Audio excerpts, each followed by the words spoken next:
catch the wind. You will climb up high and look through the clouds.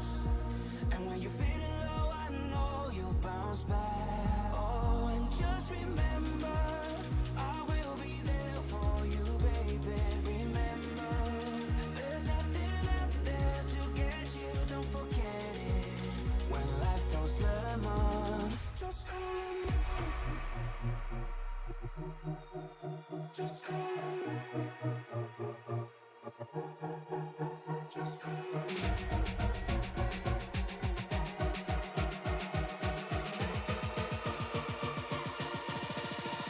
Just call me.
Welcome to the Queen City, Charlotte, North Carolina, and race number 2 of the round of 16 of the iSNF Sunday Night Fever Cup Series.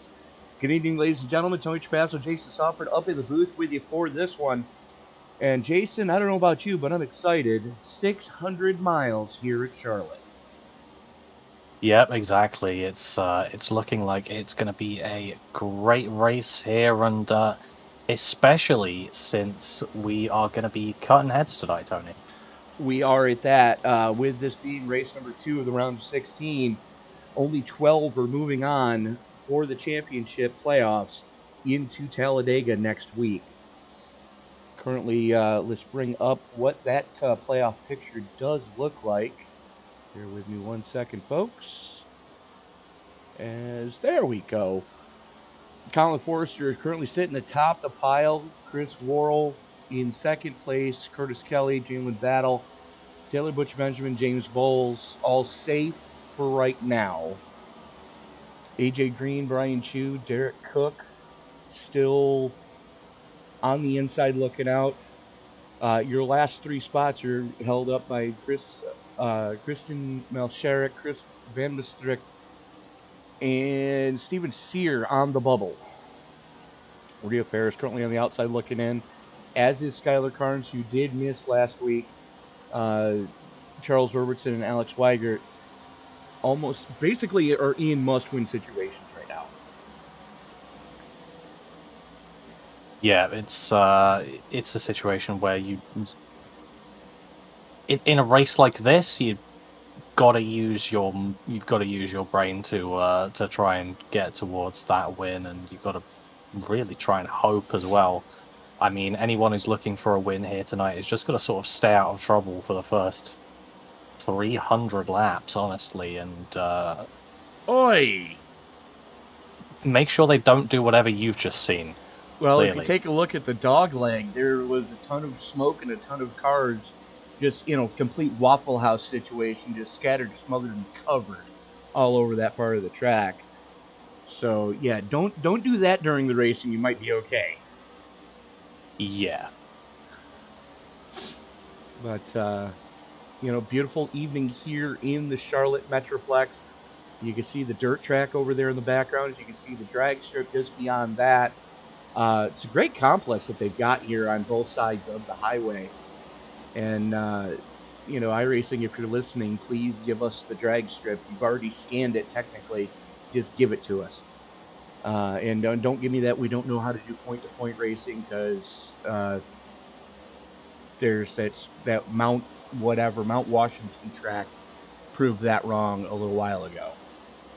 So anyway, 600 miles here at the Queen City. A couple things to make note of. They're going to have 12 sets of tires. And Jason, you and I were just talking about this, that the DQ limit is set at 29 tonight with 1 fast repair. So that, I mean, to me that seems high. And to you said the exact same thing. But we are going 600 miles, which is a full-length race where normally we do about half length. Yeah, exactly. If you just translate it to half length, obviously, then it would be maybe a bit stricter than we're used to seeing. But obviously, we're hoping that towards the end of the race, we're going to be getting less incidents. But that 1 fast repair is going to give everyone that get-out-of-jail-free card, hopefully only to be used if they get crashed into, and not if they, cause something. Let's put it that way.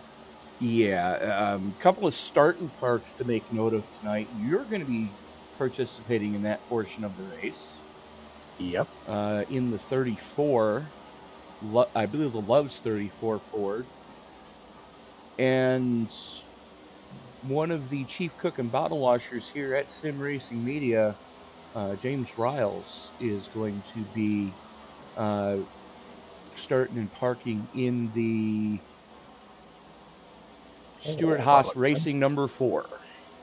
Yep. And this is completely fine because neither of the cars are in the playoff, so right. It's it doesn't have any sort of effect. It's just people like their team points. Just an owner points thing. So yeah, Yeah. as there we go. Hot laps are over. Qualifying coming up next as we're going to see who's going to be one of the first ones to roll it. Take a quick look at our weather conditions as we get ready for the qualifying session. Right around 4:30 in the afternoon in sim time, a 3-mile-an-hour wind out of the south, blowing almost true north. 65-degree ambient air temperature, 66-degree track temperature with a 26% water drain. We're going to be under the lights here within about another half hour or so. And the track is probably going to cool off another couple of degrees. So there's going to be about as much grip in this track as you are going to see at any point in time. And it looks like Chris V going to be one of the first ones to roll it here and take the green for qualifying. Here it comes across the stripe there.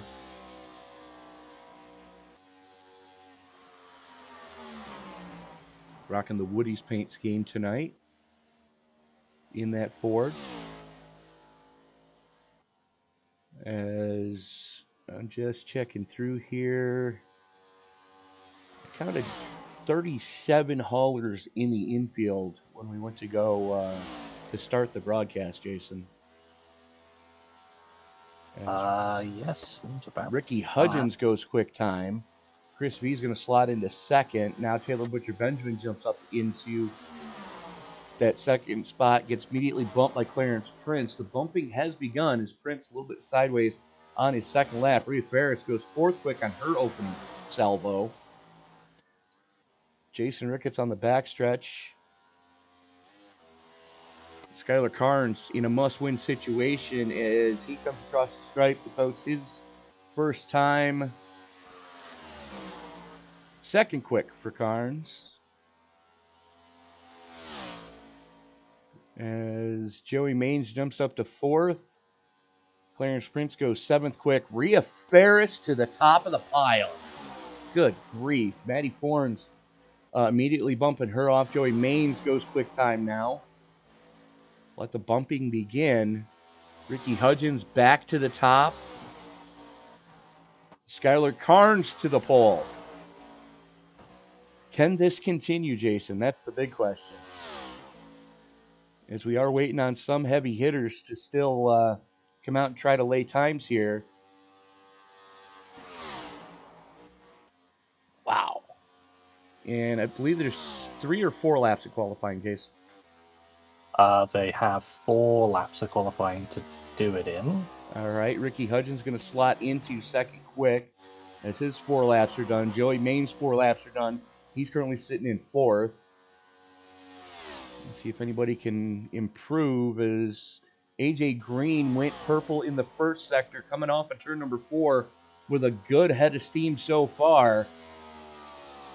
Francisco Villarreal jumps up to the pole. AJ Green slots into second.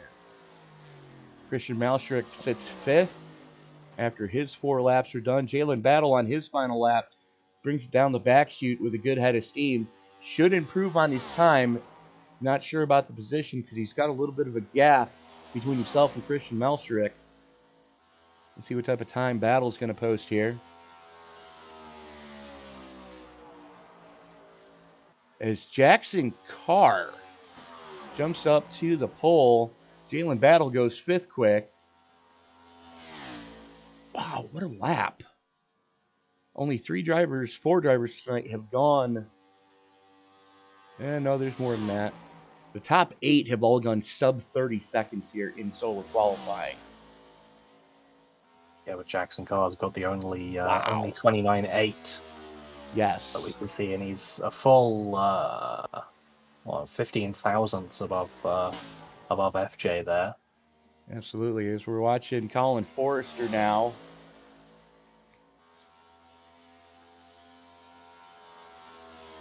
Good lap for Colin. He's going to have one more lap to try to improve that time. Not having a good time with it. It's very un-Colin Forrester-esque.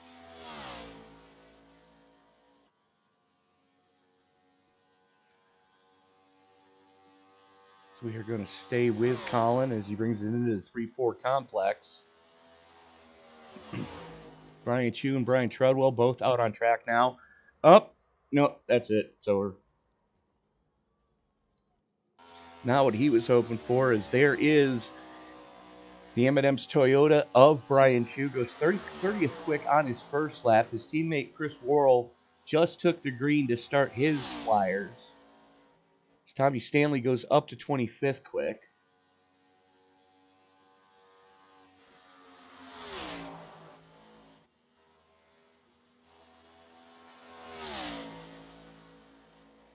Chu taking the extreme high line on his first good Flyer to try to just get that car as wound up as he possibly could on lap 2 now. Make that on lap 3.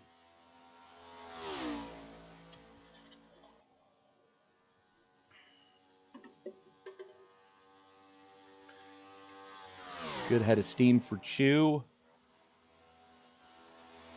Coming through 3 and 4. This lap.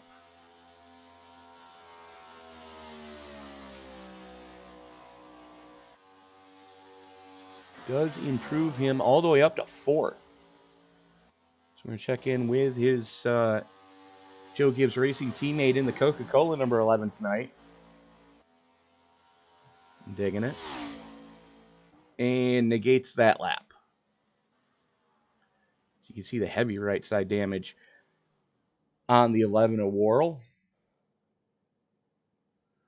Checking in with Brian Treadwell.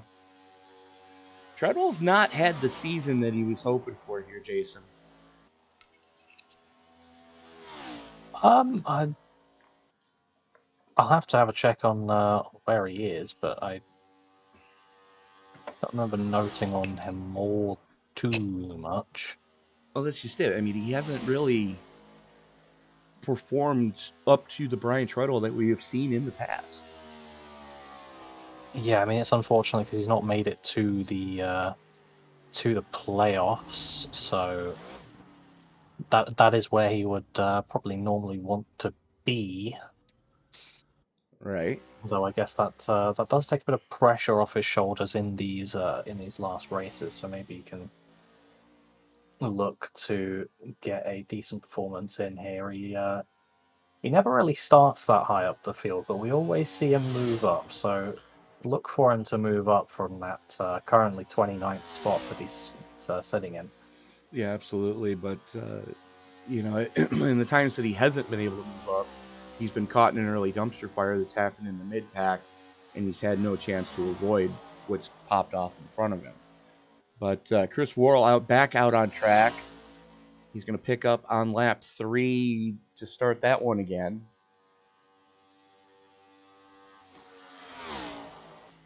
As he didn't make it all the way around.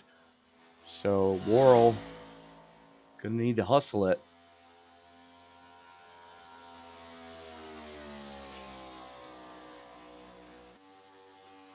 Still sits 32nd quick. It looked for him to improve on this lap.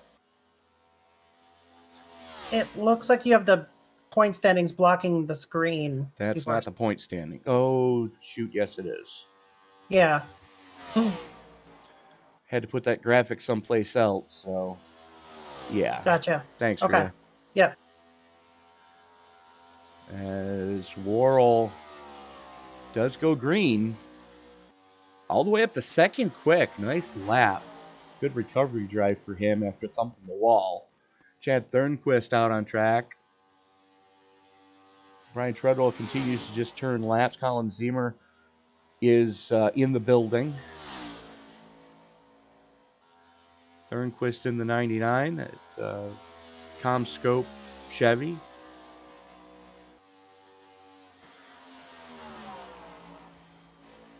On his 4th and final lap here. Things can get tricky when you're trying to lay down a hot qualifying lap, Jason, as I'm sure you can attest to. Trying to hustle it, especially on tires that you've only got 4 laps on. You need about 5 to really get the heat into them. Yeah, I ran a few laps, and at least I found a tendency to just sort of slide up mid-corner. I mean, I wasn't driving well, judging by these qualifying times and what I was able to do. I wasn't expecting to drive too well, but And that's going to do it for qualifying. yeah. Let's take a quick look at the starting grid here tonight as we get that sorted out. There it is. Jason Carr sets quick time with a 29.892, 1/1000th of a difference between himself and Chris Worrell. Francisco Villarreal going to roll it off inside row number 2. He's going to be joined with the number 91 of AJ Green. Brian Chu and Skylar Carnes make up row number 3, with row 4 going to Chad Thornquist and Damian Mulvey. Jalen Battle, Ricky Hudgens, that's going to start row number 5, with row 6 going to Christian Malshrik out of Slovakia, the real-world Euro NASCAR driver. He's going to be joined in row 6 with Jason Ricketts. Row 7, we're going to see Charles Robertson and James Bowles in the 6. Joey Maines is going to start inside Jeff Weimer in row number 8. Row 9 sees Kiko Garcia in his debut out of Spain. Matt Foran is going to be joining him in row number 9. Curtis Kelly and Casey Tomlinson make up row number 10, with row 11 going to Rhea Ferris and Steven Sear. Colin Ziemer and Derek Cook making up row number 12, with row 13 going to Christian Delgado and Chris Vanderstrit. That is spelled wrong in the overlay. I apologize, folks. Jesus Juan Menendez making his debut with the league. He's going to be starting in row number 14 with John Hopley. Row 15 sees Tommy Stanley and Clarence Prince. Taylor Butch Benjamin and Brian Treadwell are going to roll it from row number 16. Row 17 sees Bjorn Brostrom and Colin Ziemer, with row number 18 going to Eugene Thorne and Matty Moniak. Jason Sofford and Jamie Kerr going to start it from row number 19. And row 20th is going to see James Riles and Bob Wyckoff. So 40 cars scheduled to roll it here tonight. 600 miles, the scheduled distance. And don't forget that we do have 12 sets of tires to get this done with. Full boats of fuel and 1 fast repair with a DQ limit of 29. Hopefully, nobody's going to have to use all 29 of those incident points. As we are just waiting for a couple of last-minute stragglers to grid up. They're going to have to hustle it. I think I might be on my own grid at this point. I might be in my own row. That'd be helpful for my starting park. We are waiting for everybody behind you to grid up. Yeah. Yeah, I don't have to get out of anyone's way. That's good. There you go.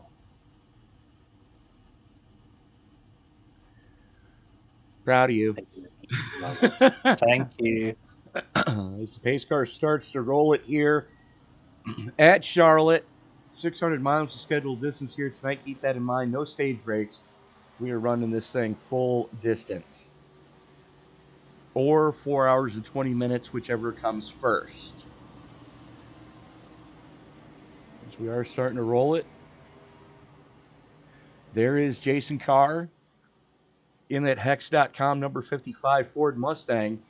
Chris Worrell, always a tough competitor on the 1.5 miles. Always keep your eyes on that 11. He doesn't like to not be the lead dog.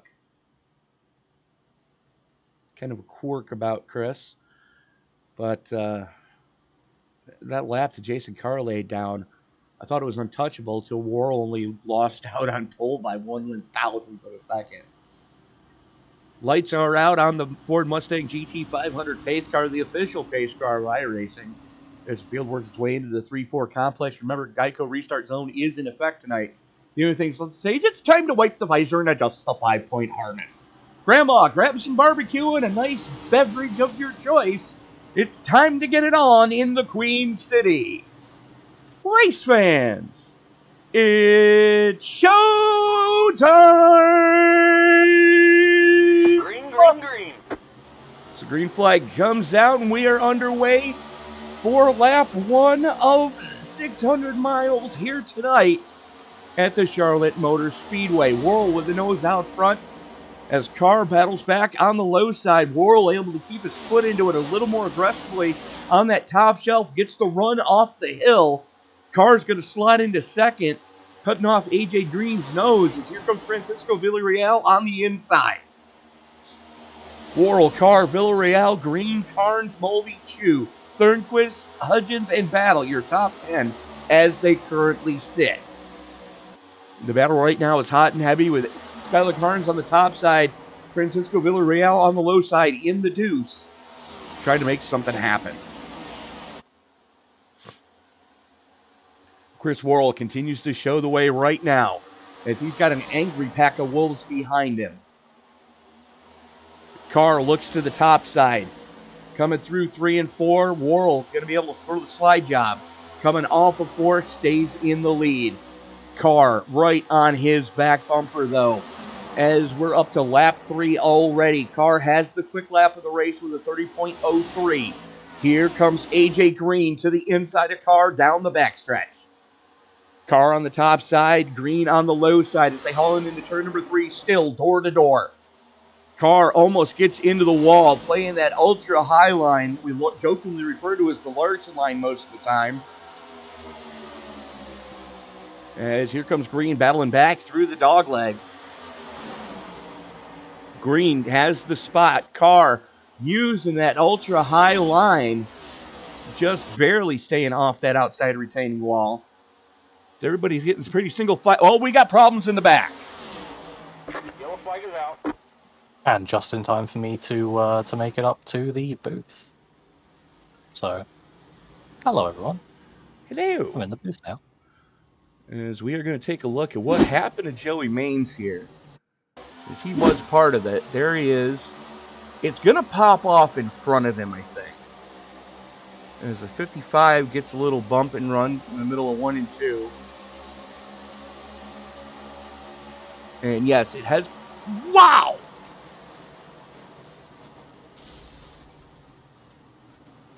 Holy macadocious. I may have to reload the session here. My iRacing keeps pausing. You probably don't have the right camera pack loaded. As we are watching the 14 of Charles Robertson, there he is on the low side. The 7 comes off the wall, bounces down into Robertson, sends him back up the... Wow! Oh my goodness. Let's watch I don't think that it one liked it again. when I opened our SDK program mid. Let's watch this one again. Keep your eye on the high point 14. 7 comes off the wall, gets yeeted by the safer barrier. And that's exactly where Ricky Rudd hit one year, if I remember correctly. And right into the 50. Joey Maines catches a race car to the face. Rhea Ferris catches a race car to the face. And wow. Well, folks, it didn't take long, but there's our first. Thank God this is a simulator moment of the night. Because the way that Charles Robertson just got bounced around like a pinball, we would be giving a eulogy within about a day of this. But that was a hard hit. As a matter of fact, we're gonna back that up again. We're gonna pause it there. And we are gonna go on board with the boss lady. This is what Rhea just saw. It's gonna pop off in front of her.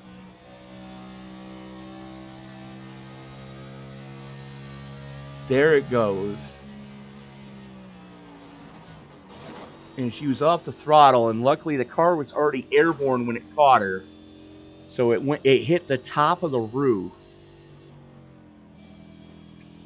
But that was definitely a first you say it, then you do it kind of moment, if you catch my drift. Wow, what a shot.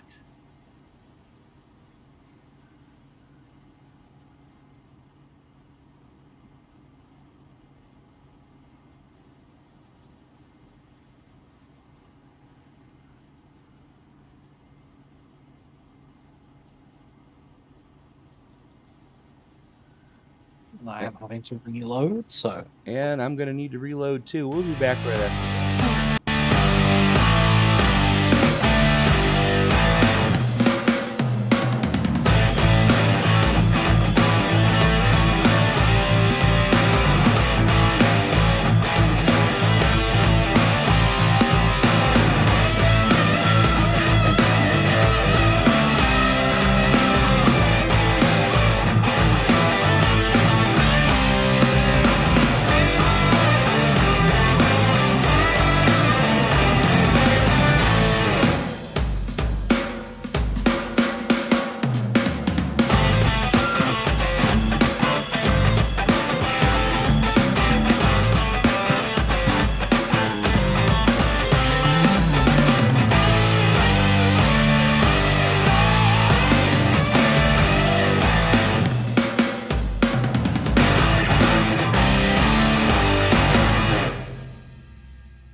This is Steven Cherrick. I'm the rear tire changer on the number 24 GM.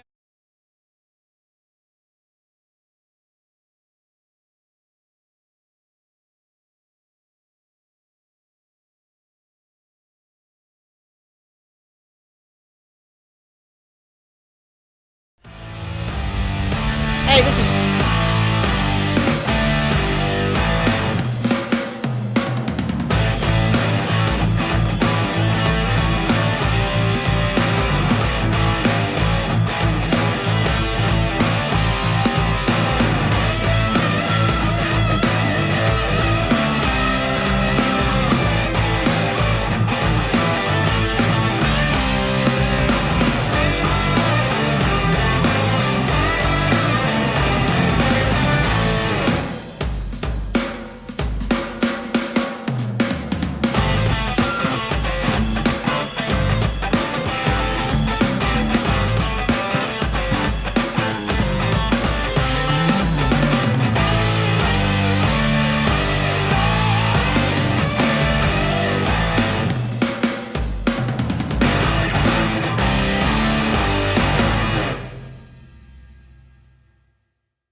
What's up, guys? Roger Debo, front tire changer for the 45 Alpha Prime car. You're watching Sim Racing Media.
Hey, this is Steven Cherrick. I'm the rear tire changer on the number 24 GMS Chevrolet, and you're watching Sim Racing Media.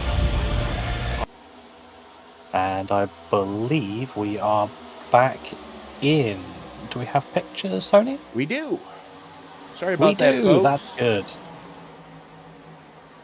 Much apologies for that, as we are already on lap 18 of 400. Luckily, only one caution to speak of so far, as we've got a battle for second getting hot and heavy, Jason. Yep, we do indeed. Skylar Carnes and AJ Green are going at it. Skylar nearly able to wrangle the position away this lap, but we'll have to see how that inside lane treats him versus AJ on the outside. AJ seeming to be able to carry a lot more speed through the turn. He's going to have that help in a straight line to keep him ahead of the 21, and not putting up a battle for the 11 just yet, but the 21 sends it on him coming through turn 3, and that's going to put AJ Green on the back foot here. Jackson Carr looking to make back up some positions to get him back up towards where he started in that first position. And that is Colin Forrester running the high groove there. He's going to work his way around Carr. Carr now under the pressure of Damian Mulvey, as the pole sitter is backsliding. He's got to stop the hemorrhaging soon, as you could throw a blanket over your top 7. Jan Thirdquist right there as well, working the inside of Mulvey through the dog leg. Yeah, but at least you can say there's plenty of time left in it. Oh yeah, I mean, yeah, no, it's not go time yet. Everybody, yeah. Wow. I mean, some people are looking to make moves. Yeah. Thirdquist just got real aggressive going into 3, ran Carr up the track, and that seems to be the move here tonight. Under the lights here at Charlotte, we're going to check back in with the battle between Ricky Hutchins and Bert Kelly. The Harrisburg, North Carolina native, just up the road, so relatively a hometown hero.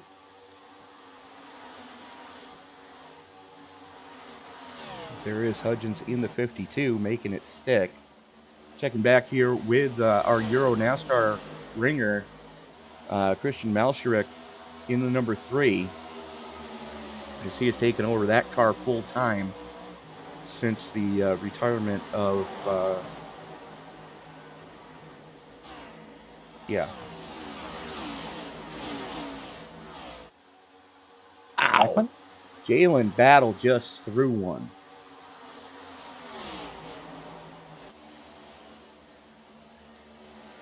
It seems to Jason, it seems to be the move tonight is to try to draft down the back chute and throw it to the inside as late as possible, or do that through the dog leg. Those are the two moves we've seen the most of tonight. As Battle using the high line to maintain position.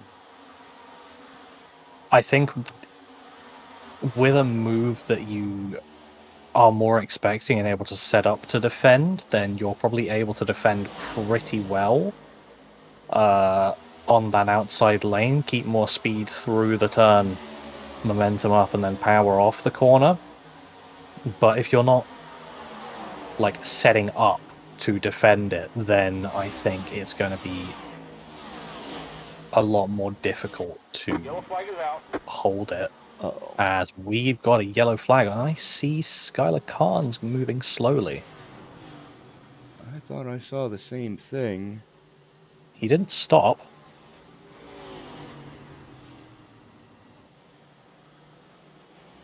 Well, let's go back and take a look at what happened here. Oh! Oh my. Yeah, that's a big moment. As we are going to back that up and take a look at what happened there between the 21 and the 1. There you see Forrester on the top side. Skylar Carnes going to move to door-to-door with him in the middle of 1 and 2. Down the back straightaway they come. And Carnes just goes up into him. And then collects the 91 as well. I've got to say that is some supremely skillful driving from all three of them. Yeah, the fact Because that all none three of them hit a wall. You're exactly right, Jason. The fact that none of them collected the wall and everybody behind them, good heads-up driving there, as everybody avoided getting involved in that one. As we are going to have wholesale pit stops here as we go back live. Yeah, and if any of them would have hit the wall, that would have been, well, you're using your fast repair. Like, right. That is just what that would have been, because the one was going so quickly, that inside wall would not be friendly. The 91 probably would have ended up head first into that outside wall. That would have been very unfriendly. Correct. Let's say. It would have been a complete Tony Roper moment. Yeah, some amazing driving. It's great to see. And look who won the pony. John Hopley electing to stay out. Colin Zimmer, Derek Cook, and Chris Van Maastricht all staying out as well, as Zimmer, Cook, and Van Maastricht did come down on lap 5 to work on those cars. John Hopley has not been down pit road yet.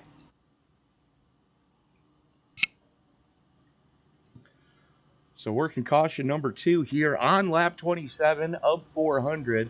600 miles here for the iSNF Cup Series. Thank you so much, Rick, as part of your Sunday afternoon. Jason Sauford. He's Jason Sauford. I'm Tony Trapasso, and this is the iSNF Sunday Night Fever Cup Series on Sim Racing Media. If you haven't done so already, give this video a thumbs up. Let us know you're liking what you're seeing, because it really does help the channel with the YouTube algorithm. The more thumbs up videos get, the more likely they are to be shared on someone's homepage when they log into their YouTube. But I'm catching a lot of drivers in the live chat, Jason. That's kind of scary. Well, Mike Iskandar seemingly not able to make it. I think. Is Steven Sear here tonight? I don't. Yes, he is. I don't remember. He is. Well, it was during qualifying that Okay.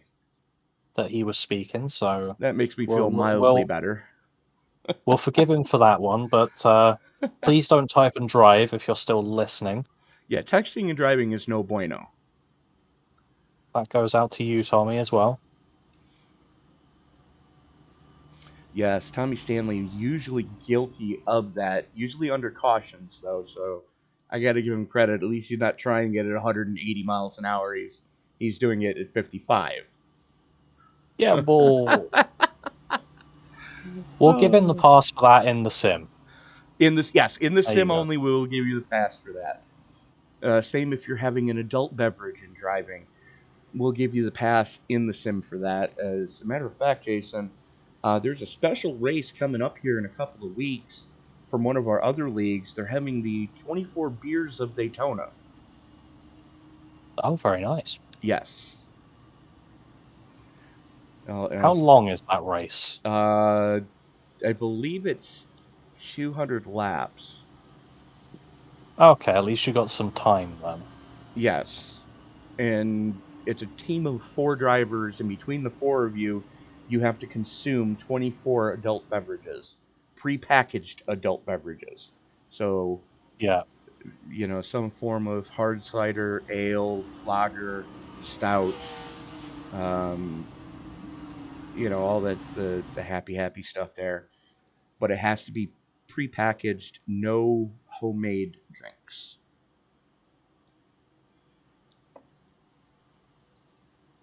John Hopley electing to take the outside lane as the lights are out on the Ford Mustang GT500 pace car. Colin Zimmer, Chris Worrell, Chad Thornquist, Jackson Carr, Francisco Villarreal, Damian Mulvey, James Bowles, Ricky Hudgens, and Jalen Battle rounding out your top 10 as we get ready to turn them back loose, putting 29 laps in the books at the start-finish line.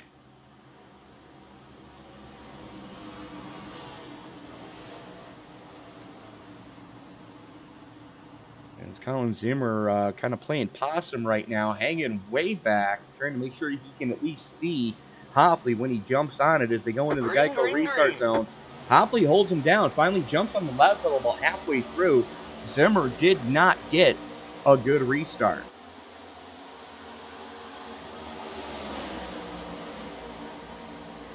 Battle for the lead as Chad Thornquist throws it to the high side. They're 3 wide in the middle of... Wow! Zimmer just got sent.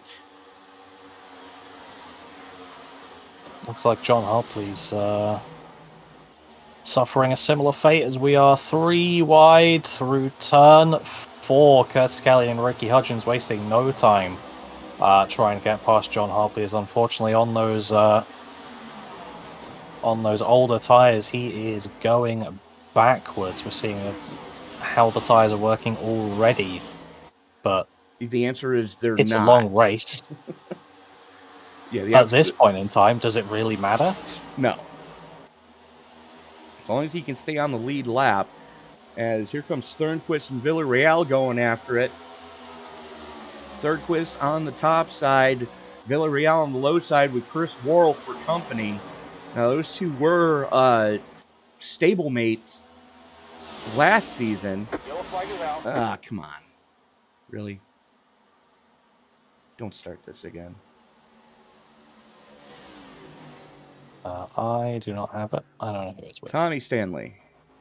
Go back and take a look at what happened to the 41.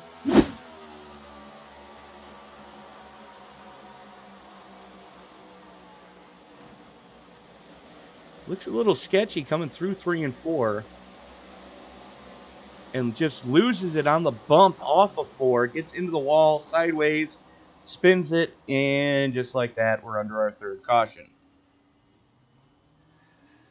Well, it happens.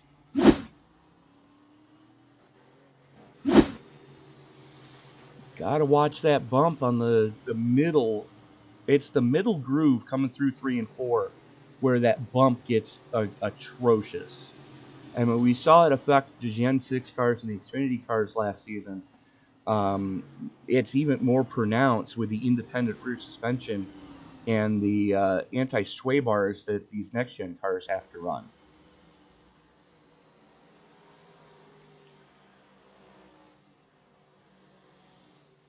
Now the question is, are we going to see John Hopley bring it pit side this time?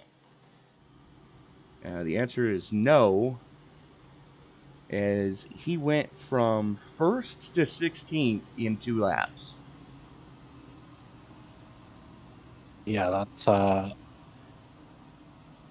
hopefully for him that's not going to say anything about how it's going to go for him in the next restart, but considering the situation he's in hasn't changed, I don't think that's going to change either, unfortunately. He needs to come down and get fresh tires on that ride. I mean, I can understand why he hasn't, because he's trying to break this race up evenly. So he's trying to do every 50 laps from the looks of it. The only thing is, I don't know if he's going to be able to stay on the lead lap unless we get a ton of cautions between now and lap 50. Well, I mean, you've got 12 tyre sets. I don't Right. think 400 by 12 is necessarily an even number. No. 33 and a bit laps per tyres. So, around here. Yeah, he's technically 2 laps short of splitting this race up evenly.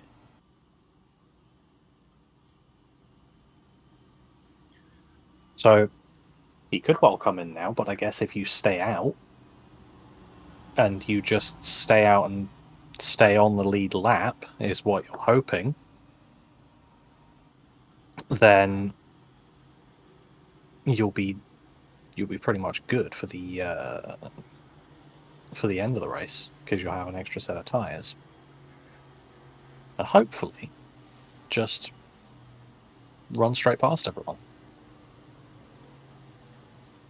I mean, in theory, that could work, but you've also got to consider speaking with the rest of your Joe Gibbs Racing teammates and knowing that Chris Worrell took 4 in fuel and Brian Chu took 4 in fuel, and let me see where the 20 is. The 20 took 4 in fuel, but he's a lap down because he got caught up in that incident and had to tow the first one that brought the caution out.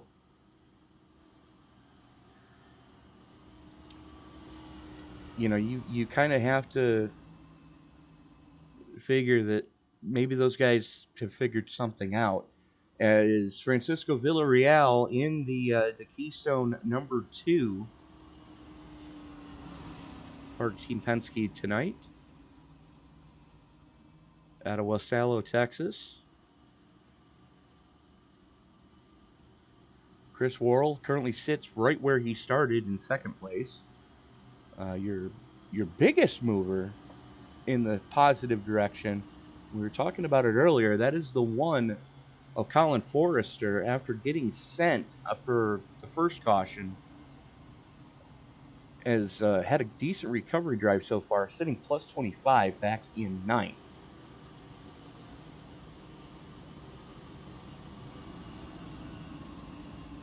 Yep, he's doing a good job with it, so could be hoping to move up some more, I guess.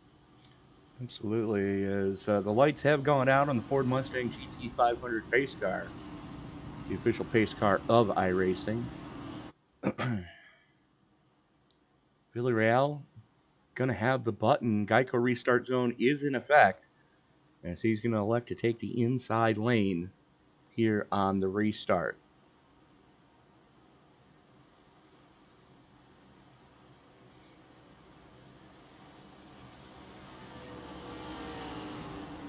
Field working its way into the 3-4 complex.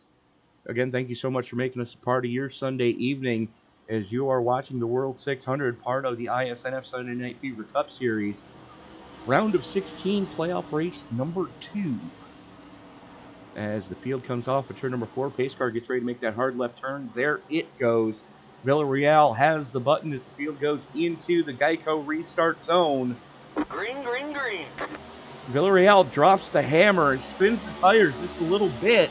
That's going to let the 99 of Thornquist get inside of Chris Worrell, as Worrell had to wait until Villarreal jumped on it. Thornquist working the inside, gets sideways off of 2, pancakes the left side. He keeps it down there on that wall. We stay green for now. But that was definitely a moment for the 99.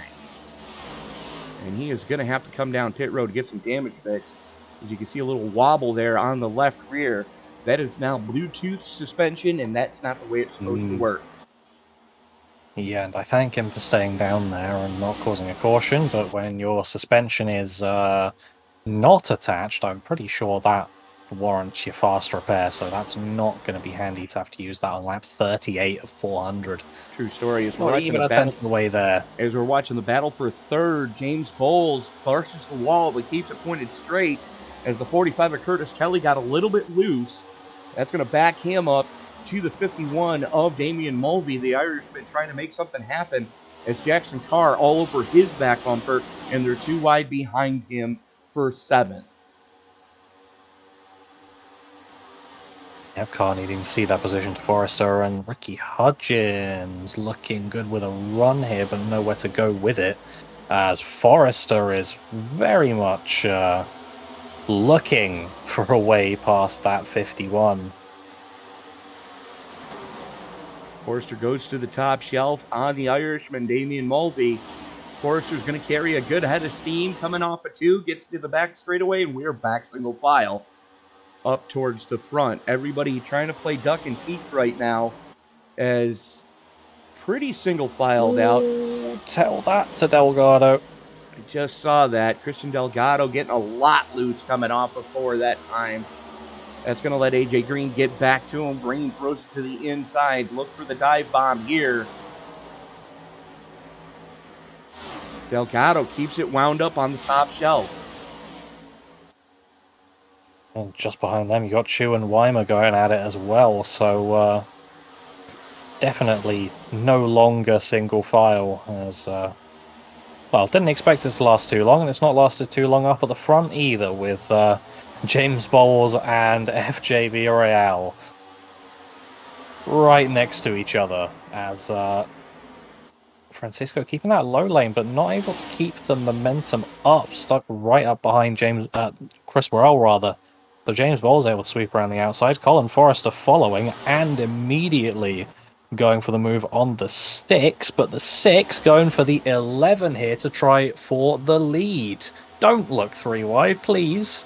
Not through the quad oval. That's pure death waiting to happen. But, Jason, you're right. That top lane is starting to pay better and better dividends as this race wears on. As more guys go up there, it's laying more rubber down.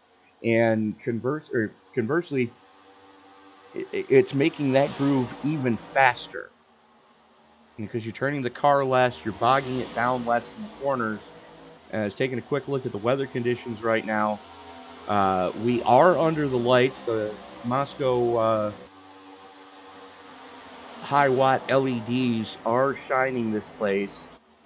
As you can see, the shadows on the cars. But 64-degree ambient air temperature has dropped a couple of degrees. Track temperature down to 67.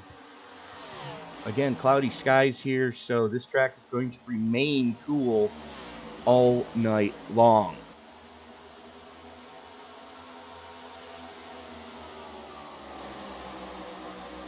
Yeah, I'm just looking at Colin Forrester making moves, but I'm He's slowly but surely creeping up on Chris Worrell for second.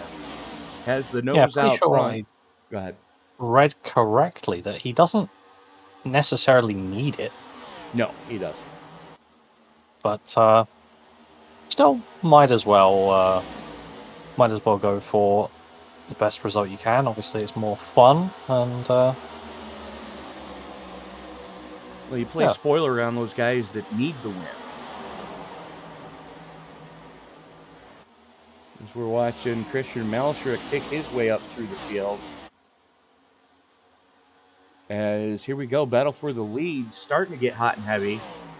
Forrester already up 32 spots from where he started in this 40-car field. Sits in second. James Bowles plus 13. Curtis Kelly plus 16. Christian Delgado back in 10th is plus 15. And Brian Treadwell in 14th is plus 18. But we are going to stick with this group up front. We're going to check back in with AJ Green. As there he is with the 31 of Delgado behind him. And Skylar Carnes there as well. And there we go. Forrester for the lead. Pulls alongside of Bowles coming through the dog leg. And just pulls alongside and get past.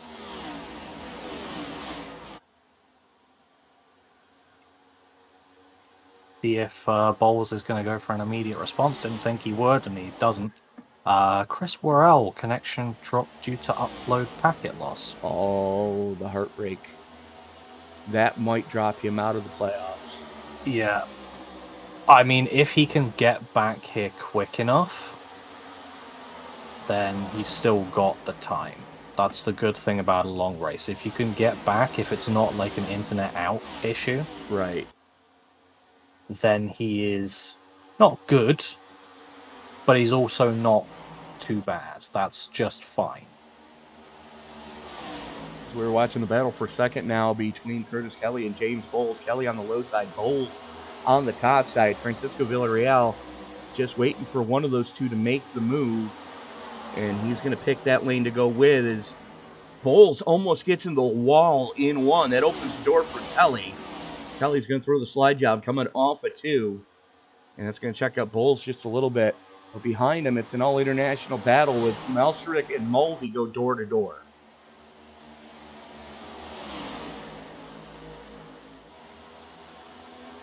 Oh, my graphics card is having a whale of a time today. I think all of ours are. This is your battle for six. Mulvey has it. Malserick wants it back, but here comes Jalen Battle on the top shelf. That second lane is paying bigger and bigger dividends as this night wears on. Yeah. I mean, it's that, and I think choosing the lane where there's no one in front of you seems to be easier. Right. During the corner, if that makes any sort of sense, as you're able to just sort of drive it in further, it looks like, as unfortunately that 3 is going even more backwards with Ricky Hudgens coming past him now, and Skylar Carnes looking to make that move in turn 3. See how he's able to make it on the inside, even though we've seen the outside lane be better. I think that's because there was no one necessarily in front of him there. Chris Worrell is back in the session, but he won't yet be driving. And as Curtis Kelly takes over the lead as Colin Forrester caught on that high side. Villarreal on a charge right now, looking to go inside of the one. It worked for Kelly. It's kind of working for Villarreal. We still have a little bit of ways to go. As here comes Forrester back on the top side. Is now Villarreal pushing on Curtis Kelly going into one.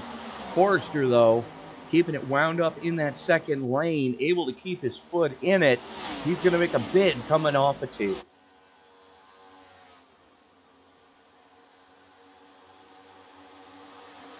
Villarreal and Kelly now go door to door, going through 3 and 4. Villarreal on the top shelf, Kelly on the low side. As Villarreal gets the run off board, uses the banking to his advantage. Half a car length at the stripe for second place.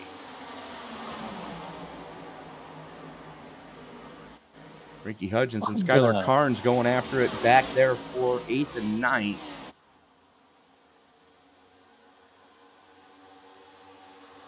Action a quick peek before we start here, Tony. I'll do what? I'll be back in a few minutes. Okay, sounds good. As battle for the lead starting to heat up again, as that is Forrester on the top side by a fender over Villarreal on the low side at the stripe that time. 2 wide, 3 deep right now. As they finally got the battle for 4th, 5th, and 6th sorted, or 5th, 6th, and 7th sorted out. As now your top 4 loaded in. Oi.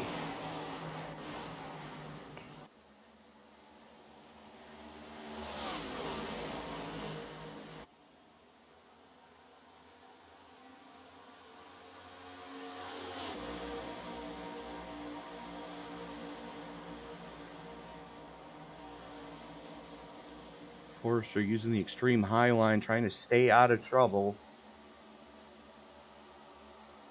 Not wanting to push the issue too dramatically. Does give a little love tap to Kelly going into 3. As James Bowles and Jalen Battle go door to door. This is for 7th. Right in front of them, Damian Mulvey and Jackson Carr Skylar Carnes there as well. There's your battle for 4th, 5th, 6th, and 7th. 4th and 5th continue to swap spots. Mulvey using the downhill to get the run, looking to get a 2 for almost 3 wide. Forrester starts to back out of it, jumps back into it. Damian Mulvey up into 2nd from 6th place, just down the back straightaway.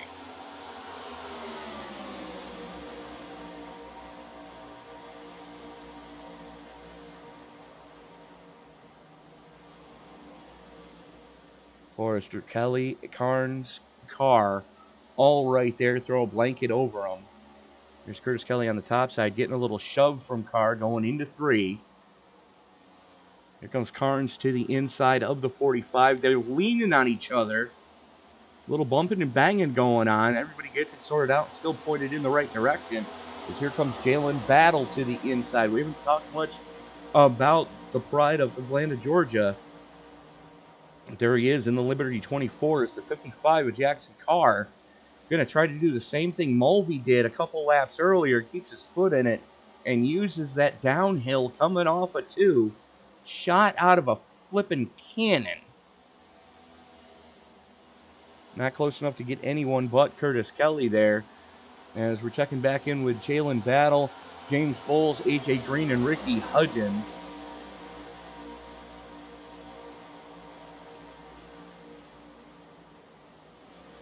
As Curtis Kelly, looking in his rear mirror, sees an angry pack of wolves.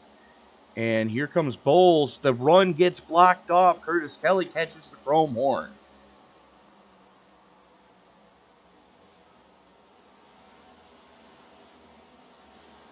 Bowles and Battle leaning on each other, coming through 4. Through the dog leg they come as Hudgens pushing on Battle. Trying to give him a little bit of a momentum boost. Battle does have the clear, but here comes the 6 of Bowles back on the top side. Battle can't slam the door in time. Some great action inside the top 10 right now as Battle and Bowles have been door to door for the last handful of laps anyways. Curtis Kelly needs to pick a lane quickly. Cuts off Jalen Battle. Ricky Hudgens now throws it to the outside on Battle. Battle on the low side. There he is in the Liberty 24 as Hudgens gets that momentum boost that we've been seeing in that second lane. Able to jump on the power so much earlier. He's going to move to the inside of Kelly, and that's 6th place right there. And throws the block as Kelly tries to cross him back over. Hudgens now has 6. AJ Green and Jalen Battle working the outside and inside of James Bowles. Battle trying to get the run. Let it go a little too high there. And now is hemmed in and behind the number 6 as the 6 of Bowles drops down. And, hey, don't do it. Don't do it. Okay, good, they didn't do it. Green was looking like he wanted to make it 3 wide there, and 3 wide never works. As here comes Battle. Is he going to be able to get the 2 for done? Throws it to the inside, still has the momentum. We're going to take a look at the dashboard here. 183 miles an hour before jumping on the binders for turn 3 as Bowles rubs doors with Kelly. Disrupting those 2. Checking back in with AJ Green now with Curtis Kelly. Green just sends it on the inside.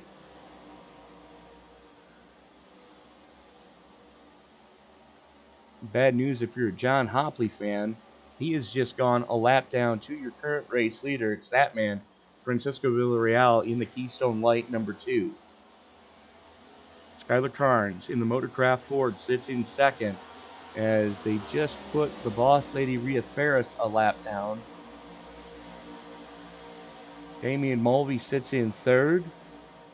And then you're over a second back to that man, your pole sitter, Jackson Carr, currently running in 4th. There's Colin Forrester, plus 29, currently sits in 5th. Currently your biggest mover. Ricky Hudgens, plus 4 in 6th place. Jalen Battle, plus 2, currently runs in 7th. There's AJ Green, who has not had a good time of it. Got spun earlier. Not sure if he burned his fast repair yet. Still see a little bit of damage on that car. So the qualified, I would say probably not. As there is Forrester going around Hudgens. Hudgens gets it back as Forrester has to check up to stay off the wall. Here comes Jalen Battle as well. Hudgens up to 5th. Battle up to 6th. Forrester back to 7th. 8th goes to AJ Green, his teammate. As Forrester just got yeeted.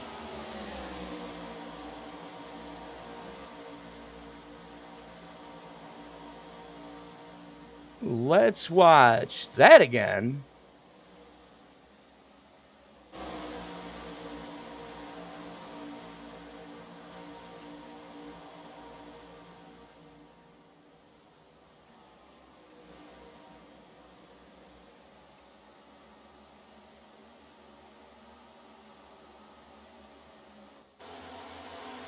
Apparently we can't watch it again.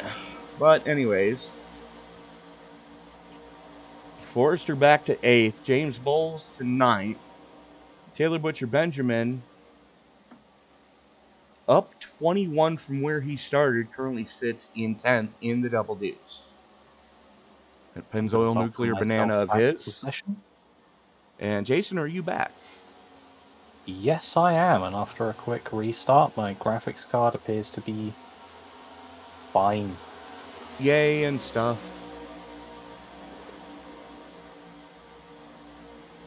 At least for now. We'll see. As we are watching the battle for 9th and 10th, Taylor Butcher Benjamin on the low side, James Bowles on the high side. TBB trying to make it happen. Bowles, though, using that outside lane to defend and not give Butcher Benjamin the clear. And he just takes it anyways, coming off of 4. Wow, what a move. Yeah, I see this. Now looks to the inside of Colin Forrester. Your two biggest movers running side by side right now. Butcher Benjamin plus 23, Forrester plus 25. As Forrester continues to backslide ever so slightly. May have gone too hard too soon on the fresh set of tires that he took back on lap 26. Sideways off of turn number 4 is the one of Forrester. That's going to make him... Ooh, that's going to make him pretty vulnerable as well. Did he touch the wall there slightly coming into turn 1? He may have. It looked like he did. The rear of that car really does not look happy, and James Bowles is going to take advantage of this, looking to that inside, swooping past. And the one's not going to have any sort of run. That was loose as well. Weirdly late to be loose. He is burned off the right rear tire of that car. Yeah, that is just gone. Right now, he is praying for a caution, hoping he's not the cause of it. Well, hopefully he's having fun with it as well, because that's kind of the only reason why he'd need to be here. So, yeah, if you're doing something for a hobby and you're no longer having fun at what should be relaxing to you, you need to find a new hobby. Yeah, and especially since he's already in the playoffs from a competitive standpoint. He's leading the playoffs. Well, he's already in the next round, rather. Mm-hmm. He's locked that in.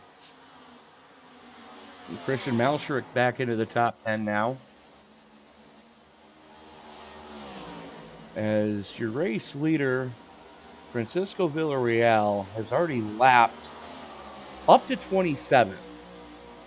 This man right here, in his debut, driving the Speedco 36 for front row, that is Jesus Juan Menendez.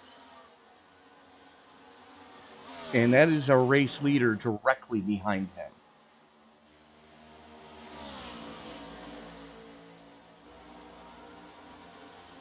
Yeah, it's the point where a few people start going a lap down. I'm assuming it stayed green throughout the time I was gone. It has, sir.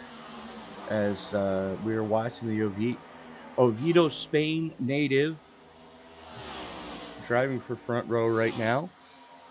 Francisco Villarreal, who is no stranger to these cars, throws it to the inside as Menendez gives him plenty of room. Skylar Carnes looking to follow him through, as that is your first and second place drivers, both a second and a half to the good.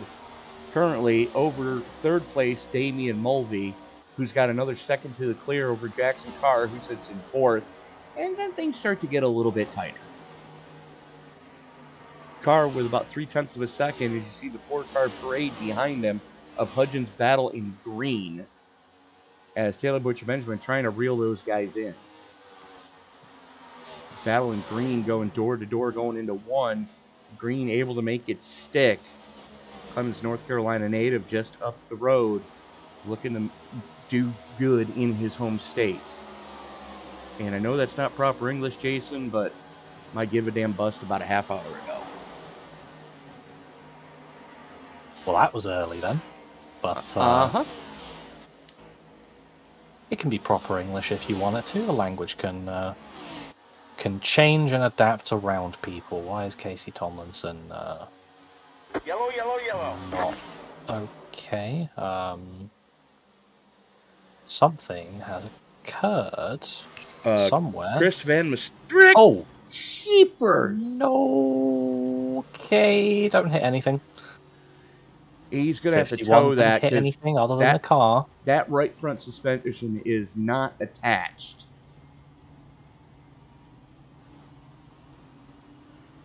Holy Christmas. As I was saying, something happened. It's I only saw something happening because of my trouble loading all the cars, but it just so happened something else happened at the same time. Well, let's see what happened to Chris was. Van Maastricht here. He's working the inside of the 23 of Clarence Prince. Both of them just get it wrong going into the dogleg. Oh my goodness. Damian Mulvey catching a piece of that one. Oh. Yeah, you saw it too. Let's watch this again. I've seen something different, unfortunately. Okay. I'll let you know after you're done watching that. Well, here they are coming through the turn 4. They just bounce into each other, as it looked like Prince had problems coming off of 4, got it loose, went down into the 27. Simultaneous pirouettes. Prince, unfortunately, slides back down the track. The 9, nowhere to go. Just annihilates Prince. Mulvey catches a piece of it, too.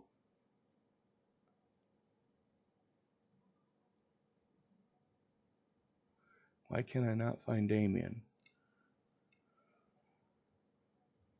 I don't know. He is here. He's currently sat in 5th. All right, so we're going to watch this again. This is the start of the lap. Rhea Ferris had just come out of the pits for a green flag stop. Here comes the 27 with a good head of steam.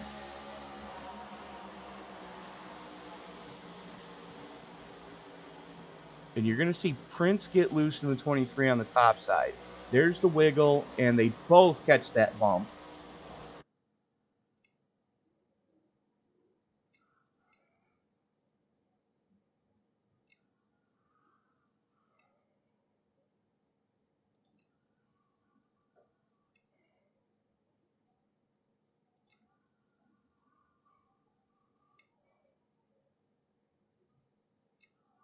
You're going to watch Damian Mulvey come into shot here in a second. Right there. Watch the right front of Mulvey, right rear of Mulvey get ripped off there. So he's now just along for the ride.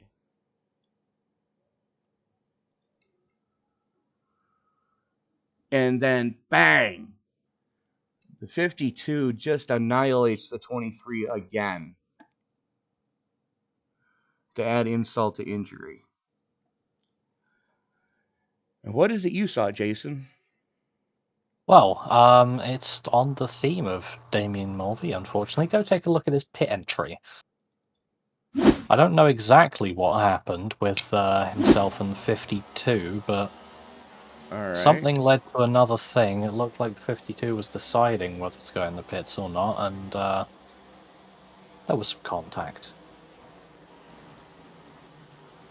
Alright, so we're watching Mulvey. There's the hit. There's the hit on the 52. Mulvey now gets it pointed straight. Cranks that wheel back around and continues on. He's going to go into the pits this next time by. As we're going to follow along. Hang on, we're not going green. That's a good thing. It gives us more time to take a look at this replay.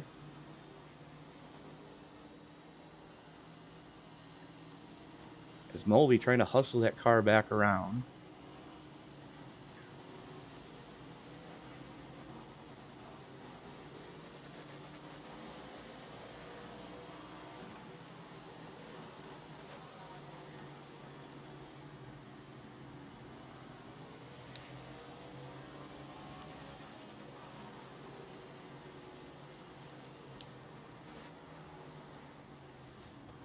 Let me know when you see it, because it was Wow. strange. That was, let's back that up. So the 52, trying to decide if it wants to go to pit road or not, looked like it decided against it. Too late, jams on the binders, Mulvey backs into him, and the 91 hits Mulvey.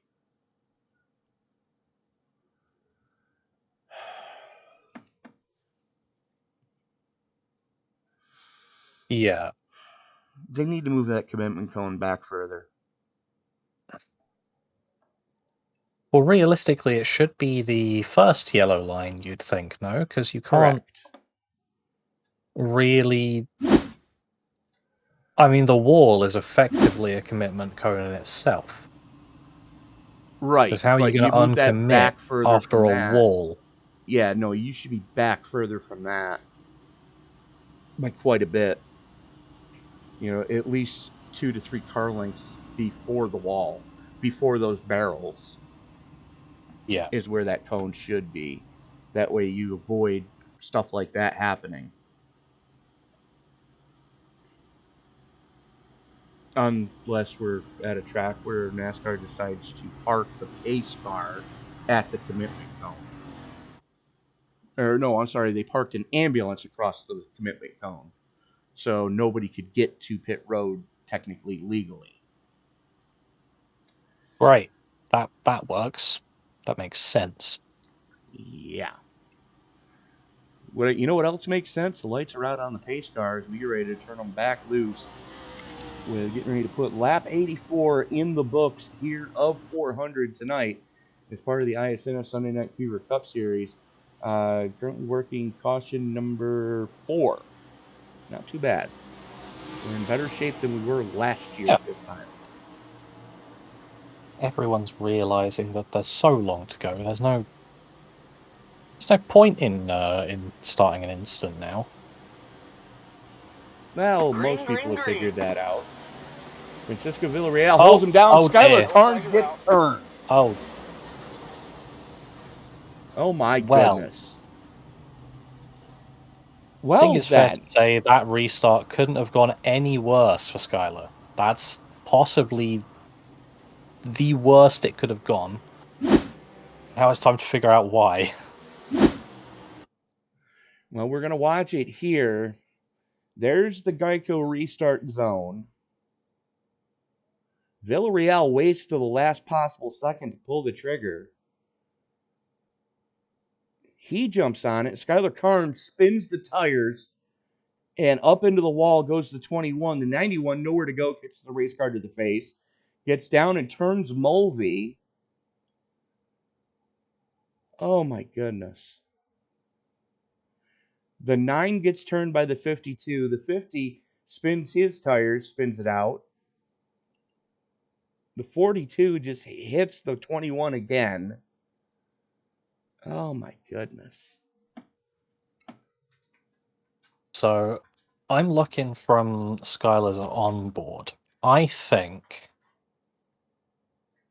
he's coming up to the restart. I think he's trying to predict when the leader's going to go. Right. Now he seems to get this slightly wrong. So what he then does is clutch in to move up to second. And then he's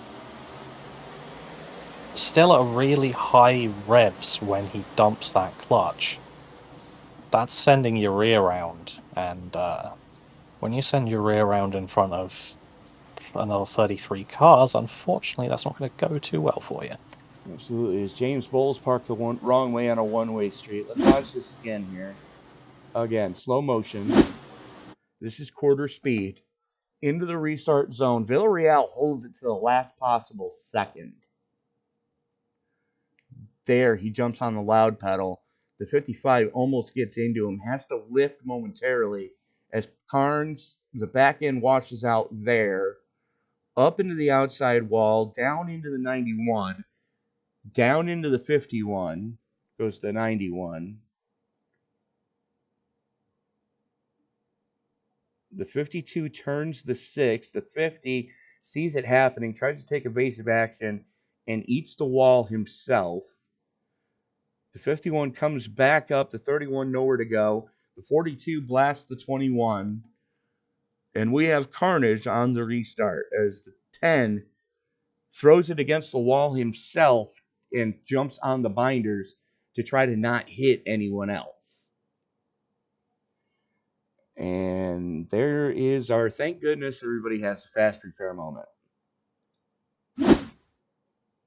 Thank goodness everyone at least did have the fast repair. I don't think anybody does anymore. Well, someone that it doesn't seem to matter whether he does or not is Francisco Villarreal, who has manually disconnected. Which So he is strange considering he didn't get involved in that. just not here. I don't know what that may be then. It does say manually disconnected, so I don't know what that may be. Must have been a family emergency then. Yeah, hopefully it's nothing serious and everything's alright and it's just an iRacing thing.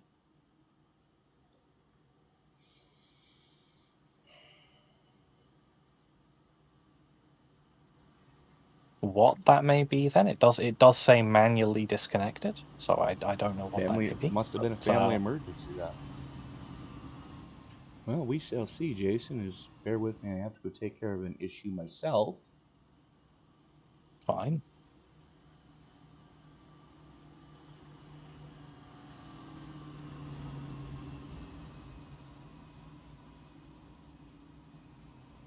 Whoops. What have you done? I removed one of your messages by mistake.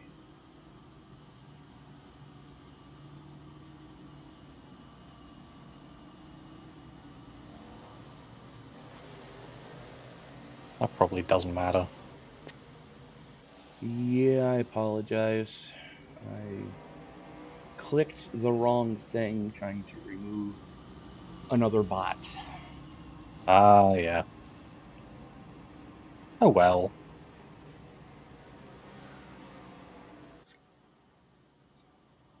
Seems like those bots are a part of life now on Bob Wyckoff checking in. on Bob, we many miss platforms. you too.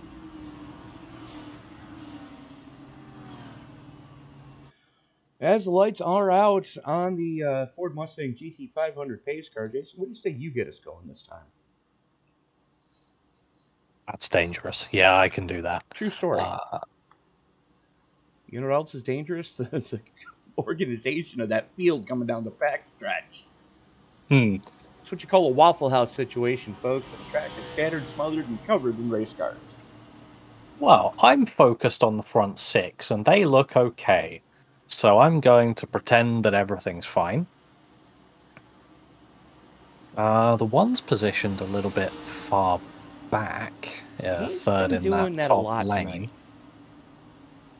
Well, could be tactical. We'll see as we're coming towards that Geico restart zone. Jackson Carr's going to have the button in that 55 car from the inside. Goes immediately in the 24. Does nearly exactly the same as we saw on the last restart, but keeps it together. Luckily, that's going to Holy hand out some cow. free spots, but not without some soiled race suits, as well as the number one's going to be trying to go for a move here on Christian Malsharik into turn 3. Going to be trying the outside lane, which is surprisingly working really well on the new tires even.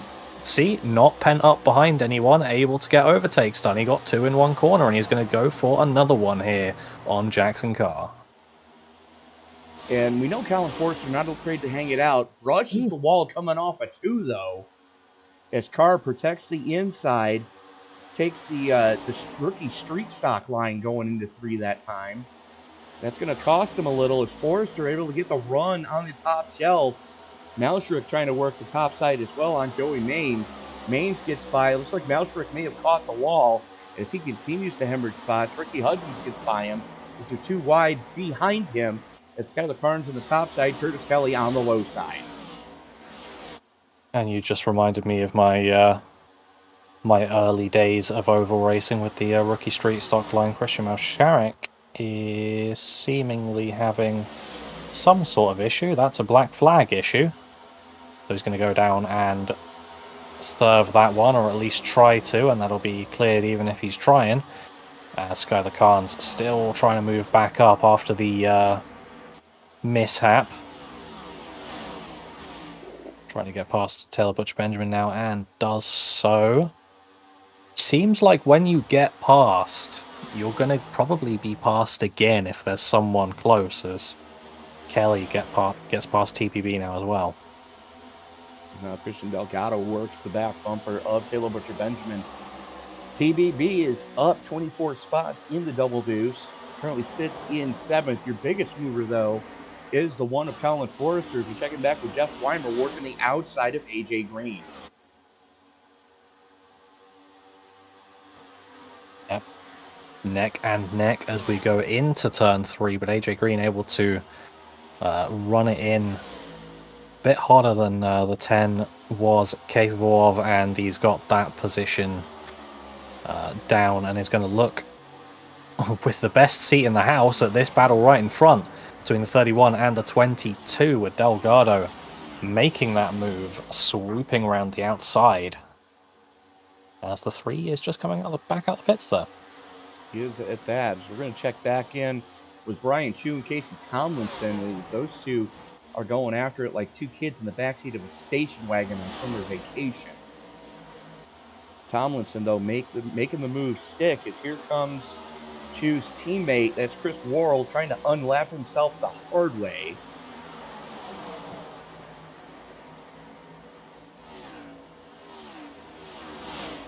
Matter of fact, the last couple of times by, Chu has had one of the fastest cars on track. The problem is he's a handful of laps down. As a matter of fact, it's almost 7 laps down now. Sitting back there in the 28th spot. More battling up towards the front between now 4th and 5th position, Skylar Carnes and Ricky Hudgens. Carnes trying to make his way back up to the front of that, but Ricky Hudgens having something to say about that one. He got a great run out of turn number 2, so he was able to stick it alongside. Something that we've not seen much of, actually, is lap-long battles. It seems like you make a move, finish the move, and then you're kind of done with it. But the 52, proving that you're able to sort of hang on, but lets it go here as the 45 gets past him as well. Everybody knowing that there's still a ton of racing left. We're not even at the quarter mark, Jason. So there's still a ton of racing left to do here tonight. Forrester, Carr, Maines, Carnes, Kelly, Hudgens, Delgado, Butch Benjamin, Green, and Weimer rounding out your top 10 as we are currently working lap 99 of 400. We are going to step away, pay a couple of breaks here, and we'll be back right after this.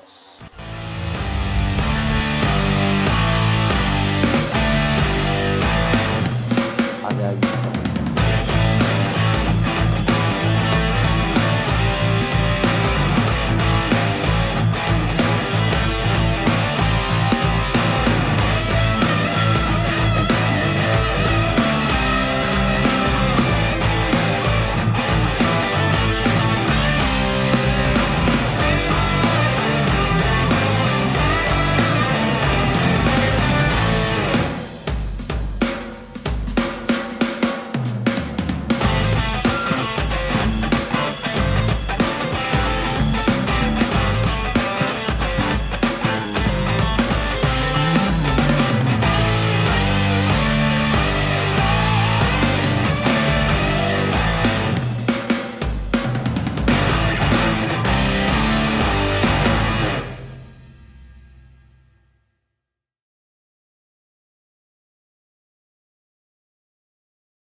What's up, guys? Roger Debo, front tire changer for the 45 Alpha Prime car. You're watching Sim Racing Media.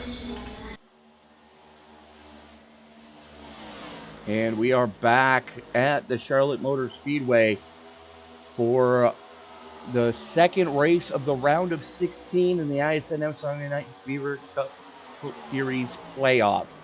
That's a mouthful. He's Jason Salford. I'm Tony Trapasso, and thank you so much for making this part of your Sunday evening as we're working lap 105, just past the quarter mark here tonight, as Forrester and Carr putting a little bit of a gap now on the race for third between Joey Maines and Skylar Carnes. Carnes getting a good run coming through the dog leg, going to get the nose out front going into turn number 1. Door, quarter, beer. I mean, clear. Yeah. Hopefully that's not what you went to grab in the break. No, I grabbed ice water. water. We've got a bit of a battle for the lead as well. Jackson Carr and Colin Forrester going at it, and what I've been seeing, I don't know what to think anymore with which lanes working, which lanes not. Some people seem to be able to get the moves done on the bottom, some on the top, some everywhere. I've just got no idea. With the track, Depends who you are, I think. Exactly. With the track as cool as it is right now, Jason, where 54-degree ambient air temperature, 68-degree track temperature, which I don't know what that converts to in normal units around the world. 18 and 20. There we go. So, relatively cool track conditions right now. Yeah, it's just sort of chill. But we've got a reason as to why Francisco Villarreal had to left. It's nothing serious. He just needs to go to work. Fair enough. As we So, were watching the battle back that's here. unfortunate. Yes, unfortunately it is. Watching the battle back here for 13th and 14th between Jesus Juan Mendez in the 36 Speedco Ford. Brushes the wall coming off of 4. That's going to open the door for the 6 of James Bowles to get alongside him coming through the dog leg.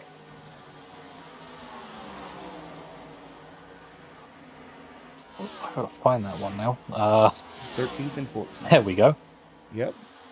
And in front of him, Christian I found Delgado. it just as it's finished. And Christian Delgado putting in work on Jeff Weimer. That's Delgado on the high side, Weimer on the low side. Weimer battles back, though, coming off of 4. Both of them a little bit squirrely. Little Ford on Chevy action there. And they still haven't given up on each other yet. Why we're able to get that one done, and Curtis Kelly is going to have to go on the defensive against Taylor Butcher. Benjamin just about cutting him off in time through 3, but coming through 4 towards the exit. TBB is going to make a move on exit of a turn down the inside. That was impressive. That was an interesting one to watch, as we're still going to be watching it because they're side by side running really close to each other. Curtis Kelly does not want to give it up, as we've got the 3 and the 52 right behind them as well. The 3 is currently sitting a lap or 2 down, trying to get laps back the hard way, but he's hemmed in right now. Yeah, he's just sort of sitting there. The 52's having a good watch of this battle in front, as well as the 3 is going to be looking to run around the outside of the whole lot. And the 45 seemingly checking up. Well, he caught the apron. 22, nowhere to go, just blasts him. Be, that opens the door for the 91 of AJ Green to get up into this mix. And the 3 of Christian Malsherik gets clear. Yeah, you do not want to be catching that apron, because it looked from my camera angle like he just checked up. So that's firmly not helping, but it did help Malsherik a bit.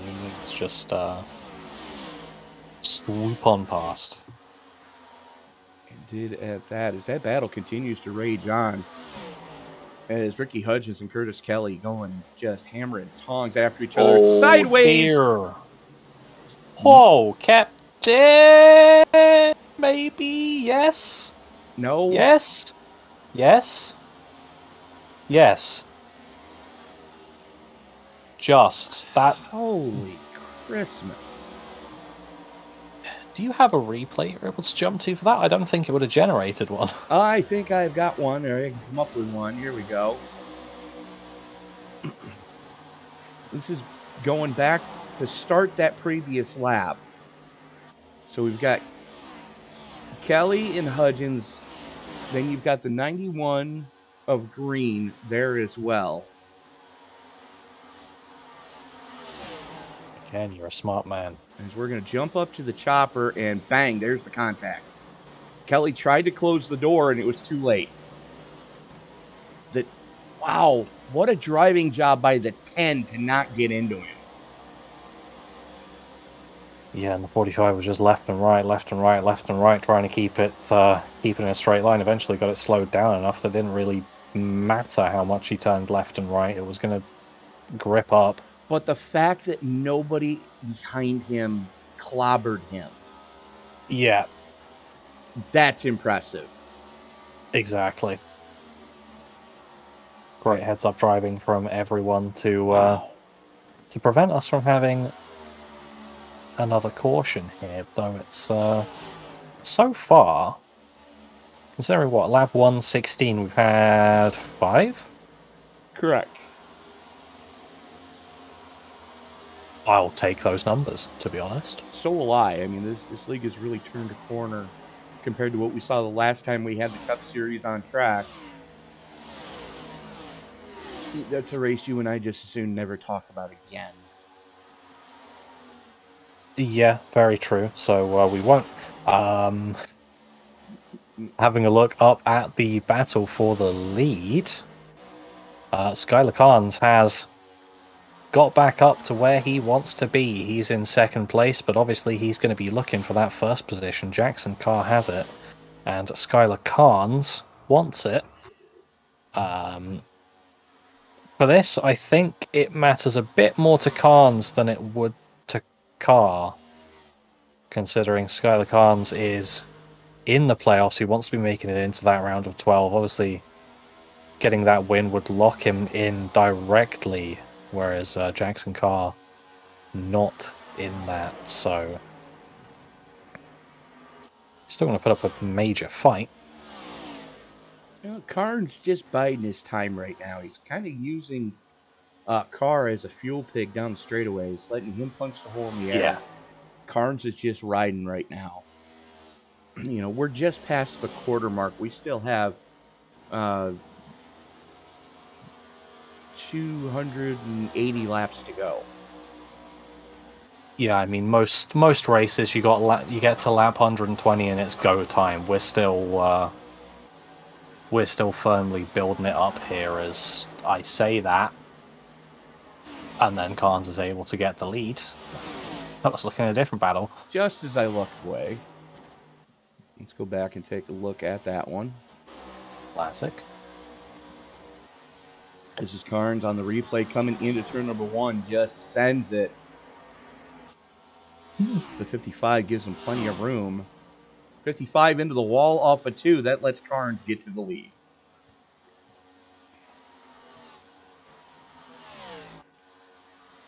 And so we are back live. Checking back in with the battle for 4th. Taylor Butch Benjamin working the inside of Joey Maines. The pride of Baltimore, Maryland, driving the Nuclear Banana double deuce tonight. Up into 4th, sitting plus 27.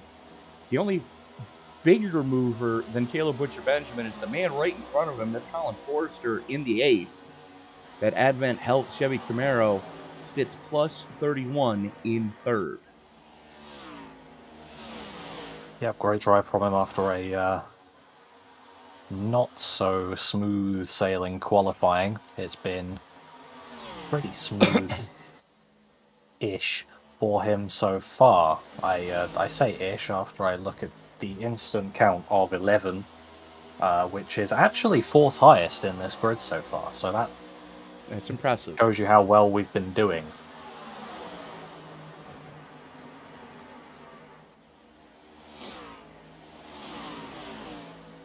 Forrester has 3rd. Taylor Butcher Benjamin wants it. Looks to the inside, coming down the backstretch. Forrester throws some block going into 3. And that is the 19, who is a lap car. That's John Hopley on fresh tires. The Hopley says hello on his fresh tires. Can I come past? Yes, you can. Goodbye. Checking back in with James Bowles. That is your battle with Jeff Weimer in the 10 for 11th place. These two guys have traded that spot the last couple of laps. Here we go. Forrester and Butcher Benjamin go door to door again. Forrester may have brushed the wall coming off the floor. Here comes TBB with a good head of steam coming through the dog leg. Going to wrestle the spot away. Going into turn number 1 as Forrester battles back on the top shelf. TBB keeps his foot in it and gets the position.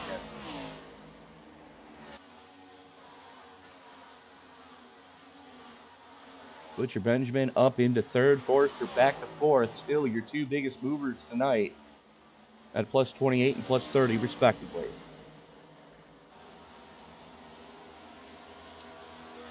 Yep, seems to be all fairly nice and calm out on the track at this point in time. Everyone's sort of found where they are and found their position in this run of the race. Pretty single filed out, not anyone too close to each other. Closest gap is sitting around 2/10 between the 6 and the 10. It seems like the 36 is catching up to the 42. So our main battle is happening just outside the top 10. You've got the 6 and the 10 for 11th and 12th. Then you've got the 45 and the 9 for 16th and 17th. We've got the 10 and the 42 for 12th and 13th. Sorry, that's the 42 and 36 for 13th and 14th.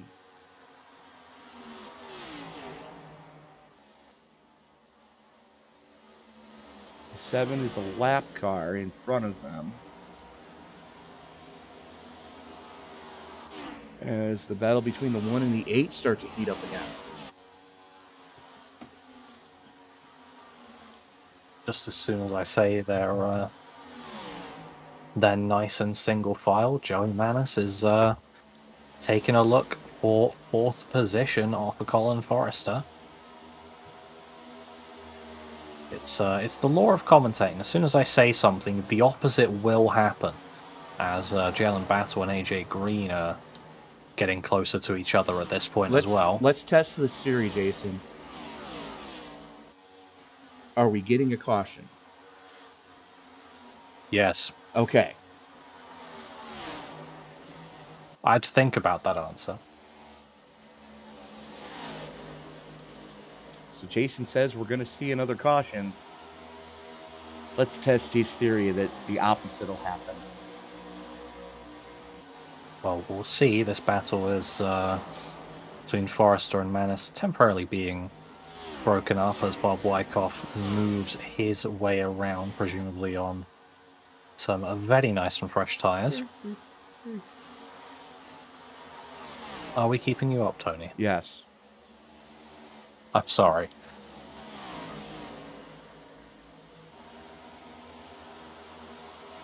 I'm just looking at battle now running stem to stern. I'm looking at race time and race laps here. Yeah. We're running a really aggressive time limit. 4 hours and 20 minutes.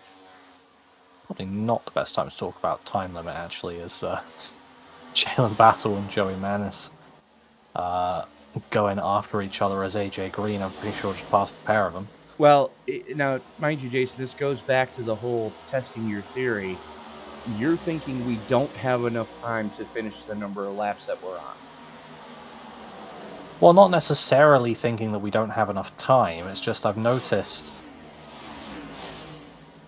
how many laps we've done and how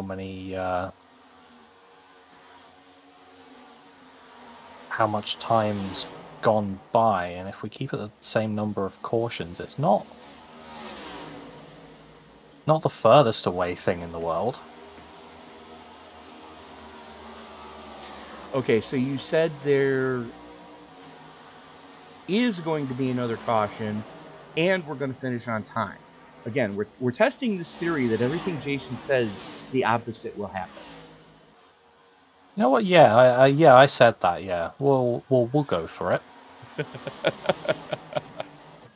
As AJ Green just got past Colin Forrester there, he seems to be on a quite nice charge up this field. No longer saying the opposite of what will happen, because I've said what did happen. And we're going to step away, take a couple goals.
Hey, this is Steven Cherrick. I'm the rear tire changer on the number 24 GMS Chevrolet, and you're watching Sim Racing Media.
What's up, guys? Roger Debo, front tire changer for the 45 Alpha Prime car. You're watching Sim Racing Media. And welcome back to the iSNF Cup Series. We are here for the second and final round in the round of 16 of the playoffs here at Charlotte Motor Speedway for our World 600. Currently sitting on lap 142 of the scheduled 400 lap race distance, with Skylar Carnes still sat in the lead after a nice little recovery from the last caution. Got a second back and climbing back to Jackson Carr, and some pretty strung out cars behind Tony. We do with that. Your closest battle is going to be back there for fourth between Jalen Battle and EJ Green, as we are starting to see wholesale green flag pit stops. Joey Maines and Brian Chu, a couple of the first ones to flinch on that one, as Battle, seeing the 91 getting ever closer in his rear view mirror, they hauled off into turn number 3. And the rest of the field about as strung out as a homeless shelter on Suboxone. Yeah, and I think at some point soon we're going to start seeing some green flag pit stops here, as majority of the field. Yeah, I mean, we're already seeing Mulsey, Maines, and Chu doing their service here on lap 40, on 142 for them, so they're down and dusted for those. We see most of the field is on, well, last pit stop lap 80 something. So they're certainly running out of tyre, and they're probably going to be running out of fuel fairly soon. Obviously got the 100% fuel fill with the full length race. Delgado and Bowles all bring it pit side.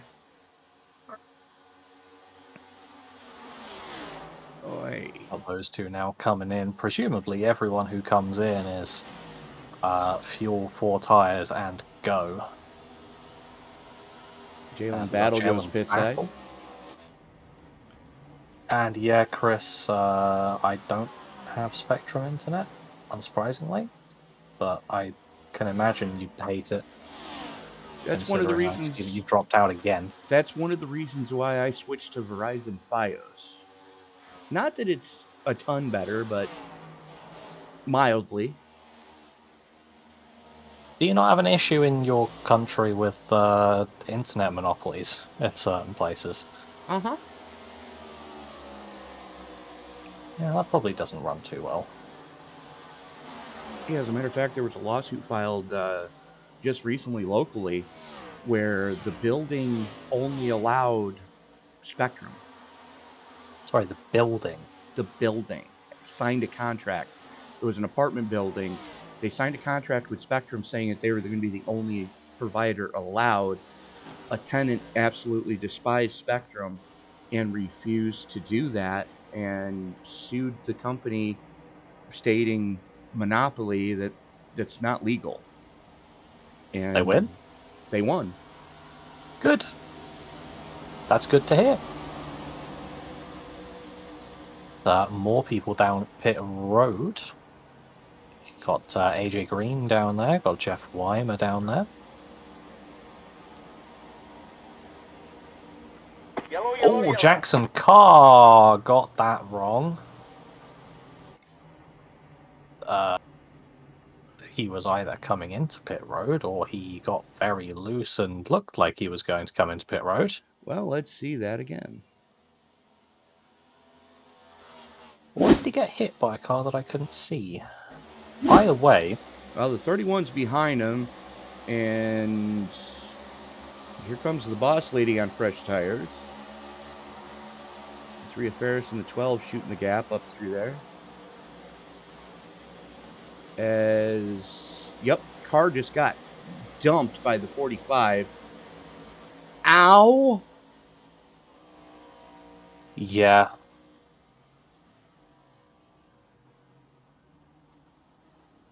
Whatever goes into those barrels would be all over the track. Those would be water barrels, my friend. Well, get the track dryers out and get a bit more of an extended caution time, because the start of pit road and, well, most of the decent chunk front of the part track of the dog is, leg. Yeah, that is now wet. There you see the 45 just run over the 55. The 55 looked like he was trying not to go down pit road. And unfortunately, he wasn't given the choice. That car could not turn back up the track. I mean, that's the point where fate has decided where you are going. Well, fate in the 45. Yeah. You try and battle fate, it doesn't go well. You can battle the 45 though. That's fine. That's allowed. But in a weird and twisted turn of events, because of Jackson Carr going into the pits immediately, he is up there. Well, no, he's going to have to start at the tail end of the field for unsafe pit entry. Entering closed pits is what they're popping him for. You would have been up there if the pits don't get closed immediately at the start of a caution.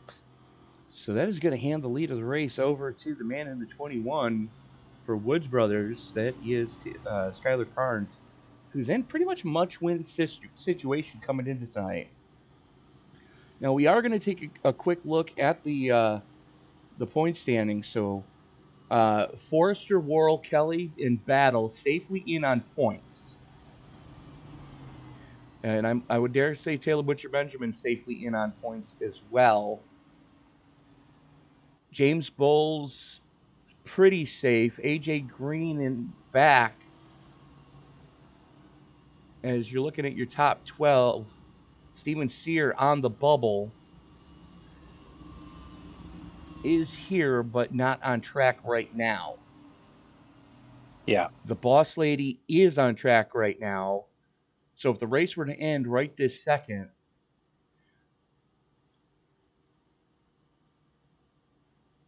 Sear would be out.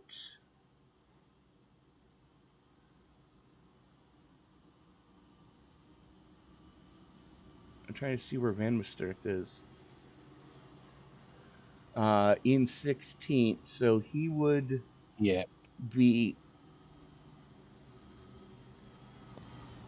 I mean, out. While we're calculating this, right, our job is made easier today with calculating these points, because Charles Roberson is, well, frankly, the only way to say it is 146 laps down. He's very much presumably not here and probably not coming back. Right. Alex Wegert didn't even start. Right. So he's out the picture as well. So it's pretty much finish ahead of the people that are ahead of you, and you're mostly good.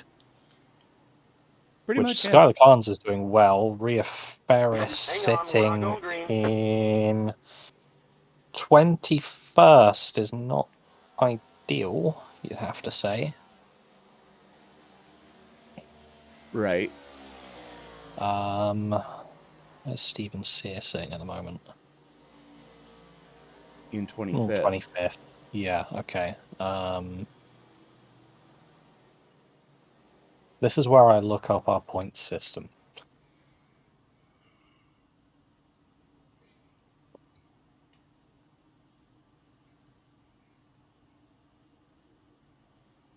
I believe it's the same system we used last year.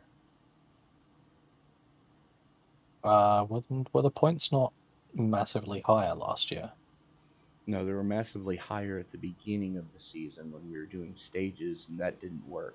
No, that's right. Last season we were doing stages. This season we are not.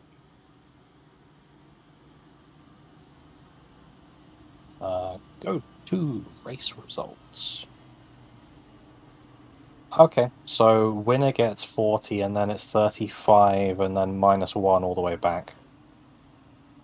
Plus bonus points for... There's 2 bonus points for a lap led, 2 bonus points for most laps led, and 2 bonus points for a clean race. And pole position. And 2 points for bonus for pole position. So Jackson Carr got the pole position bonus points. Don't really worry about that one, points-wise. 0x race, I mean, it's a 400 lapper. Good luck, is what I'm going to say. Right. Talbot Benjamin's got it so far, out of the playoff drivers. So good for him.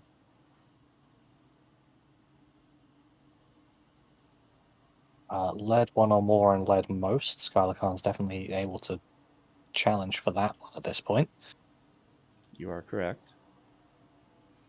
So I think bonus points are less in as, yeah, lights are out. So we get ready to turn them back loose. As the field comes out of turn number 4, pace car gets ready to make that hard left turn onto pit road. Skylar Carnes going to have the button. There goes the pace car. Here comes the field into the Geico restart zone one more time. As Green, green, green. Carnes rolls into it this time and does not spin the tires. Woo!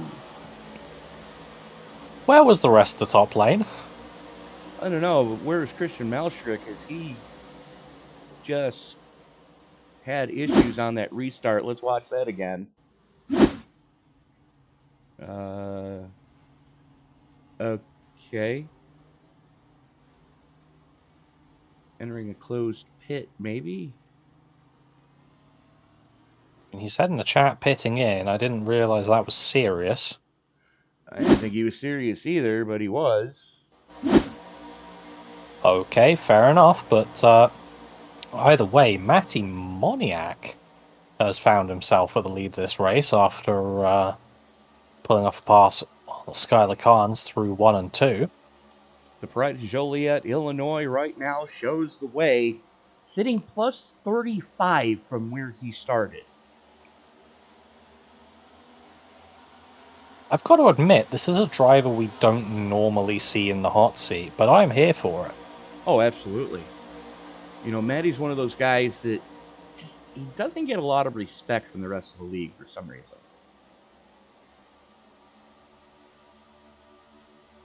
Yeah. I'd say that's fair. Well, not fair that he doesn't get respect, but a fair observation to make.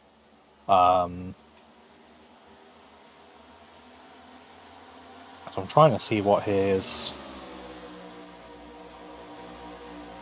results are more looking like. Last time he was running the Cup Series, I think, was the Phoenix race, where he finished 12th. Yeah, he took a little bit of a hiatus there for a little while. But 4 career Cup wins, looking to make it number 5 here tonight at Charlotte. Again, the Pride of Joliet, Illinois, showing the way.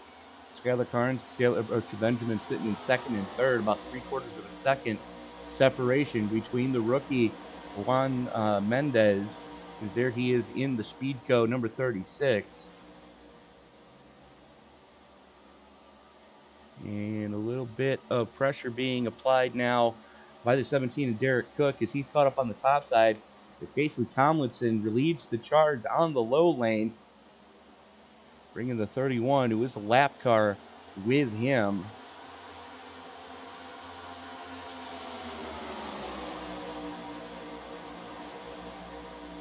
Joey Manus now having to do a little bit of defending against Derek Cook, though. The 8 had the 10 directly in front of him, but that didn't stop his run too much. As I had a look at Matty Moniak results, he seems to be in and around the top 10 a decent amount of the time, but not necessarily able to convert for one reason or another. Maybe another one of those drivers we see getting unlucky a disproportionate amount of the time. Yeah, that seems to be the case with Matt.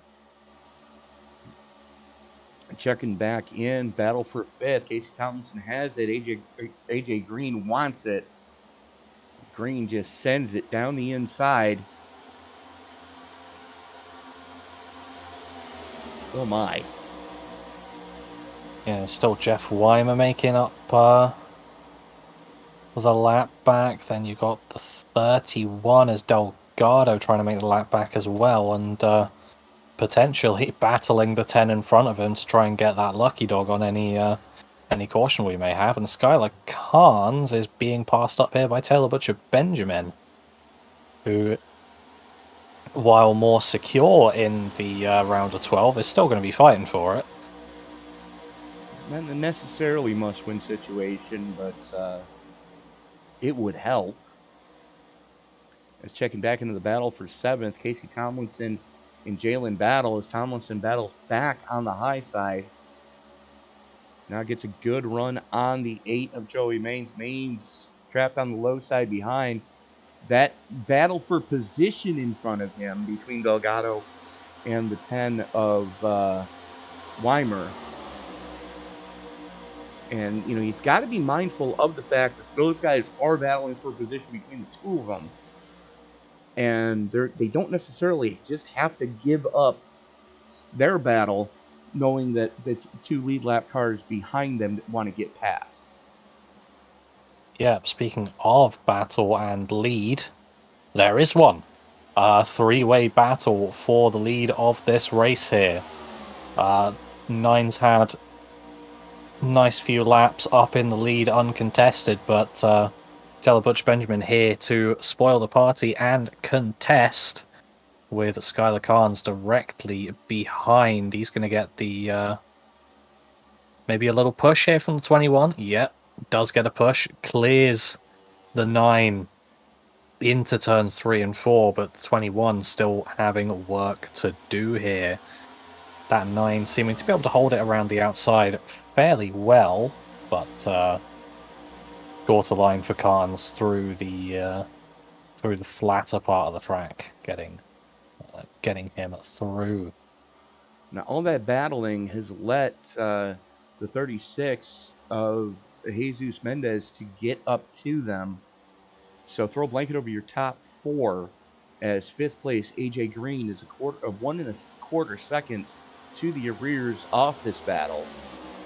Yellow flag is out. Speaking of battle... Oh, I saw the 1 in the grass. That was a start. The 18's back there as well. Let's take a look at what happened to the 24 here. And you see him on the high side. That's Delgado in front of him, who's a lap car. Oi! 4 wide, around, bang, bang, bang. Pinball action. Jeepers!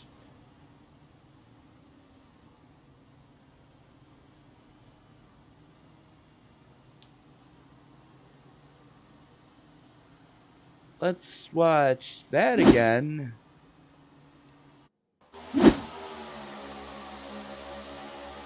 So keep your eye in front of him. We're going to slow this down because it's going to pop off as you go into 3. I'm just watching it with the stream delay because The 42 of Tomlinson gets up into the 31, gets him sideways. Weimer has to check up in the 10. The 24 comes down. They were 4 wide. He was trying to give room to the outside. And the 8 of Joey Maines tried to sneak up the inside. The 1 goes up into Weimer. And then the 24 spins up into the 31. Bang goes the dynamite on that one. Damian Mulvey just gets by with the skin of his teeth, but gets into the 51. And here it comes. Bang, bang, bang, bang, bang. The 19, the 5, and the 18 hit the low side. The 7 hits the front part of the 24. And just like that, we are under another caution.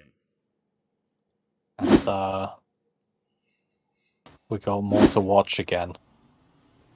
Got more to watch again? Yes. So, you see where it says AJ Green crashed? Oh, crap. Watch that. Oh, no.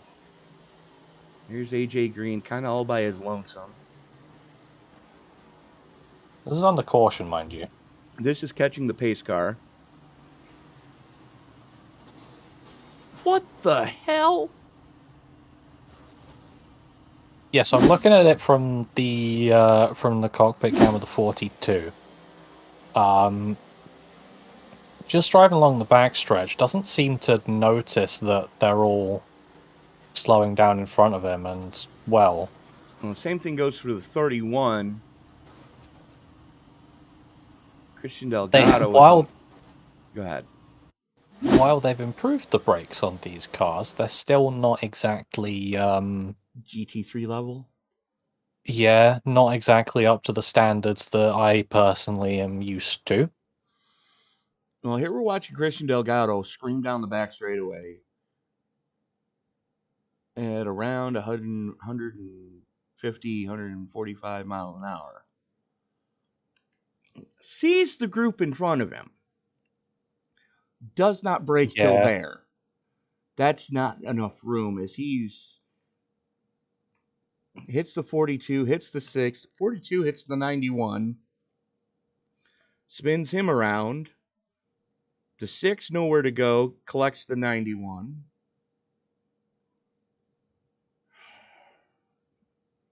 This moment presented to you by Arca Brakes. When you want to use the car in front of you to help you slow down. Arca Brakes. They work surprisingly well at killing your engine. Yeah, because they're going to send the radiator through the engine block. And Who needs one of those anyway? Just, I don't know. Have a guy on the front pour some water on it. Don't laugh. They used to do that back in like the 20s. You had a ride-along mechanic that their job was to pour extra water in the radiator and pump the manual fuel pump for the car. It was like a bicycle pump that they had to pump by hand to pump the fuel from the tank to the engine. Which I have to say would make endurance racing much more interesting if they kept doing that. Oh God, you need a bodybuilder riding shotgun because your arm would definitely get tired especially at a place like Le Mans. Yeah, I'm imagining it like it's sidecar racing. What, with them climbing all over the car? Yeah. Oh God. Imagine a guy in the passenger seat of an LMP1. Dude, you could fairly fit the driver in an LMP1. Well, time to make a passenger seat. Congratulations. You're gonna have to hire a little person. Where would they go on an F1 car? Don't ask. You ever seen Tandem Luge? Yeah. it'd be a situation like that. But before we keep talking about two people driving machines, Green flag, green let's watch the flag. one people driving machines as Taylor Butcher Benjamin had the button, pressed the button, and is got away pretty decently here.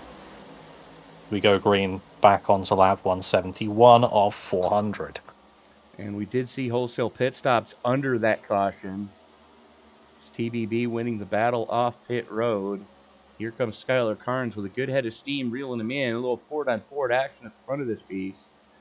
As a matter of fact, 4 Fords in the top 5. Your biggest mover, though, is that one lone Chevy of Colin Forrester, currently sitting plus 31. Taylor Butcher Benjamin plus 30. Matty Moniak's Chevy is plus 30. And Juan Mendez's Ford, back in 5th, is plus 22. Who says you can't pass at Charlotte? Did you say something about Moniak in there? I did. Well, unfortunately for you, he is now 12th. He seemed to drop quite a few positions after turn 1 and 2. I saw this. But Skylar Carnes and Taylor Butcher Benjamin going at it once again. Skylar Carnes taking the lead. Colin Forrester coming through as well, as proves true again. If you lose one position, you may well be losing another one as well. Oy. Oh, yeah. I know where you were looking, because I was looking at the same thing. That was close. Joey Maines catching the apron. Juan Mendez wisely Jesus Mendez wisely jumping on the binders to stay off of him. And here we go. Battle for the lead. Skylar Carnes and Colin Forrester go door to door going in 3. Forrester sends it on the outside. Yeah, it looks like he's going to be able to hold it, going to get the better run. But being on the outside, you've got a longer way to go, so Skylar Carnes is going to be able to make it all back up in the start-finish, not straight. Just say that. Forrester battles back through 1 and 2, down the back straightaway into 3 and 4. Forrester with the nose out front, a little bit of a wiggle, is going to have the lead at the stripe by half a car. Carnes taking the short way around. Forrester using that second lane momentum, the fact that he doesn't have to turn the car as much or slow the car as much, he's able to maintain. And I don't think we're going to see those wild moves like we saw a couple weeks ago at Phoenix. I think they've learned, and also it helps that the race is much longer. Right. Although, on lap 400, who knows what we're going to see. Forrester does have the clear in the middle of the back straightaway. Carnes going to slide up behind him and let him go.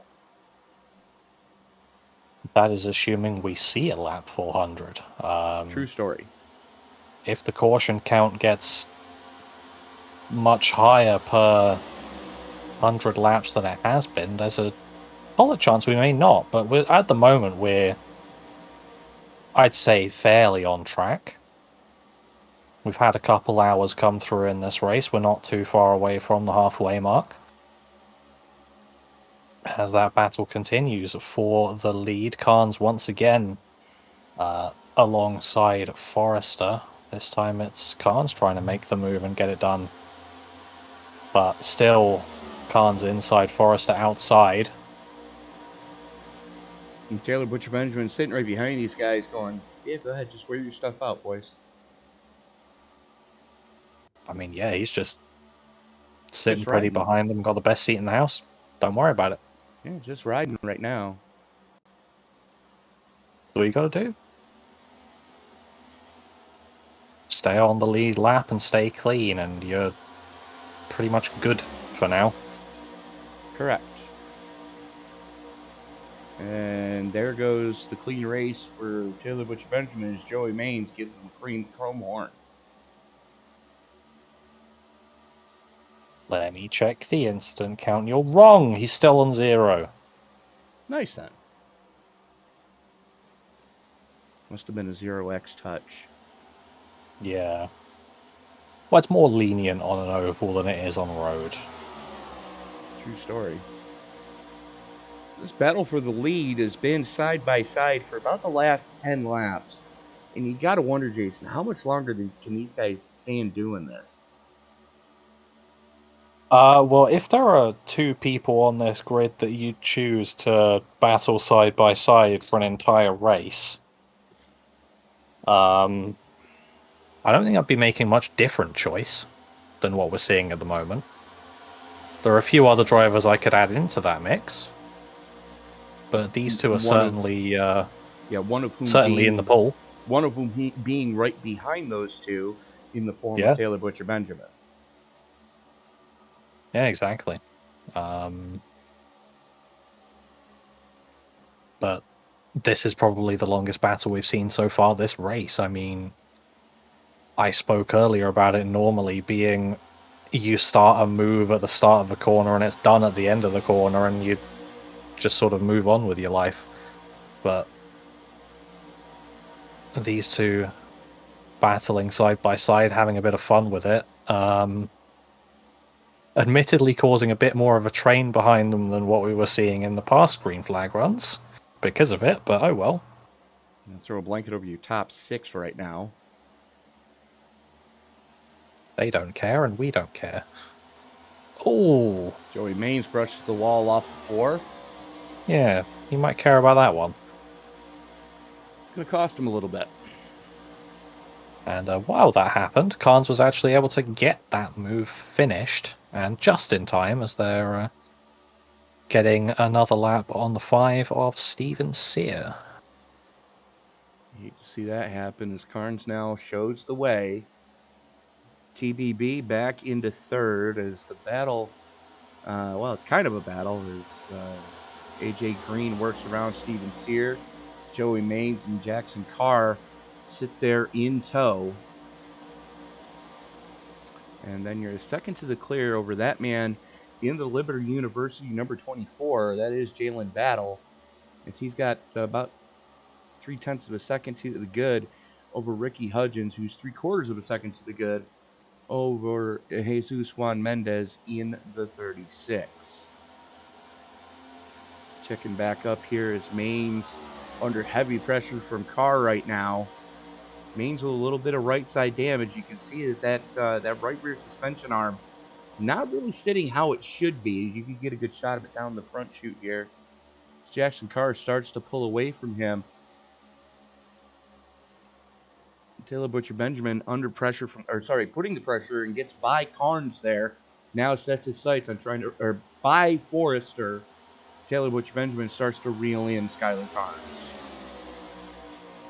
Yeah, not too surprised about that number 8 suspension arm. I mean, the wall can do that to you.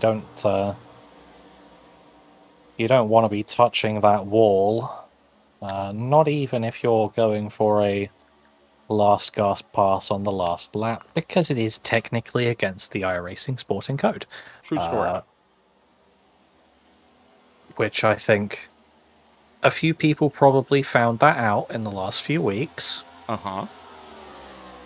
And now I'm just letting you know so that people don't do it again. As AJ Green now getting past Colin Forrester, so unfortunately, after being passed out of the lead, it seems like Colin Forrester hitting the wall as well is not having the nicest of times being passed by now 4 people. Well, he fell into the trap that a lot of guys fall into at places like Chicagoland or even Michigan, California, where running that outside lane, yes, you can run faster down the straightaways, but you wear the tire out on corner entry because you're going so much faster when you turn the wheel. You do, but it's it's still really at the point where I'm going to be honest, this still doesn't really matter, and he knows this. Right. I would be willing to bet that Colin Forrester's iRating is at least double mine. True story. I'm going to check that. I'm Let's interested find now. out. Place your bets, everyone. Colin Forrester's iRating? 4175.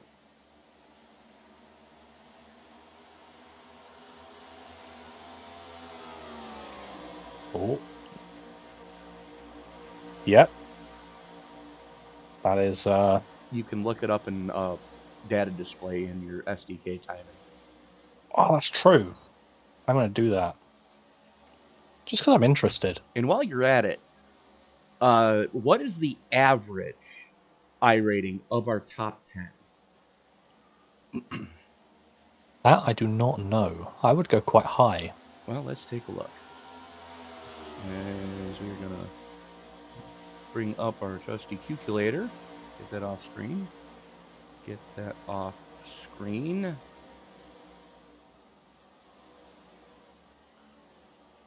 I'll run some numbers as well. Yeah, I'll let you run the numbers because it won't get off my main screen. It's fine. I can just use my phone.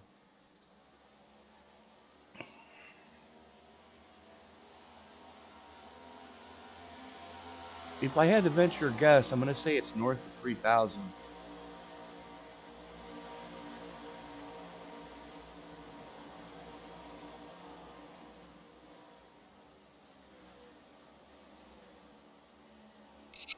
Correct. It is north of 3,000. Yep, 3153.8. Thank you. But Just remember are some- the 7:30 show is completely different from the 3:30 show. Enjoy the VO. But there is some hard proof in this grid that iRating does not equal your skill level, especially if you don't run many officials, because I think you've got a decent amount of people who don't really tend to run officials. They can just run leagues. Right. I'm the opposite. I haven't really found an oval league that works for my time.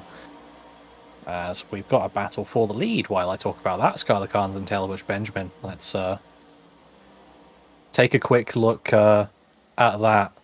We'll continue the podcast later on. True story.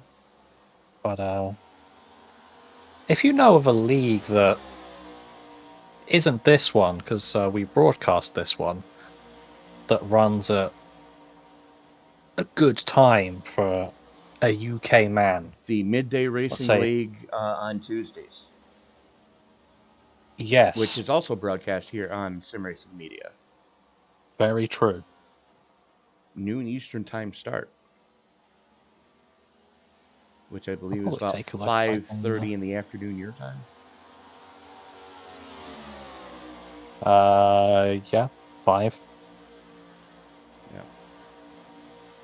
Because I am 5 hours in the future. Correct. Speaking of 5 hours in the future, take a look at this battle for the lead.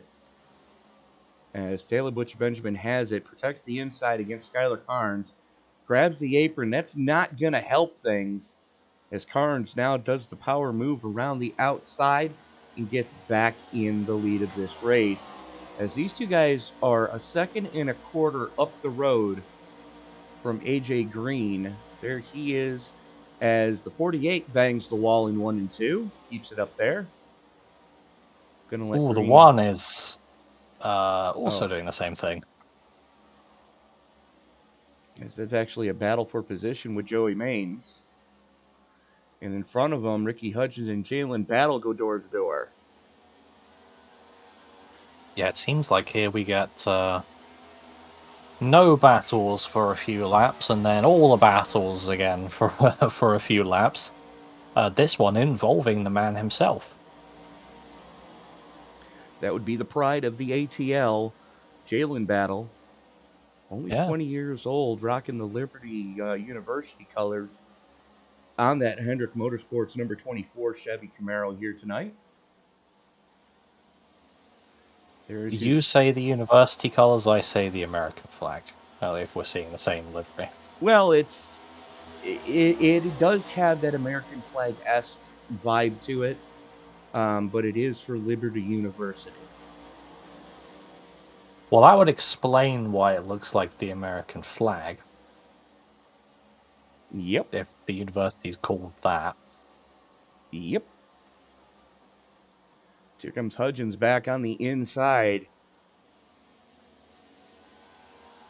And the InsuranceKing.com, number 52. Battle sends it around the outside. Battle back up into 5th.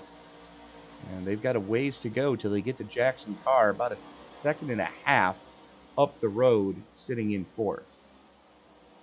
Yeah, and possibly the two most American things on those two cars, university pride and insurance.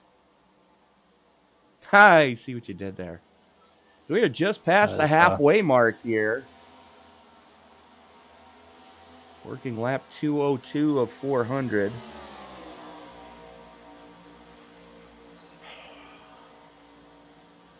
We have a green flag pit stop.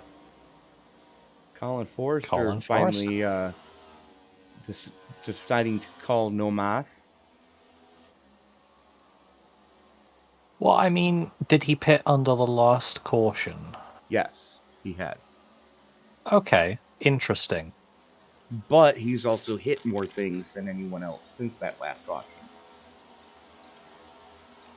Unfortunately true. Because on fuel, you're good at the moment. Correct. Technically on tyres, with the amount that you're taking to the end, you're fine to pit now, yeah, I guess, but I don't really think pitting twice per fuel run, or per what the max fuel run would be a good idea. Oh, that's why he's come in. He's got a black flag. All right, then. Or did he get a black flag from being in? Who knows? Probably that one, to be honest, because I don't see a reason why you'd just get a black flag out in open driving. Unless it's a meatball. We don't have it. No, it's a black flag. It's not a meatball. They show up differently because we don't have a penalty before you get DQ. It's just straight DQ at 29 and nothing else. How many incident points? Certainly, no one's hit that yet. 17. Okay. We still unfortunately have more and more people creeping closer as the race goes on. Speaking of creeping closer, that is Derek Cook and Jesus Mendez going after each other for 10th place. See what I did there? I did. We're getting very savvy with our transitions. We're also getting very punchy up here in the booth.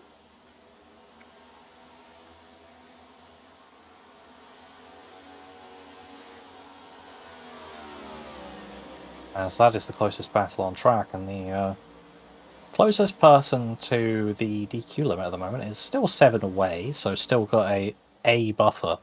The 42 of Casey Tomlinson, though, is going to have to be a little bit more careful in the second half of the race. As Derek Cook now goes for that move. Especially if you take a look at the front of Tomlinson's car. Looks like he's hit a telephone pole.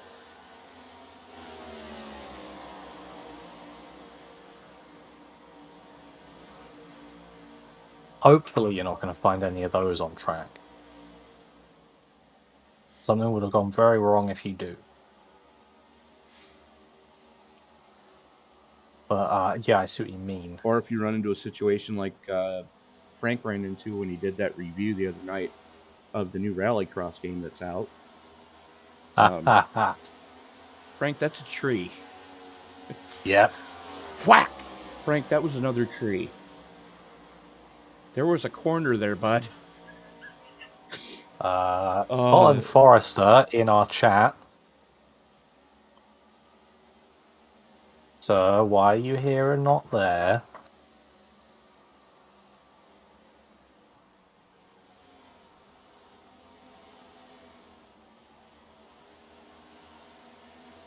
Because he's still on pit road trying to get that car fixed. It was a meatball.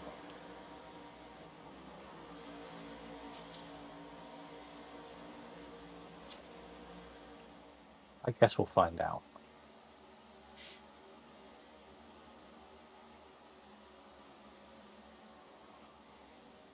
Stream delay has me waiting with suspense on the answer. Does that say what I think it says on Stanley's car? Yeah, it does. Hang on. Yes. Why? Oh, look at his front right.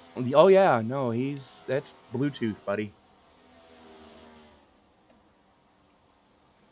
Yeah, Bluetooth suspension on the Chicken Cock Whiskey number 41.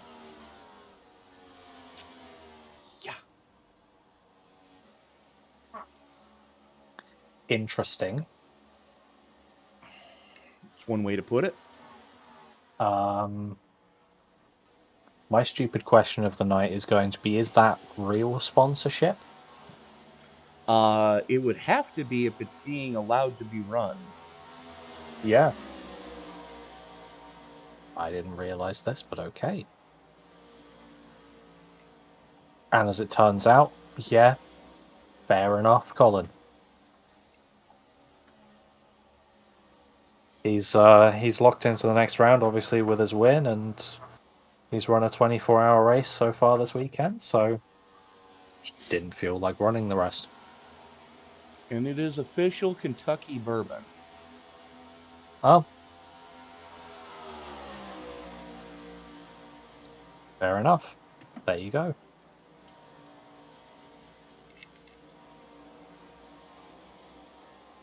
Colin, which race was it? Because there wasn't any official ones that I know of. Stuart Haas, Cole Custer drove it at the Coke 600 at Charlotte. Oh, okay. So it's even accurate for the race. Correct. Fair enough. Cool. Right now, Ricky Hudgens and Jalen battle your closest fight on track.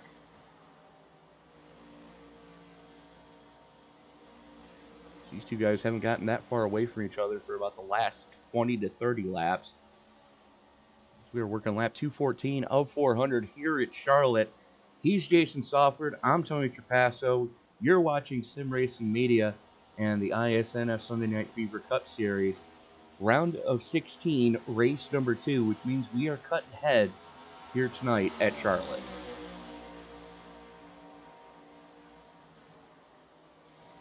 A 24-hour MX-5 race at Martinsville. What? Okay. Wait, back up. Back up. You heard what I said. You heard what I said, and I meant it.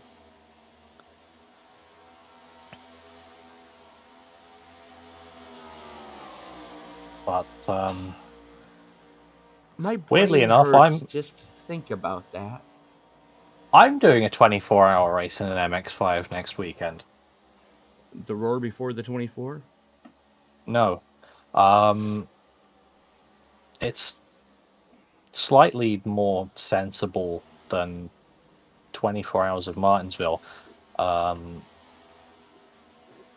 It's basically the governing body of motorsport in the UK.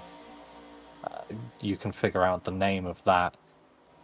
Is doing like one of their first iRacing events because they're starting to venture more into sim racing.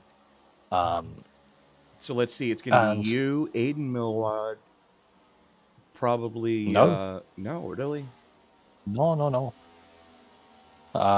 He's not doing it that I can see. Okay. What about Jimmy? Nope. Really? Yeah, no, this is just an event, to be fair. I'm still surprised Have you ever those heard of- two aren't supporting it. Have you ever heard of Britcar? Yeah, they're basically your version of the SCCA.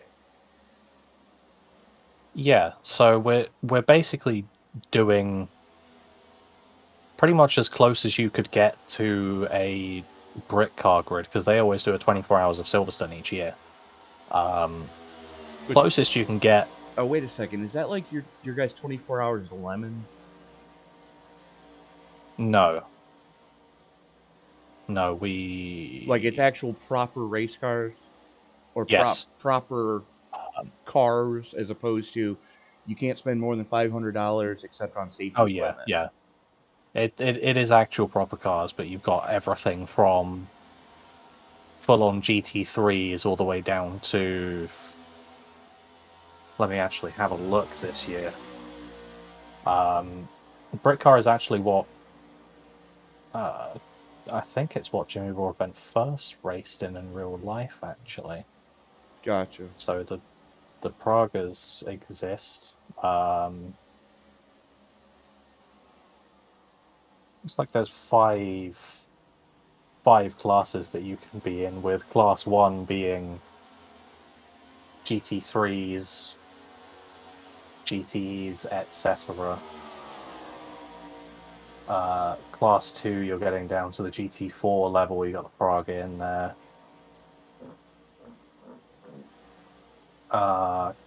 Class 3 appears to be some more GT4s and some other things that they put under the name Cup. So, I think Porsche Cup, Ferrari Challenge. Right. Class 4 is where you get more down to sort of your more normal people level. You get your touring cars in there. Gotcha. A few production cars, and then you got Class 5, which appears to be pretty much a free-for-all. Of if you want to run it and you're doing it professionally, you can. Of which apparently there was a Smart 4.4 running from 2017 to 2019. Good for them. But yeah, so in this race on the iRacing service, we're doing GT3s, TCRs, and MX5. So we decided to go in the MX5. Not because we like being sent, but because it's the one that requires the least prep. Frankly. All right then.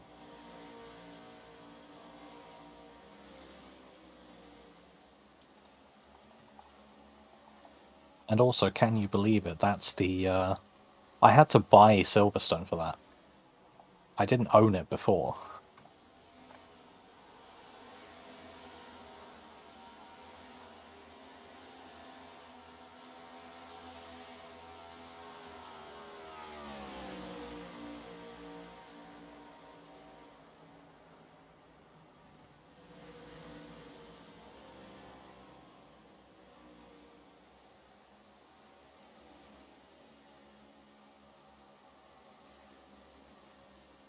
If we take a quick look at this race again, after I quickly come out of podcast mode, Jackson Carr and AJ Green, the two closest battling cars on track. Third and fourth, Skylar Khan's still in the lead, Taylor Butch Benjamin still in second. They've got about a 3-second gap between each other, and 22 about a 3-second gap back to this closest battle. Then you've got Jalen Battle rounding out the top 5. Absolutely. Is Jason, bear with me a second. I'm trying to figure out how to...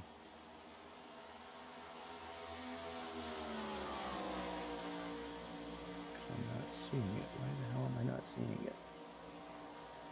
What are you trying to do?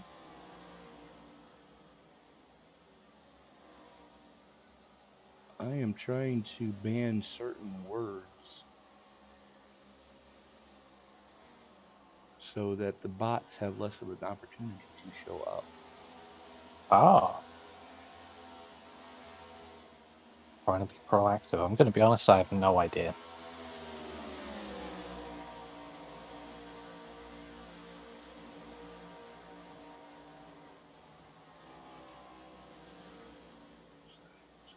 Okay. Okay.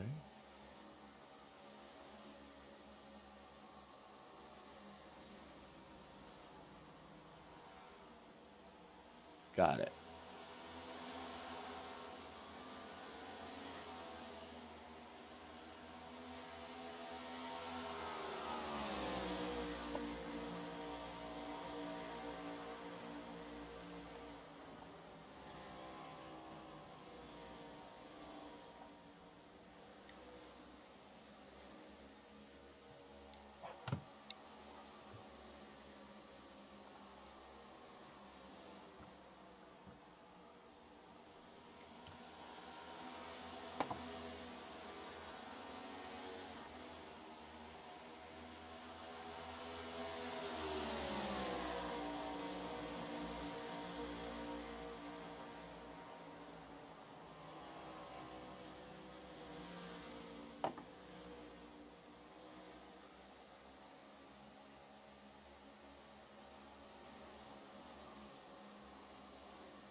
Battle on track, at least temporarily, as AJ Green got past Jackson Carr, but Jackson Carr is coming into the pits, as has Skylar Carnes, as has Taylor Butcher Benjamin in this lap as well.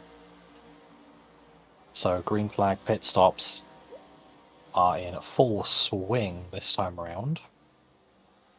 We're on lap 230, just over halfway to that checkered flag.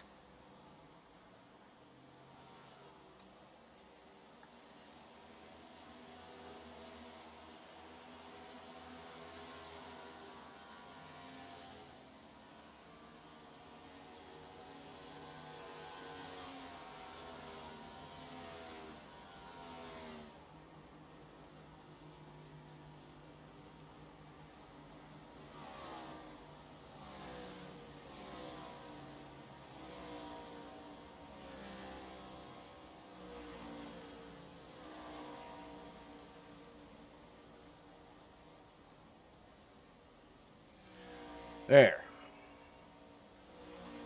That should take care of that for a couple of days. Sorry for being so distant, folks. I was trying to clear up a bot problem we've been having. AJ Green down and away. Hands the lead of the race over to the 17 of Derek Cook, who's got 9.5 seconds to the good over your current second place runner. There he is, Chris V. It's another one of those ones who's in a must-win situation. Good news if you're a Skylar Carnes fan. There he is in third. And only 5 seconds to the arrears of Chris V. Now, Chris V was last down on lap 169 as Derek Cook brings it pit side from the lead. Chris V inherits the lead, gets credited with leading a lap. And Carnes with a good head of steam trying to reel him in. TBB and Damian Mulvey going after it right now. Mulvey was last down on lap 204. TBB just came down pit road. There's his teammate, the boss lady, Rhea Ferris in the bodyguard edge number 12. Christian Malsharek currently sits in 15th. There he is.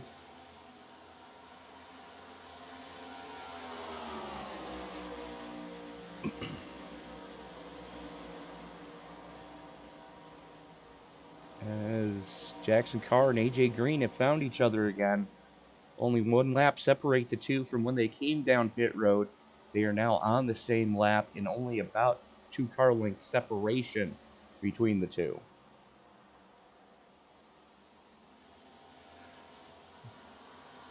So we are going to go side by side, pay a couple bills, and we'll be back right after this.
Hey, this is Steven Cherrick. I'm the rear tire changer on the number 24 GMS Chevrolet, and you're watching Sim Racing Media.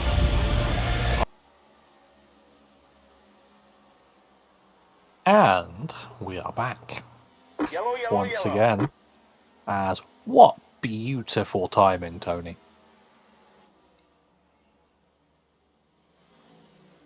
We're back, and immediately that yellow caution flag flies. Yeah, I'm trying to find it. Not sure. I don't know. Eugene To be honest. Thorne. What happened to Eugene? There he is in the 20. There's St. John's, New Brunswick, Canada.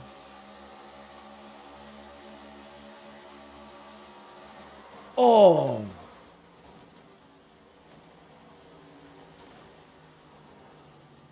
Well, that's not good.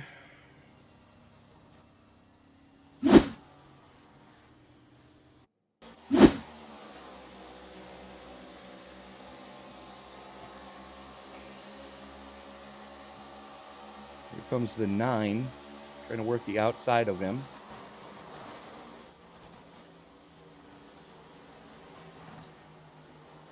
When was our last caution before this? Because that was a very nice long green flag run. Back on lap 170. Nice.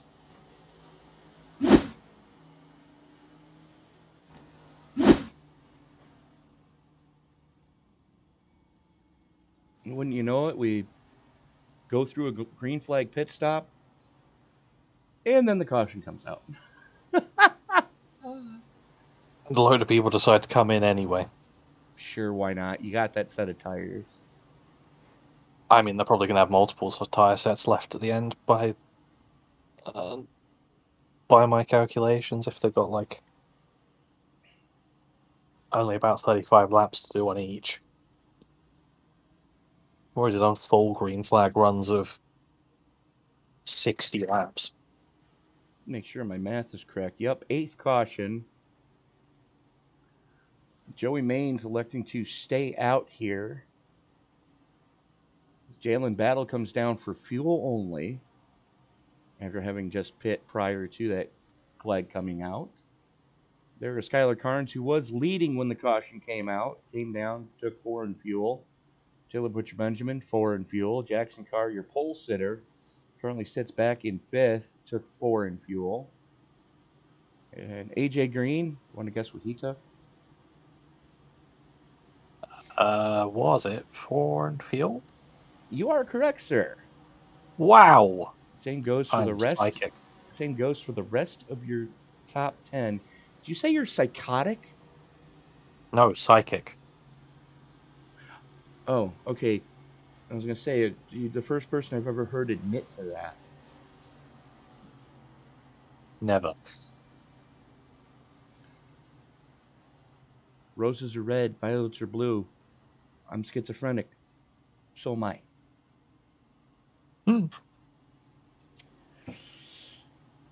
And before I get us kicked off the air... oh, good grief. Now I'm going to have to start keeping you in check from now on. We start getting too crazy, having been on for over 2.5 hours. But on this restart, I don't think Joey Manis is going to do too terribly. I mean, tyres shouldn't be that much of an issue after 12 laps of green flag running. I would say that those lead lap points are going to be useful had he have been in the playoff. Yeah. Which, unfortunately for him, is not true. So lights should be going on in the pace car this time by. Yeah, seems to be everyone's getting ready to get to double file. Yeah, there we go, the 2 wave around cars. So Maines, Battle, Carnes, Butcher Benjamin, Carr, Green, Hudgens, Menendez, Mulvey, and Chu rounding out your top 10. Maine's going to have the button as we're getting ready to put lap 245 in the books. Restarting after caution number 8. He's Jason Salford. I'm Tony Trapasso. Welcome to the iSNF 98 Fever Cup Series presented by Sim Racing Media. Thank you so much for making this part of your Sunday evening. If you haven't done so already, please give this video a thumbs up. It really does help share these videos with the YouTube algorithm. The more thumbs up the video gets, the more likely it is to show up on someone's homepage when they log into YouTube of, hey, you might enjoy watching this. And what we noticed in the recent analytics, over half of you watching aren't subscribed. You really should subscribe here to Sim Racing Media so you don't miss a single moment of action, as we have racing 7 days a week. Jason, why don't you get us going again here? Yeah, sure thing. That pace car has pulled off down pit road. And Green. Joey Manis has the button. And he uses it well. Initially, Skylar Carnes following him very closely, able to battle and get past Battle. But the 24 may be looking to come back at him here.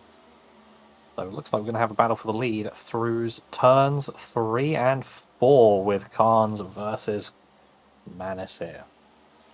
Manis on the top shelf, Carnes on the low side, trying to make it happen. Maines trying to make it happen on the top shelf, able to use the momentum of that second lane to his advantage right now. On fresh tires, that's really where you want to be on older tires, for some reason, the bottom line is going to be the big winner. But right now in the early going, as everybody is on fresh shoes, except for Maines, he's going to have to go to that top shelf and let it all hang out up there.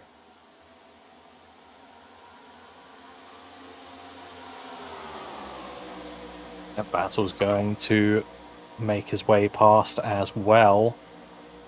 And Manis was looking to try and get down there, but Taylor Butch Benjamin just about got alongside him in time. Manis should be able to eventually come in, though he's not going to be able to because he's going to try and stick it around the outside of Taylor Butch Benjamin, nearly looking like he had enough grip to go around him and get alongside Battle, but that speed ran out, and he's going to have to get down before Jackson Carr does it before him. Too late.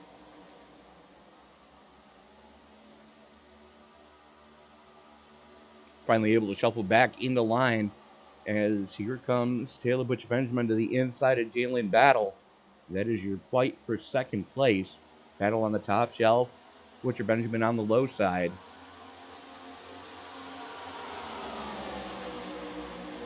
Still side by side, hauling it off into turn number 1. Butcher Benjamin letting it all hang out down on that low side. He's going to get the clear coming off of 2. He's going to have to get up quick. It's Battle now under pressure from Jackson Carr as they haul it off into turn number 3.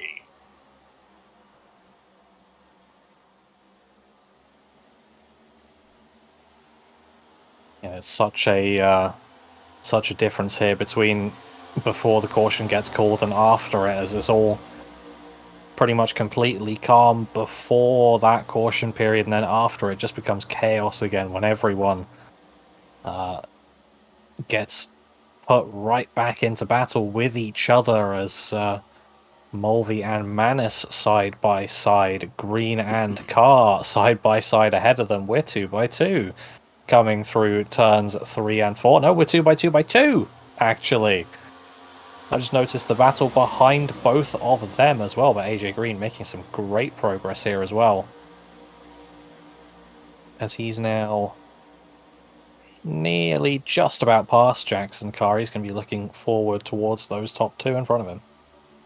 He's going to try to reel in Taylor Butcher Benjamin, who's trying to reel in Skylar Carnes, keeping Carnes honest. Pretty much throw a blanket over your top 9. And for that matter, you can add Brian Chew to the mix, so top 10, as they've got a second and a half to the good. 3 wide going through the dog leg. Nope, that's not going to work.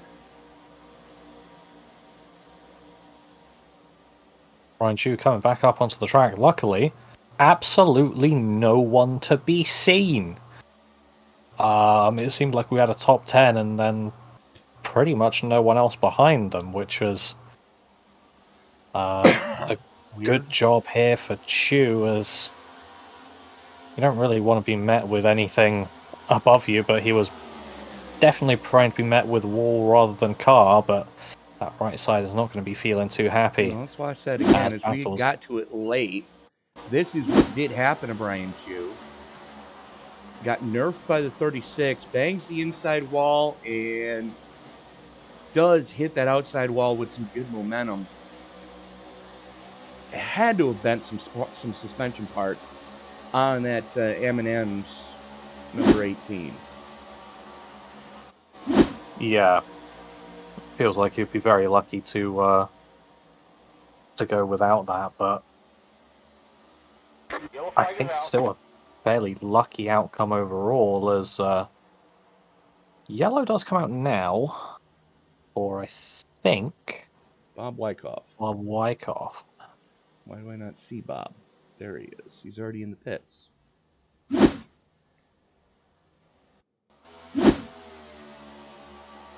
Oh, you're not a legend, Oval.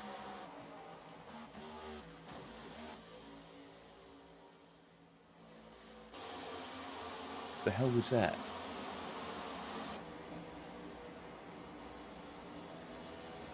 What are you doing?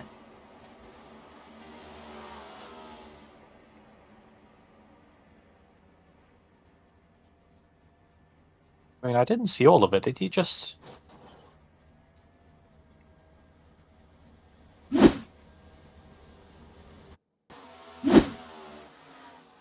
watch this again here. Has connection issues going into 3.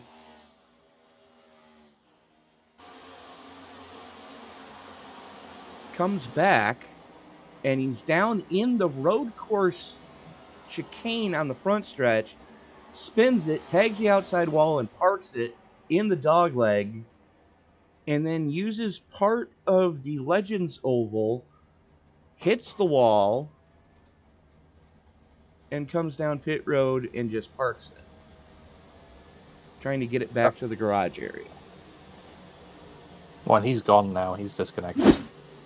I would hope so, because that was things that make you go WTF. I don't know. I assume there was something in that we don't know Right. what it was, because I mean, he said earlier in the chat, sorry I missed it, so evidently he'd probably come into the race a bit later. He's completed 137 laps. But those connection issues certainly not helping us see the full story behind that one. I feel like there probably would be a reason why someone would go down the road course bit. I don't know. Oh well, either way, it happened. Yeah. You know what else happened? We saw a whole slew of pit stops happen there. As Jalen Battle came down for fuel only again. But Skylar Carnes, AJ Green, Ricky Hudgens, Taylor Butch Benjamin, James Bowles, Joey Maines all came down for 4 in fuel. Mulvey and Cook elected to stay out.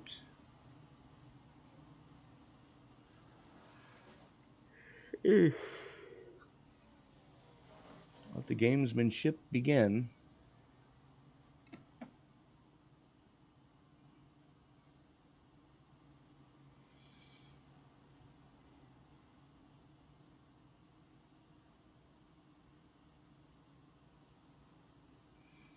$258 laps of 400 already in the books. Under our 10th caution, I think. 9th caution, sorry. Oh, we're doing all right.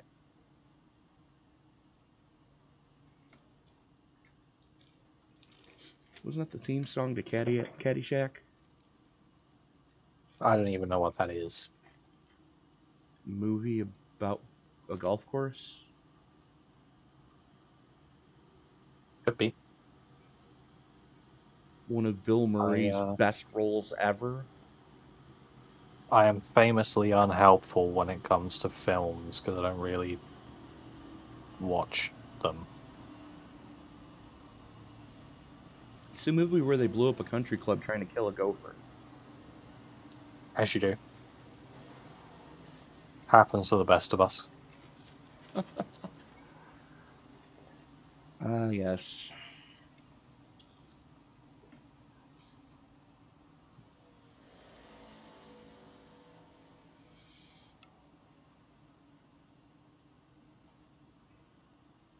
So the Irishman going to have the button when we go back to green.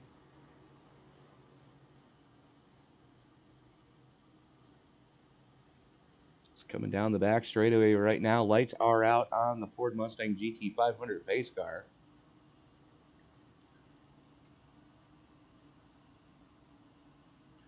Mulvey's holding them right at 55 miles an hour, as you do.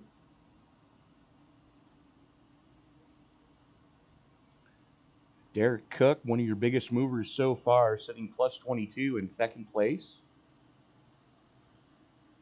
As he's been doing all night long, Taylor Butcher Benjamin currently sits plus 24 back in 7th. There he is on the low side. pace car is in. Mulvey has the button. Here comes the Geico restart zone. Green, green, green. Mulvey jumps on the loud pedal. Cook doesn't get away at all. That stacks up that outside lane. That's going to make Skylar Carnes very unhappy. No. We're 3 wide. Oh, no. Oh, 52 tags the 17. 17 hard up into that outside wall. Not being collected by anyone. Just about. Avoid him. Okay, cool. Everyone's just about avoided him. And we had that live. Okay. Wow. Nice. Talk about lucky cameraman. Thank you. Skillful cameraman, I'll have you know.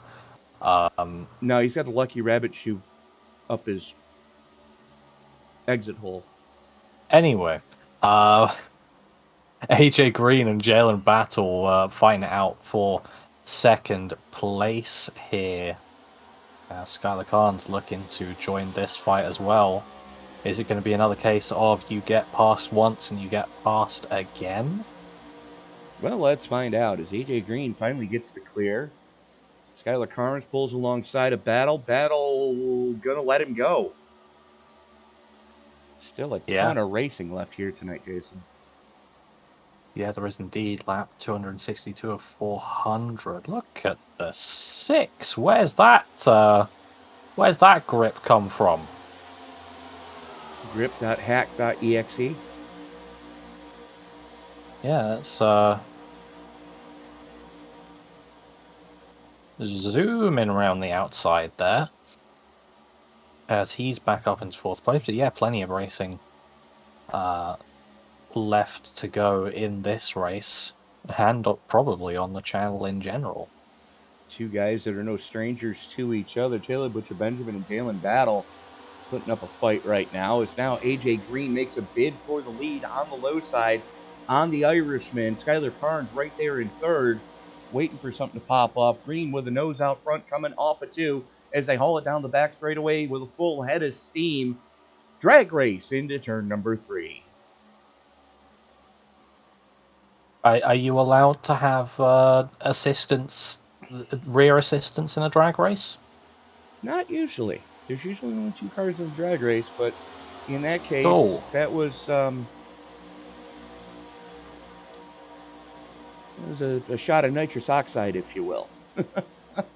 Well, AJ Green's been disqualified from the drag race, but luckily there are turns in this race, so that one doesn't matter, so he's in the lead.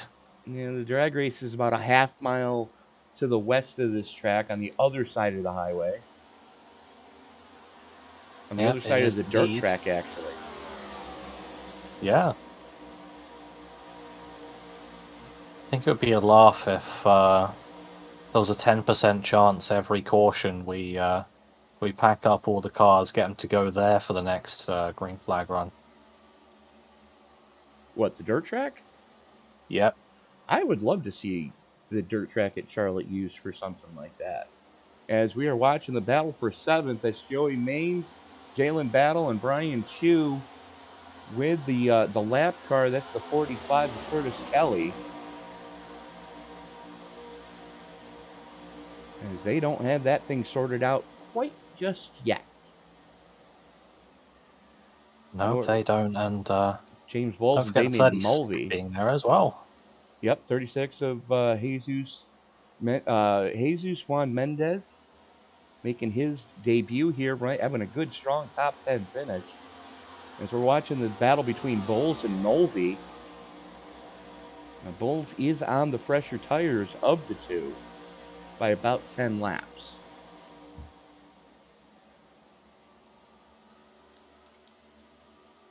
Checking back in with the race lead as AJ Green watches that Motorcraft Ford get ever closer in his rearview mirror.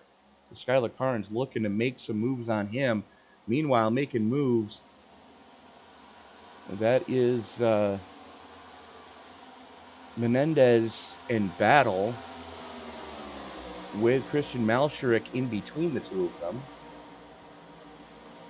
Yeah, this has been an unfortunately familiar sight for the leaders, having Skylar Carnes bearing down. But he's there. AJ Green punched his ticket last week. Skylar Carnes almost in a must-win situation this week. Yeah, exactly. But if I know these two, I know that they're both going to fight it out until the very end, no matter what the situation. And whatever happens, it's going to be a good one. You are correct, sir. Menendez has just gotten by Chu. Yeah, I was going to say, still battles happening all over the track. That was a loose 3. Oi. 36's connection isn't looking like the most stable thing in the world. They're paying a 233. Yeah, that's not good.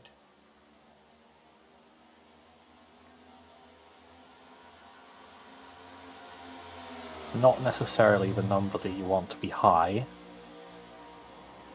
I'd like a speed of 233. Sure, why not? That would be good. Ping, not so much. No. But battle for the lead is going to be heating up. And no, it's not. Longer.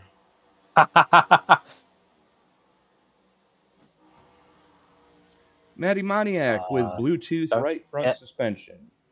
Don't get stuck. Don't. Catches the apron. Oh, is he getting a receipt right here? Yep, that was a receipt. Oi. He spun the 20 earlier, the 20 just spun him. Let's watch that beautiful bean footage again.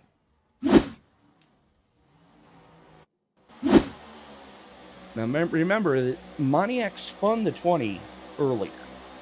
So Eugene Thorne's still not happy with him. Thorne going to give him the chrome horn on the back side of the dog leg. Moniak tries to save it, overcorrects, and boom goes the dynamite. And we will step away, pay a couple bills, and we'll be back right after this. Hey, this is Steven Cherrick. I'm the rear tire changer on the number 24 GMS Chevrolet, and you're watching.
What's up, guys? Roger Debo, front tire changer for the 45 Alpha Prime car.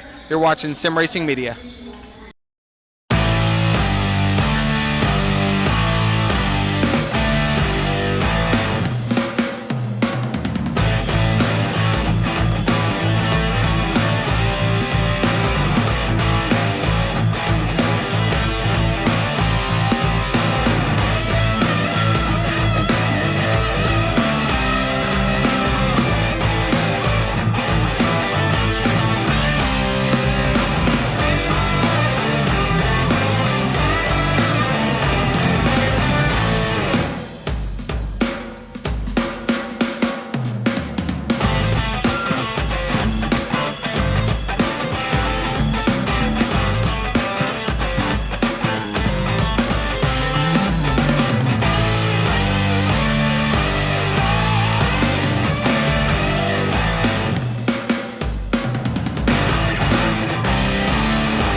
Hey, this is Steven Cherrick. I'm the rear tire changer on the number 24 GMS Chevrolet, and you're watching Sim Racing Media.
Hey, this is Steven Cherrick. I'm the rear tire changer on the number 24 GMS Chevrolet, and you're watching Sim Racing Media. We are back here at Charlotte Motor Speedway. Back double file with the lights off on the pace car. Just coming out of turn 2, so not too long to wait now until we go back green here on lap 276. Going to be coming on to lap 277 out of 400. Firmly racing towards that 100 to go mark. And AJ Green is going to be setting up at the front, has the button. He's gained 3 positions so far this race. Skylar Garnes alongside him has gained 4. And loads of other people have gained a lot of positions, but they're going to be looking to gain some more here. So pace car comes off, and we are getting ready to go green here. 36 was blinking a bit there, Tony. Yes, he was. It's got to be unnerving for those cars around him. As here comes Taylor Butcher Benjamin trying to work the high side on James Bowles. That's your battle for third. As in front of him, got sorted out. The 52 of Hudgens as Butch Benjamin got a little loose. Coming off of 2, that's going to open the door for Maines to get by him. TBB is hemorrhaging spots right now.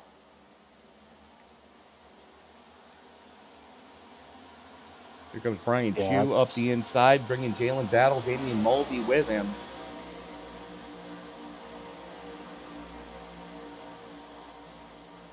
Good An grief. unfortunate restart for the 22, but he still has time. Look at the battle for the lead, though.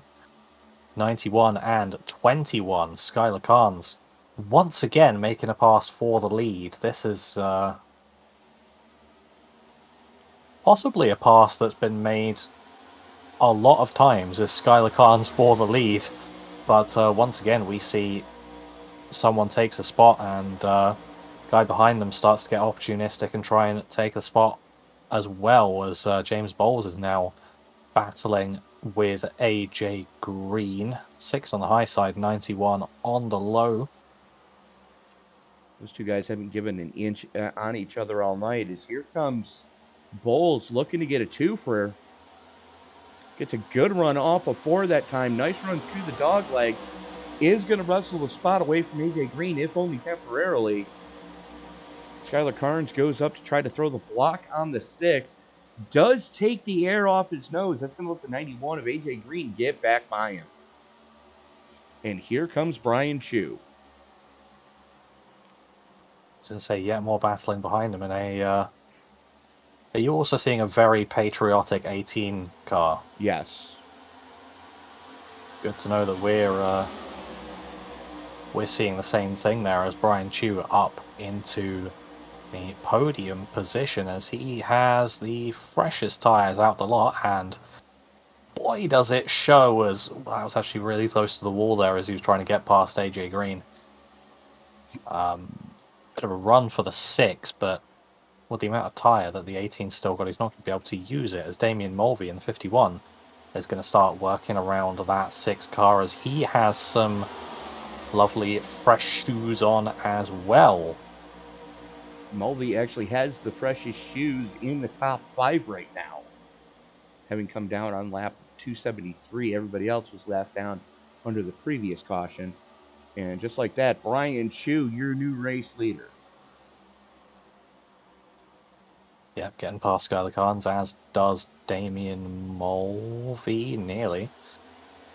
With some Ford v Ford crime going on at the moment. Skylar Carnes still going to be battling it out, but not going to be able to do too much against that 51 on the fresher tyres. And now Damien can go and look forward at the Toyota that's in the lead. In fact, the only Toyota on the lead lap at this point in time. Oh as the my yellow flag goodness. comes out for Chris V. That's a lot of cars. That's a lot of cars. I'm seeing it. It did involve Casey Tomlinson. There you see him in the 42. Gets the 10 a little bit loose. And the 10 just has had enough. And collects the 27. Jesus, tap dancing.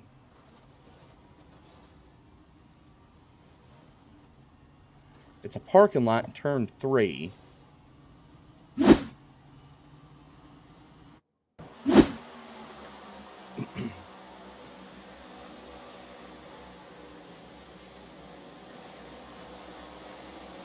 Here's what happened with Christian Malschrick. It's popped off in front of him. And he just gets run over from behind by the 19.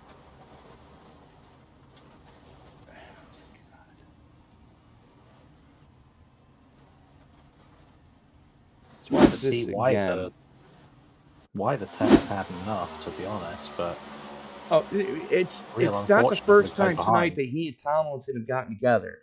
Now there's the tap that gets the 10 loose. He goes up the track. Tomlinson straddling the apron to stay off him. And now they come out of 2. Both of them have their cars collected. Tomlinson does have position. And the 10 is just going to come down the track, change lanes 3 times. Keep your eye on the left side of Tomlinson's car. He doesn't move. The 10 came down on him as if to say, F you, I've had enough. They both eat the wall. The 27 is a victim of circumstance. The 27 just a victim of circumstance there. And then all hell's breaking loose behind him.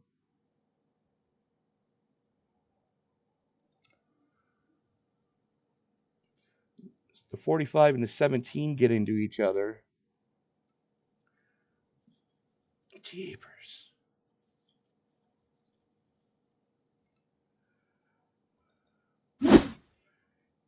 Unfortunately, the 10 also did not follow the Rule 1 that myself and Tony were talking about during our last break. Right. Of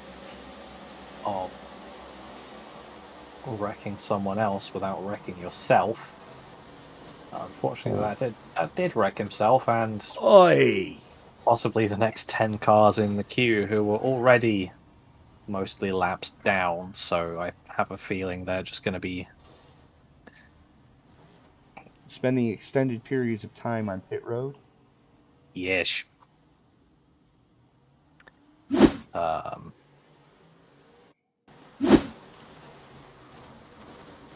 That's probably not going to be too healthy for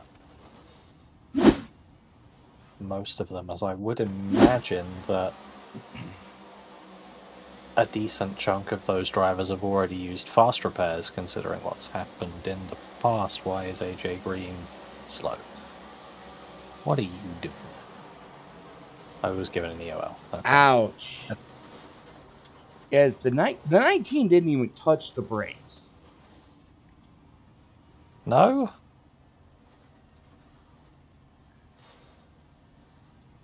That's disappointing. Yeah, we're going to watch this again from Christian Malschrick's point of view. As we are going to look back, there's the 19 right behind him.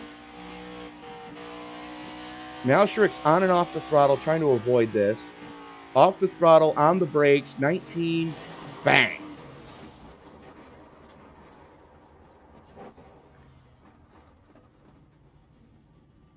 That's what you refer to as trying to cold trickle the field.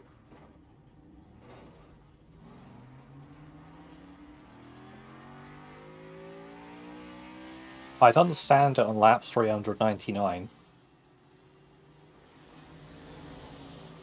Or 400.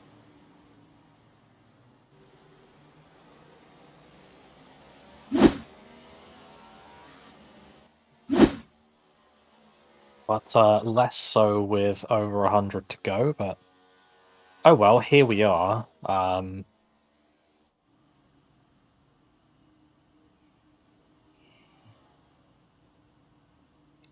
We already had a fairly low amount of cars on the lead lap. That's unfortunately only compounded the issue as we've got 12 cars on the lead lap now.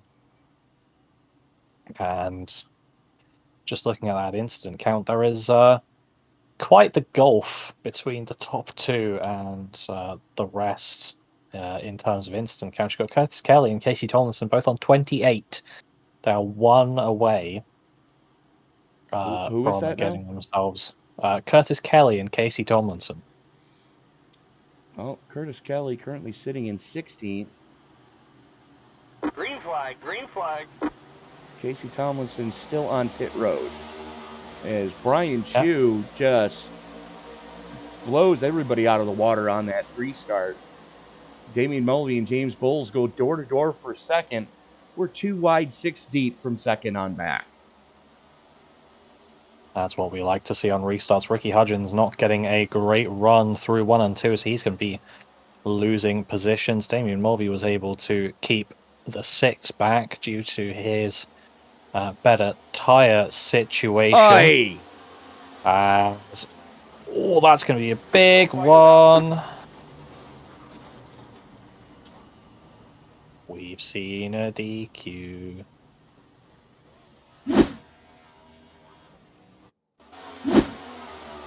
You know how you said Curtis Kelly was sitting in 16th? Yeah, Not anymore. I see this now. Well, actually, no, he's still technically sitting in 16th at the moment. 8 goes down into him. Up into the wall goes 27. Keepers.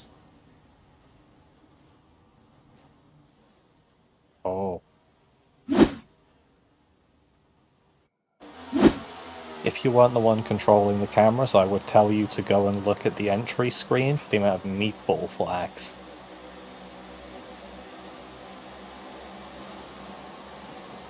Oh, hold on a second. You know what? We're going to do that. 1, 2, 3, 4, 5, 6. Yeah, there are 6 cars respecting the meatball. And then everybody with a checkered flag or the dreaded DQ flag, which is the black flag with the X on it. Curtis Kelly, the only one to have gotten that so far. But a lot of people have already just retired under their own accord. As what am I watching? DQ flag looking a bit like a colorblind Scottish The flag. 41 pushing the 27 of Chris V. Is that legal? Can't see why not.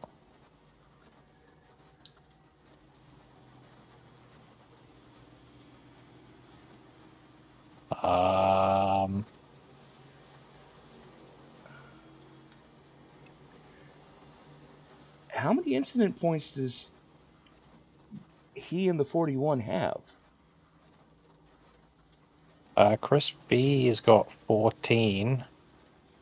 And Tommy Stanley? 41 has 13. Okay, well, They've got him to spare. more power to him, but still, it is... I mean, it's quicker than towing. Just make sure you stop correctly. He Right. stopped correctly, and he had a fast repair. Good stuff. You gotta be kidding. Oh, me. and he spun it on exit. Of course. Were you on him for that? Huh? Were you still on him at that point? I was not.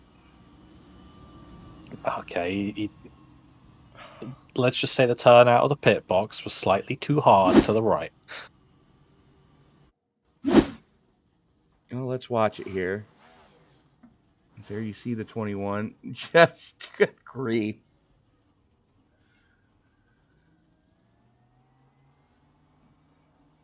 Unreal. Oh dear. Oh well. Unreal is we got 10 cars left on the lead lap. Yeah. That would mean, we hope, less cars equals less crash. It's not been too bad, but We don't just have less cars. Well, no, we do have a lot less cars than we had. yes. It's not been too bad, granted, but I thought we were going a bit harsh on the time limit. We're now running with just about exactly an hour to go, and we've still got 108 laps of this race to run. But half the field is gone. I mean, it's doable if we stay green. Half the field is gone, and I think just about everybody has burned their fast repair tonight. Except maybe Caleb Richard Benjamin. That is my task to the field. Get to the checkered flag with 400 laps done. Well, you know what this means, Jason. Just stay green. You do know what this means, because you made the statement earlier that whatever you say, the opposite happens. You said we were going to see another caution. We did. So you got that part right. And you said we were going to go to time. Unfortunately, the way things are looking...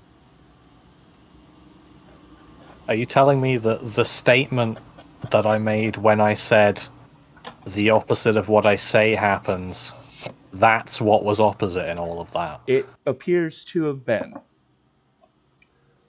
Well... So you jinxed your jinx. You know what? We are really powerful, Tony. You notice this. We can say whatever we want, and either it will happen or it will go horribly wrong. So you're saying we're in weatherman status? Yes. The only occupation where you can be right less than 50% of the time in your work and still get paid. There will not be a hurricane circa some British weatherman in the 1980s or something. Yeah, stop. Don't even go there. Because the man that's leading out of Fort Myers, Florida, has just suffered from two good ones that have hit that area. Green flag, green flag. Brian Chu racing for Fort Myers right now. Gets a good restart as Damian Mulvey and Jalen Battle start to fight it out. Battle on the top shelf, Mulvey on the low side. James Bowles and Skylar Carnes now go side by side. James Bowles hits the wall. That's not what you want to do. No. Mulvey looks to the inside of Battle. Battle using that top shelf.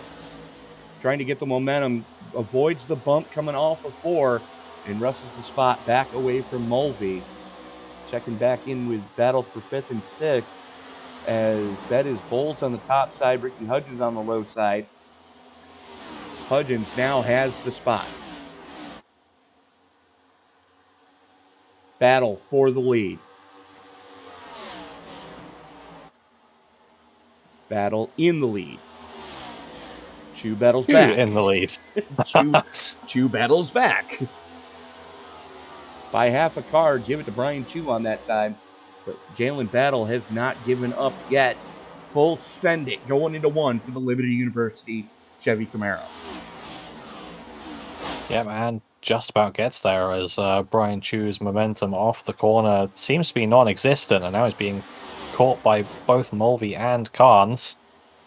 Stays low, and effectively blocks Carnes in for now.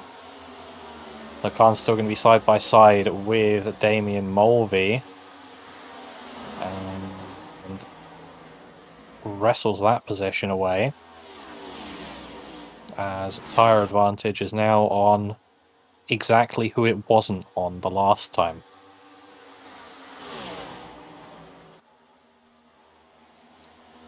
Carnes up into second. Chu drops back to fourth as Mulvey with a good run gets him back up into third. Again, precious tires of everybody around him. Here comes Chu to fight back, trying to get the low lane, get some clean air to that front splitter. He's got to be careful of the 52 of Hudgens and the 55 of Carr right there with him. Throw a blanket over third through sixth.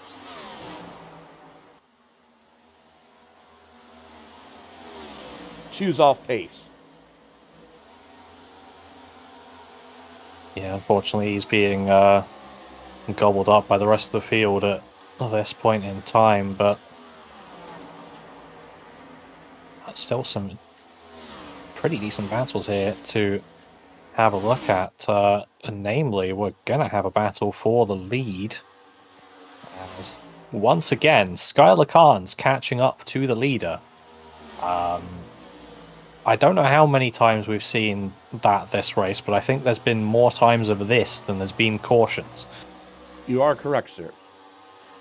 As we are watching Hudgens and Carr going after each other. A little beating and banging coming through the tri-oval as they now both try to figure out how to get by the Irishman, Damian Mulvey. As you called it, battle for the lead. As Carnes on the top shelf, battle on the low side. Bristol, Tennessee versus the ATL. Give it to Bristol. Yeah, and we're going to see a bit of an intercontinental battle happening here as Jackson Carr is against Damian Mulvey. Admittedly, I don't have the overlay on, so I don't know where Jackson Carr's from, but I know that Damian Mulvey's from Cork, Ireland. We are 100 laps to go as Jackson Carr from Des Moines, Iowa. Okay. That's somewhere I've actually heard of. Ricky Hudgens, one of your hometown heroes, a home state heroes, if you will, from Harrisburg, North Carolina. Yeah, I was having a look to see who is the closest. I think I didn't check that one.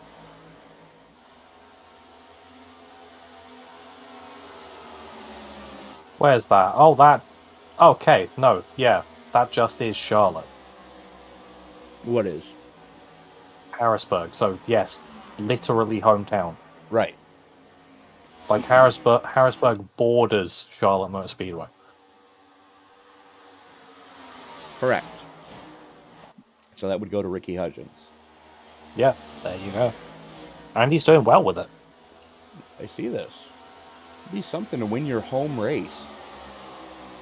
And Jason, in case you're wondering why we're seeing so many patriotic paint schemes here tonight, this race is normally held on Memorial Day weekend.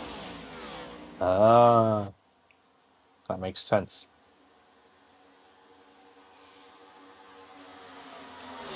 And we're only technically about a week late on Veterans Day. So you kind of see where we're going with that. Yes. Which one is Veterans Day? When's that? Educate me. I'm uneducated in your holidays. The 11th day of the 11th month. Ah, what we call Remembrance Day. I see. Red Poppy Day, if you want to call it that. Yeah. But yeah, Armistice Day, Memorial Day, Remembrance Day, whichever you want to refer to it as. Yeah, so we're not too far off on that one. As we may not have that many cars on the lead lap, but the ones that we do have on the lead lap are providing some great racing here. Absolutely. So we're checking back in here with AJ Green and Jeff Weimer as they're slugging it out. That is your battle for 8th and 9th.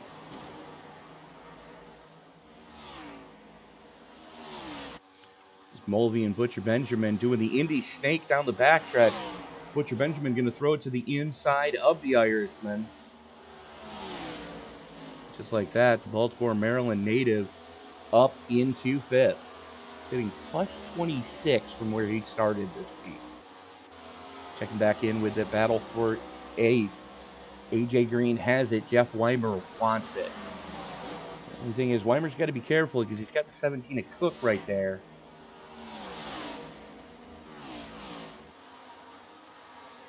All right, Cook wants some laps back.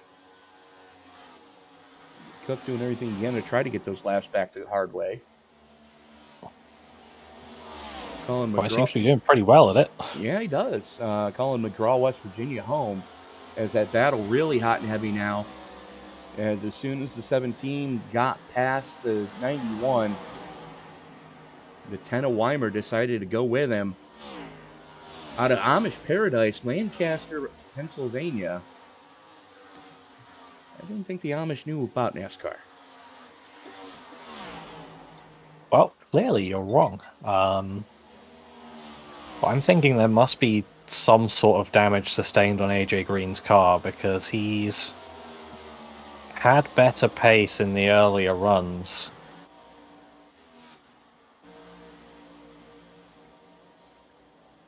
But he just seems to be stuck at around 9th place, and he's actually falling back a bit from Jeff Weimer here. Well, let's see if we can see anything here. As we are focused on the 91. The left side seems to be okay. Let's see what the right side's going to look like here.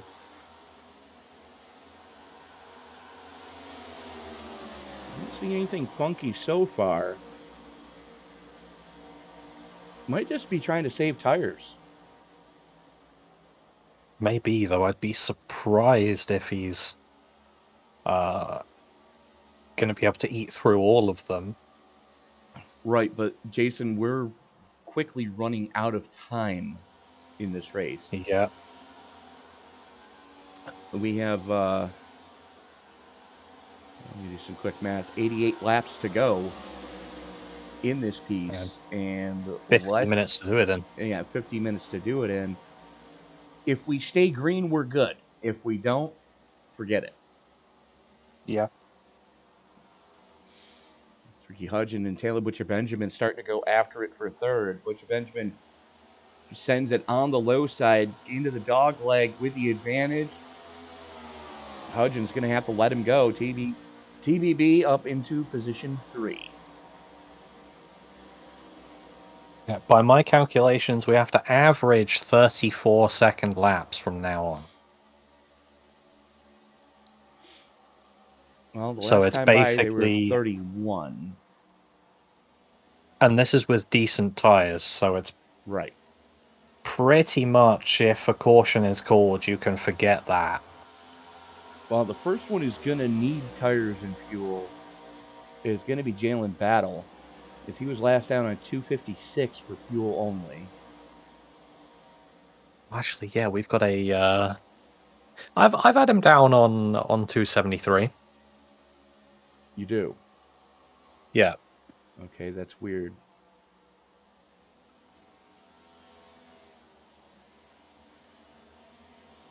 Okay. Did you have to do a restart around that point? No. Oh. Oh well. Maybe. Maybe I did. I don't remember. Oh, well, it doesn't matter either way. Everyone's still going to have to come in. Right. At least one more But- time. Yeah. Whichever way you look at it, Jalen Battle's still going to have to be one of the first. True story. Unless he is a fuel-saving god, which, I mean, I'm not going to lie, I wouldn't be surprised. We've seen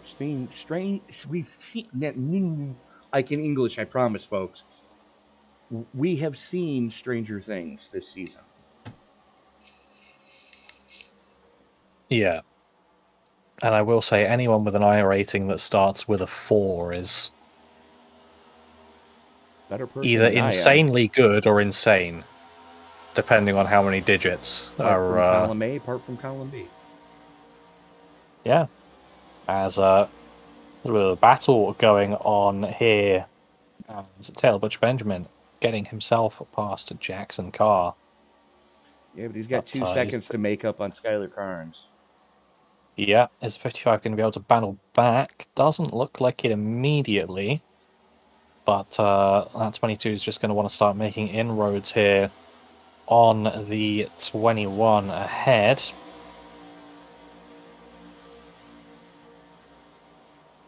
In case you're wondering why we're focusing on this battle with about a quarter of a second gap between the two, that's your closest battle on track, folks. The rest of the field about as strung out Yeah. as a methadone clinic.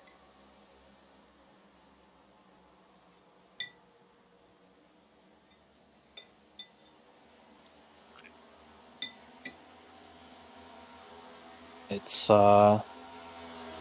most people have got a second gap forward and back, and then you've got these two next to each other. Ricky Hudson and Jalen Battle are fairly close, around the same gap, and then half a second between Mulvey and Chew. And looking at chat, how many cautions so far? Was it 10, 11? I think 10 or 11. Which, to be honest, for any sim racing, World 600 is not bad. I'd say that's fine. Yeah, pretty much. Fuel window for the end, probably in about 20 laps.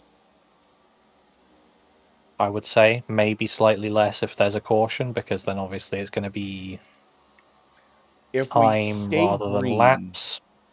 Yeah, if we stay green, they're going to need to come in right around lap 345 to 350.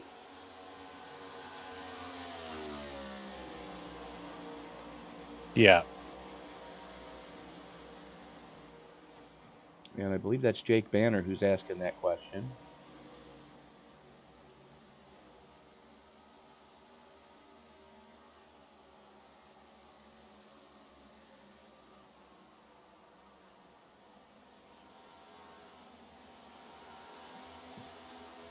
That'll start to get hot and heavy up here for fourth. It's Jalen Battle who has reeled in Ricky Hudgens.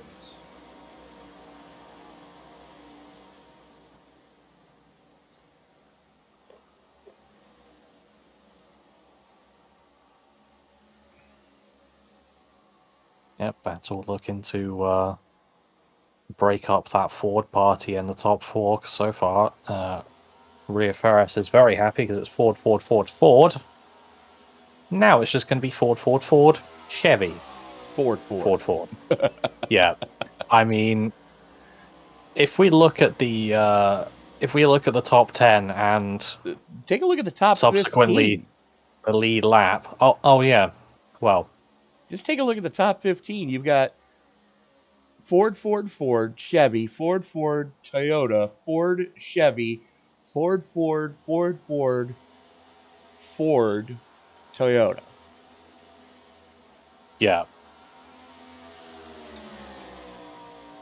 I think Rhea has trained her drivers and the drivers in that manufacturer block to just stay in the race no matter what. And some funky mystical spell to have people not crash into them. battle hot and heavy, 4th, 7th, and 8th, as the Toyota of Brian Chu goes after the Ford of Jeff Weimer, who has just gotten by him, as he works their way around the lap car that is the Chevy of Brian Treadwell. Ugh. That was interesting. That was some strange movement from the 10.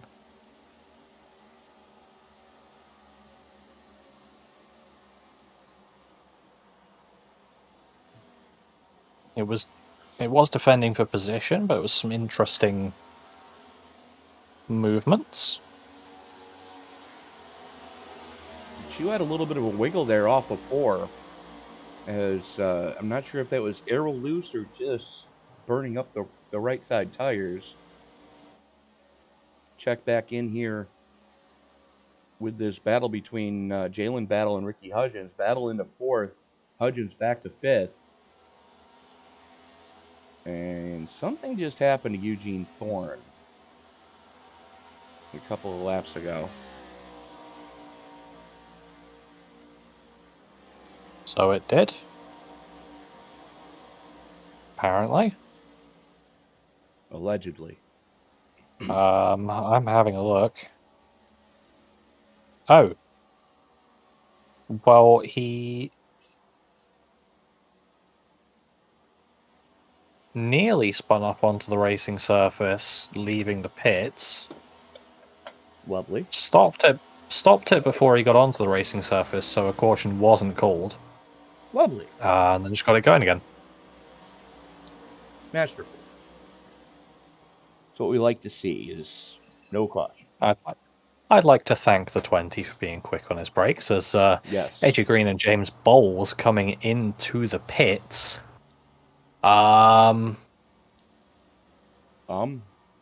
You can't make it from here. Can or can't? Unless... I don't think so. Okay. Unless cautions. Fair enough. I would say. Well, they went I from don't about think. 170.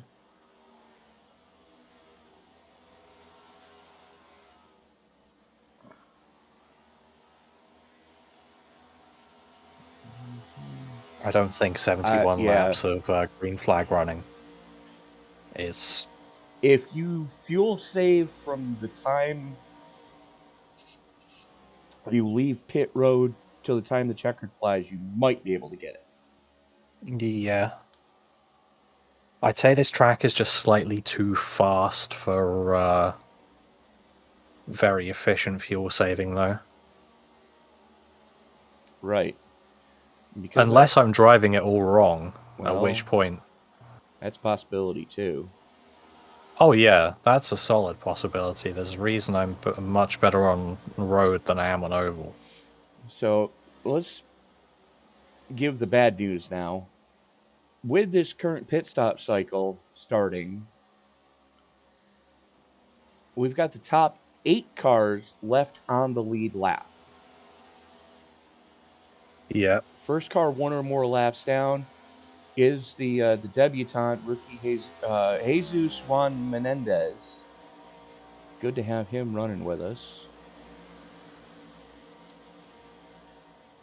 Chris V rounds out your top 10. He is also about a lap down, almost 2 laps down. And you can see across the top of the screen just how many retirements we've had tonight. Good grief. Yeah. We've been a bit stricter on the fast repairs than it has been, and well, I'd say a bit strict on the DQ limit. It's not made too many people fall foul of it currently. I mean, Casey Tomlinson is out because of it as well now. Didn't catch when that happened. Under the last caution. I would explain it. Oi! But you've seen something. Chu and Weimer just got into it. That could have been disastrous. Let's go back and take a look at that from the eye in the sky.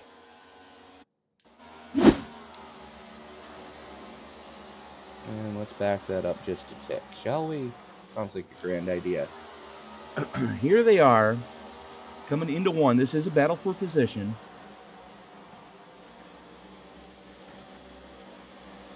As they both try to work their way around the debutante of Jesus Menendez. And then he just bang fenders. It spits Weimer down the track, and Chu gets by.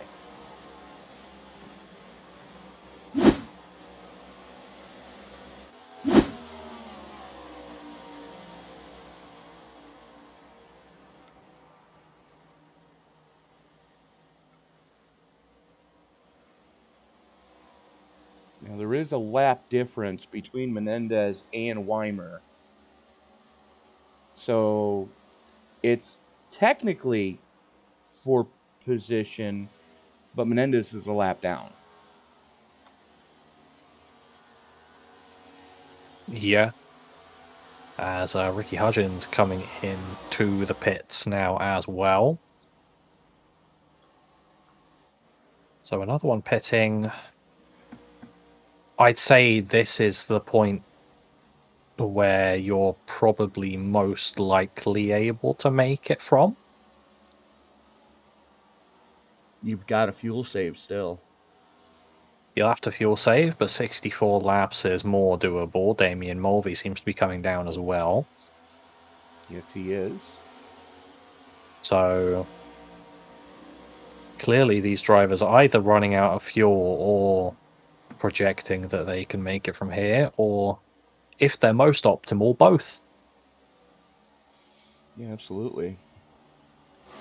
As battle for 10th between James Bowles and Chris V. It's V on the low side, Bowles on the top shelf. I'm sorry. I had that all wrong. It happens.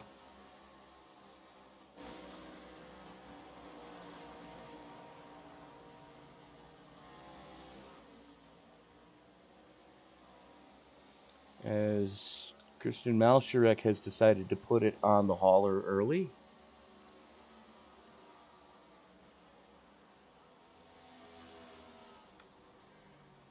Jalen Battle brings his Camaro down pit road.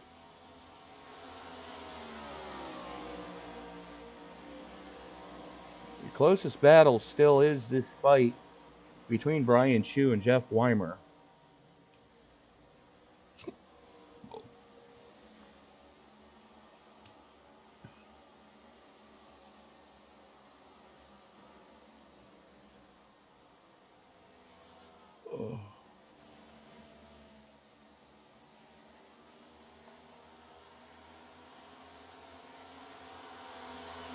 Skylar Carnes continues to show the way, about 3/4 of a second to the good, over who has been his arch nemesis this race, Taylor Butcher Benjamin in the double deuce. Jackson Carr, who sat on pole, currently sits in third. Brian Chu sitting in fourth place right now. Jeff Weimer rounding out your lead lap cars, currently sits plus 11. One of your two biggest movers right now is the series debutante who just blows a right front tire. Well, that's no good. I don't think he could turn that car. Just seeing, yeah. I really haven't seen that happen much ever. Well, it's also, we haven't seen too many long distance races like this since the latest tire model has come out. As long as he can keep it down there, then he's all good. Looks like he's able to slow it down enough to get into the pits. So going to that's safely make it to pit road, but that right front suspension, I don't think it's, that's, well, connection issues as well. I think that may have freaked him out a little bit. Well, connection issues physically and metaphorically. Right. Internetically? I don't know. There you go. Creating words here at Sim Racing Media. Yeah. Virtually. That's the one. Sure. Why not? I'm not this much of an idiot most of the time. It's just I am. bleep. You see, Jason, the biggest problem that the United States and England have is we're two countries separated by a common language. Yeah. Like over here, we call it a shopping cart or a buggy. What do you call them over there? Raleigh. You put your baby in a stroller over here. What do you call it? Buggy. Or a pram, right? Yeah. Exactly. Depends how posh you are. You ride the tube, I ride the subway. To be fair, you also ride the subway if you're not in London. Glasgow has a subway system. London has an underground system. There you go. But you still call it the tube, correct? Yes. Exactly. We don't call that over here. I mean, it feels like a more American thing, say, because it's more literal. It's a tube. You're right, but we just call Just like how you call autumn fall. You guys used to. Yeah, I mean, we like being annoying to the Americans about what they say, but then we don't realize that we're the ones that actually changed. Yeah, exactly. Such as the accent. What was a British accent used to be a bit closer to an American one. You can see that more in what it still is in a more West Country accent. Yeah. And then, of course, there's... See, the thing is, the United States is separated by language as well. Yeah. Because we have different phrases up here in the north that you go down south, and unless you know what the heck's going on around you, you have no idea what they're talking about. I remember my dad and I went to a race one time down south with one of the teams that I was working with, and we're sitting there having breakfast in the diner, and the girl goes, "Hi, eggs." Do you have any idea what she just said? No. Hi, eggs. Oh, about eggs. I had to put my hand up. How would you like your eggs? My dad goes, "Oh, sunny side up." And the girl just shook her head and walked away. Because I had to explain to him what she was saying. And the biggest one is "yont to." That one's... Yeah. If you understand "yont to," you could survive in the South. I mean, we know a thing or two about removing letters where you really don't need to remove letters in English, so... And here come the top two cars, Skylar Carnes and Taylor Butcher Benjamin, bringing them down pit road for what should be the money stop. But, yeah. Jason, let's be real.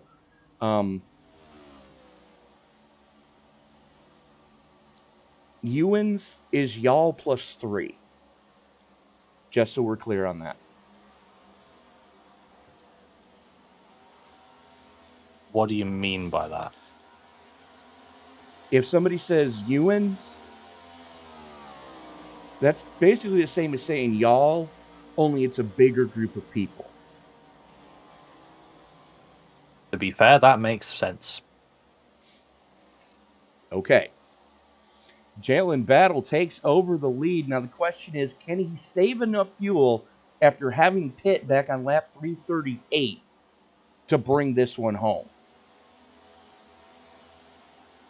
Yeah. And we are 50 to go. Make that 49. is he going to be able to save enough fuel while keeping the pace high enough Right. to be able to stay in front of Skylar Carnes? Because obviously the top 4 now have jumped Skylar Carnes in the pits by virtue of undercutting, getting the fresh tyres earlier, and By about obviously 10 ending to up ahead of him. by about 10 to 15 laps, depending on whom you're referring to.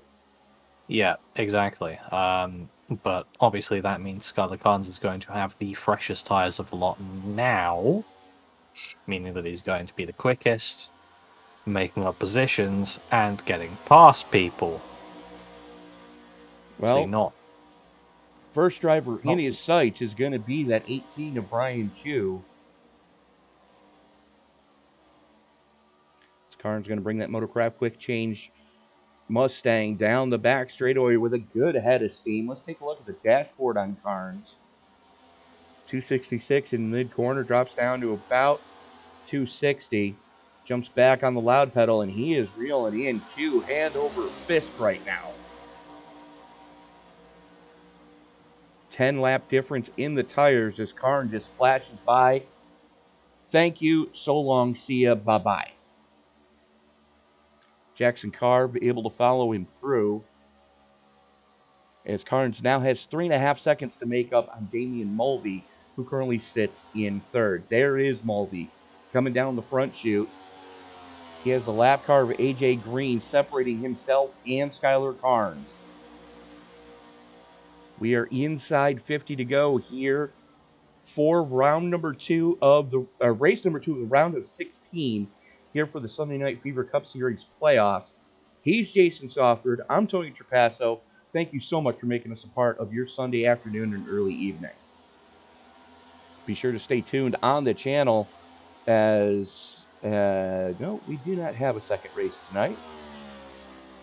That series is over until January. However, tomorrow night we do have a triple header with the SCL International Cup Series as they go to, I believe, Gateway.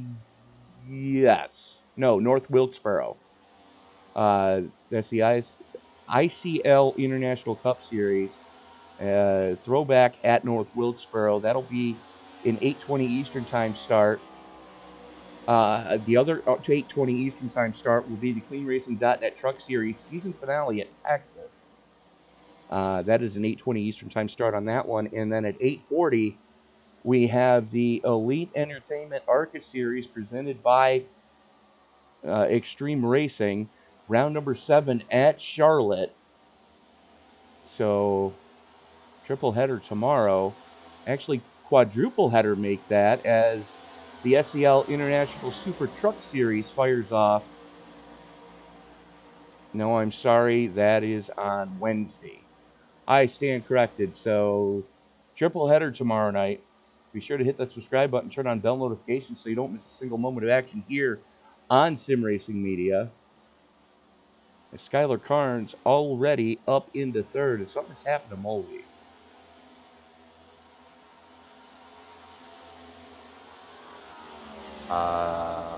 Has it? Well, he got passed by 2 cars already. Yeah, that's because they have fresher tires. Right. As Eugene Thorne gives a little bit of room, almost makes it a little bit difficult for Skylar Carnes. Carnes preferring that outside lane. There is the 48 of Brian Treadwell.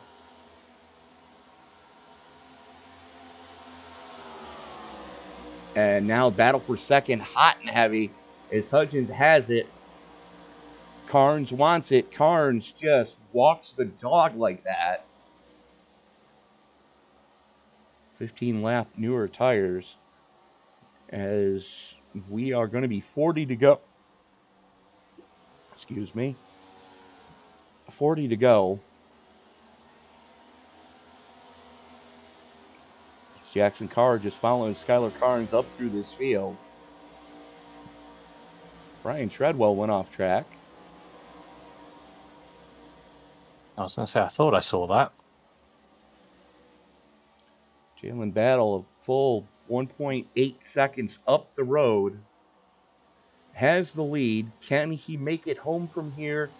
And does he have anything for Skylar Carnes? 13 lap, older tires, has battle.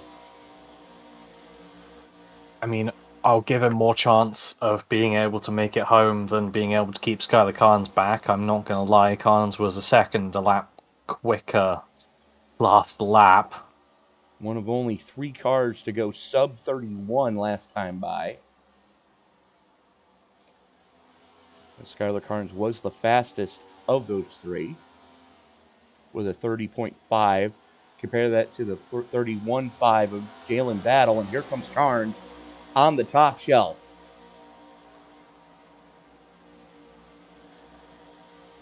And Carnes makes it look just that easy with those 13-lap newer tires. And he's gone. Bye-bye. Let's take a look at the gearbox.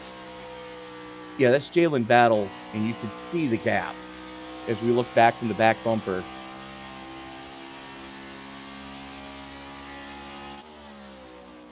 Closest battle on track is back here with Brian Chu and Damian Mulvey. Fort Myers, Florida, USA versus Cork, Ireland.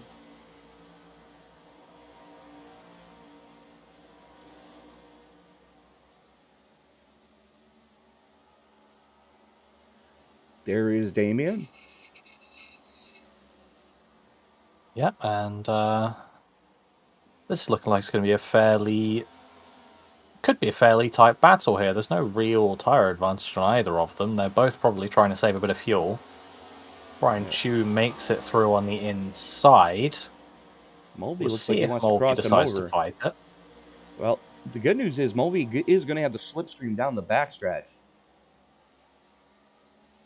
Yeah, taking a more inside and rounded line. Looks like Brian had to sort of change his line mid-corner to avoid hitting the wall, so probably not ideal for him.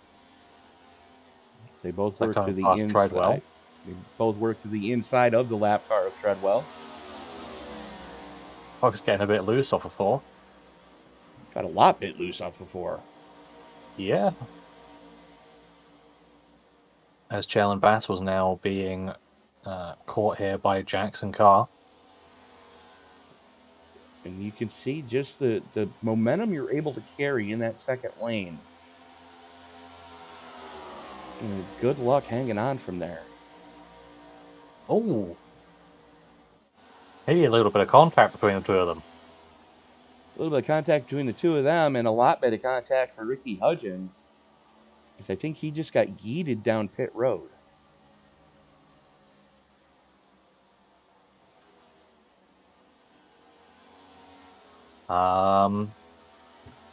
Maybe kind of, sort of. No.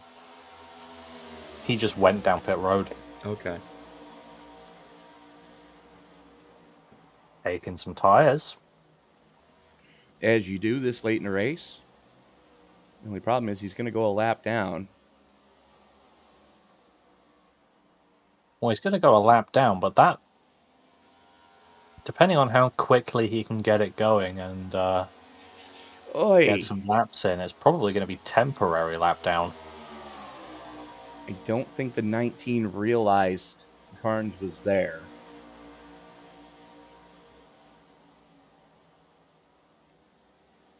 So they almost got into each other coming off of 4. Closest battle on track is this one right here, as Jalen Battle starting to struggle. Does have the oldest tires in the top 5. Yeah. And I think he went too hard too soon. As Taylor Butcher Benjamin, who came down at the same time Skylar Carnes did, makes it look just that easy when he gets to him. I mean, even if he was able to save his tires as much as possible, it's still going to be much worse than whatever Butcher Benjamin has on his car, because he's got, 20 laps on those tires versus 32. That's a 13-lap difference between the two. Yeah. As the 19 is going to bring it pit side. What would be more surprising is if the 22 was able to just blast straight past Jackson Carr. Well, let's find out, as there's only 3-lap difference between them. As Carnes was able to do that on the absolute fresh tires. He was able to throw the block on Carr and then pull away from him. And Carr able to defend so far. CBB going to have to go to the top side in the Nuclear Banana if he's going to want to make this move happen. Yep, and they're definitely going to be racing for it. I mean, we've got either 17 minutes or 28 laps. If we stay green, we're fine. Yeah. However, Butch Benjamin sending it to the inside, able to get the clear on the 55. I think Carr just let him go. Yeah, looks that way. You would expect with the lines that they took that the 55 wouldn't be able to get a bit of a runoff, but maybe not. I think the 55 may be thinking that was going to be inevitable and just making it as safe as possible and recognizing that he's not a playoff driver, which Benjamin is. Didn't want to hold him up, knowing Yeah. that the two of them running side by side are racing each other. All that's doing is letting Skylar Carnes get further up the road. As Butcher Benjamin starting to chip away into that lead that Skylar Carnes has. Does he have enough time to catch him and pass him? So overall, what it is just clever driving. Absolutely. As we're going to take a quick look. We're going to block the screen in a second as we look at the playoff standings coming into tonight. And look where everybody is. Taylor Butcher Benjamin coming into tonight in 5th place. Relatively safe. You know, Skylar Carnes on the outside looking in just about has to win to move on. I'd say if you're a playoff driver here, if you're still here, you've done well, and Right. you're probably in. Absolutely right. Rhea Ferris is currently sitting in 13th. 13th in playoff and 13th in the race as well. Damian Mulvey is brought at pit side, by the way. So with Mulvey going pit side, Ferris is in front of Sear. And they only had 5 points separating the two of them. Yep. But she's only 4 positions ahead of Sear. Currently. That's 4 points. Right. And to be honest, it would take Sear crashing for him to lose another position. Correct. So that's getting close. Malsharak is in 20th. That's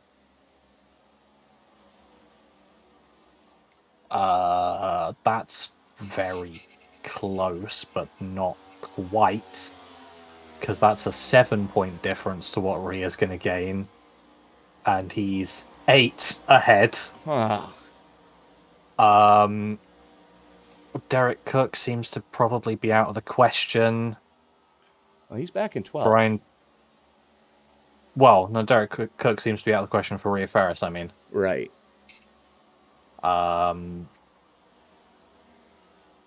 There's a 20-second gap, and Cook is starting to extend it. Yeah. In fact, the rest of the drivers up there are either too far away to catch or still running well, despite the fact that Chris Worrell had some lovely internet issues and Curtis Kelly getting a DQ. I think they're still going to be fine. But I think at the moment, Rhea Ferris is projected to lose it by the narrowest of margins. I think whatever happens.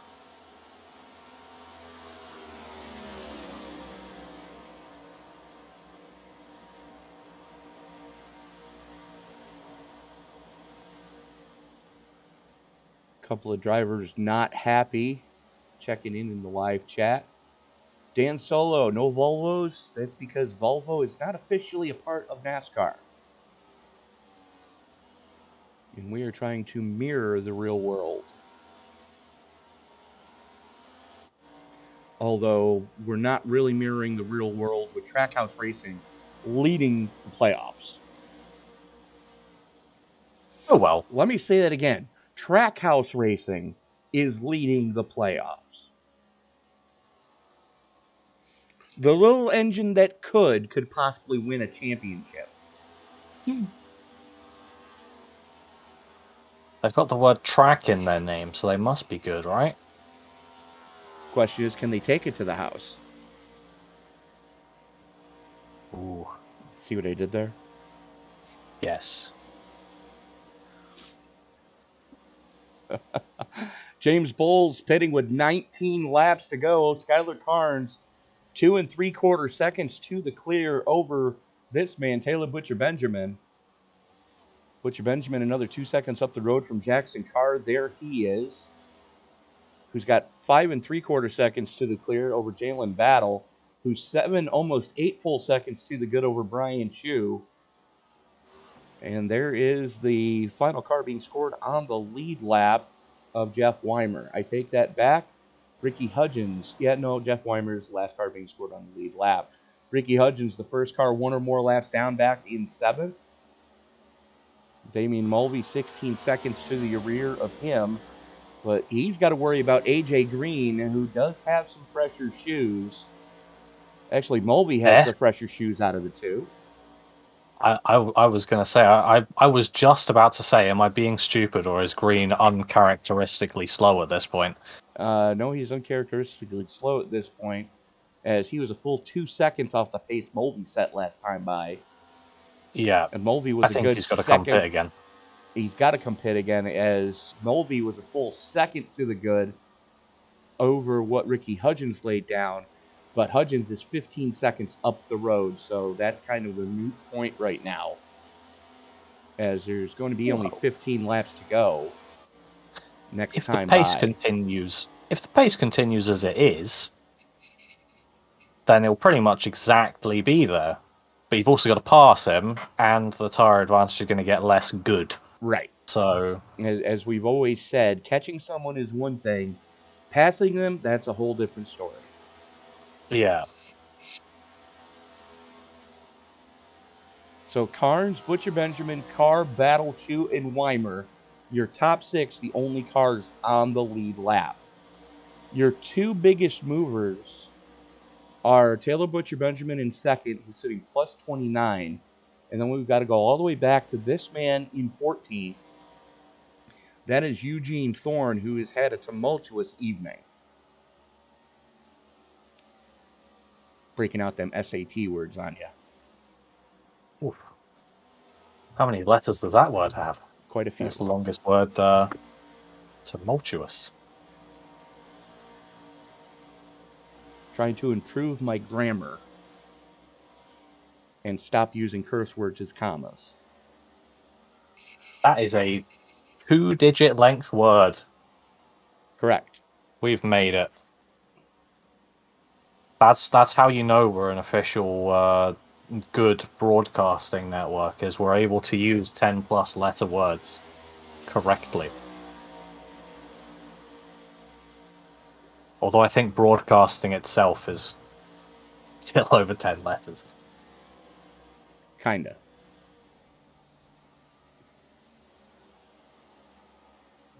I don't know. I can't count past 11 with my shoes on.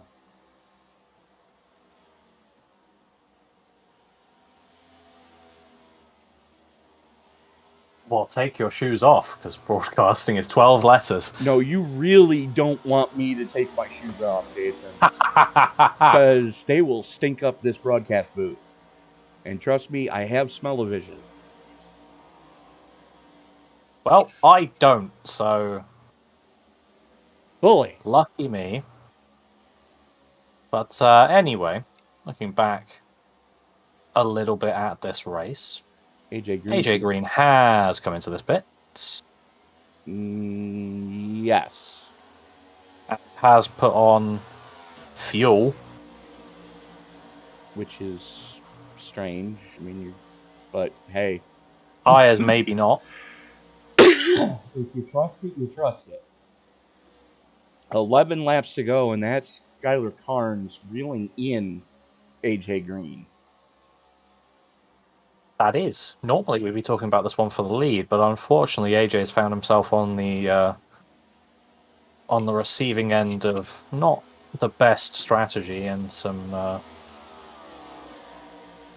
likely some unlucky incidents as well to He got caught put down him a a few lap. laps down. Got caught down at least one lap by getting, well, 2 green flag pit stops now. Has caught him, as well as a caution coming out just after a pit stop, caught him a lap down. And he's... Chris, don't say that. What? I'm not saying the word. Don't say the word. Look at that and don't say the word. Oh, Chris Worrell, you are an evil, evil man. Although I do have to commend this league, because the last time we did a World 600 with these guys, we did have 21 cautions, and we finished at time as opposed to laps, with over 100 laps to go. Yeah. As it's looking, we are gonna finish on laps here instead of time. Yeah. Either way, it's been impressive because as soon as I saw it, I thought it was going to be a fairly aggressive time limit. Correct. But they're making it work. We've done well no matter what happens here, unless literally everyone crashes.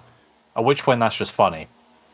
8 laps to go as Skylar Carnes works around AJ Green. Green gonna let him go. Battles back though. Damn, these guys aren't running for position. AJ Green just looking to go not another lap down. Hey, give him room. Give him room. No, please. Good grief. Only commentary's ever been good when it's just someone going, but I think I captured that one pretty well. I think you pretty much hit the nail on the head what we were all thinking. And I heard a give him room there in a minute, you know. I think, was that you or me? I don't even remember. That was you. Okay. As Skylar Carnes finally able to round AJ Green. Good grief. As Tony's forgetting what he's saying. We've been at this for almost 5 hours. I've been in this sim for 5 hours now. Yes. The Skylar Carnes stretches. The lead is dwindling, by the way. It was 3.5. It's now down to 2.5 seconds with 5 laps to go. Question, Tony. Answer. Would it be funny if I were to get back in the car? No, I'm not going to do that. I can't be bothered. And do what? And just finish. Go for it. So technically, Go for it.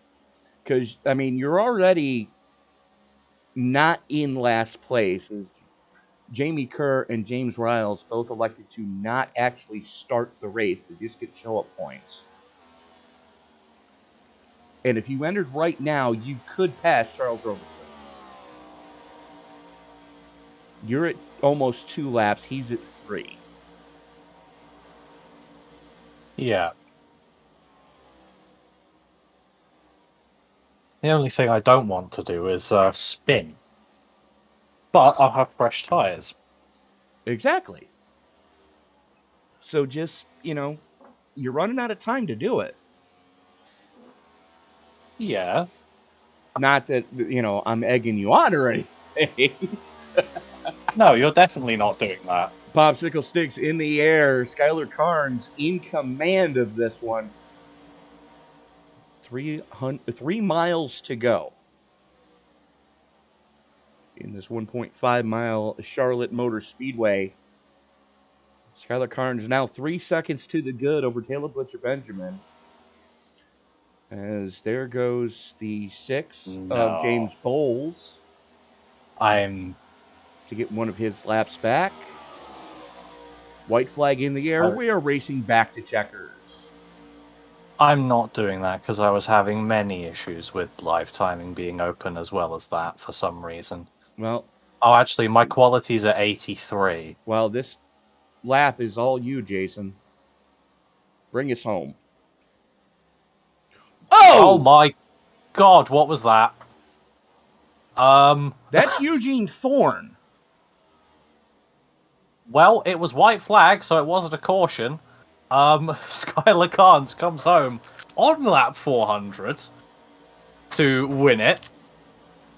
And someone's decided to stack it in a wall after the checkered flag. I'm going to go and have a look at what Eugene Thorne did. And I think we all are, as there he is coming through too. Do I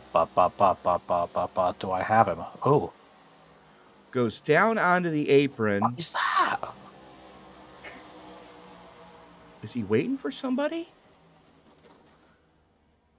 What are you doing? He's just parked there. Why?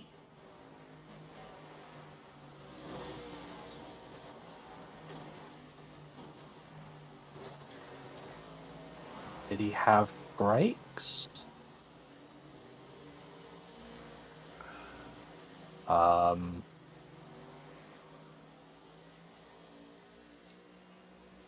What in the blue hell was that?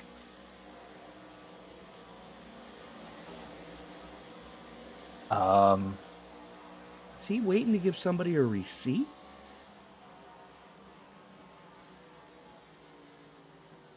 Well, whatever it wasn't successful. No, it wasn't, because this man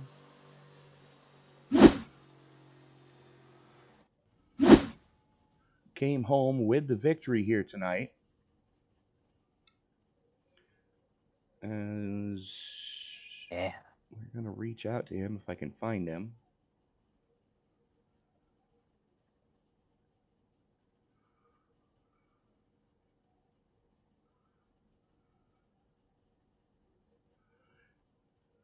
And Jason, I believe you got the man who was in a must-win situation with you now.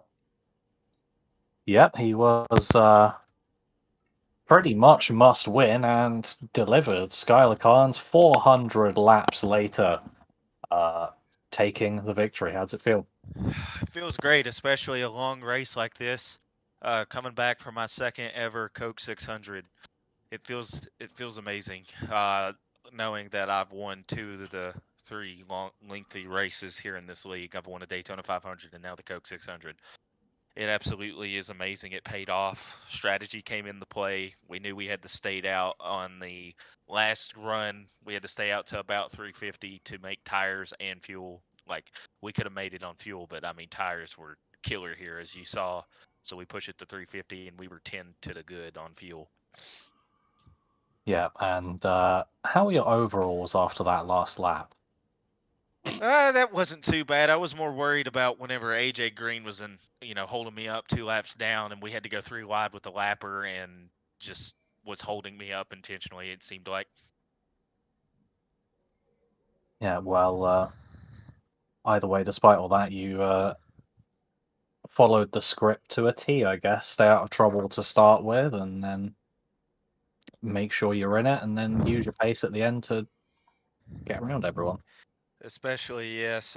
For example, I had to use my faster pair after I bended on the restart early 100. So I had 300 laps, trying to stay out of trouble, not getting into any wrecks, anything, trying to keep his car as clean as I could to make it to the end.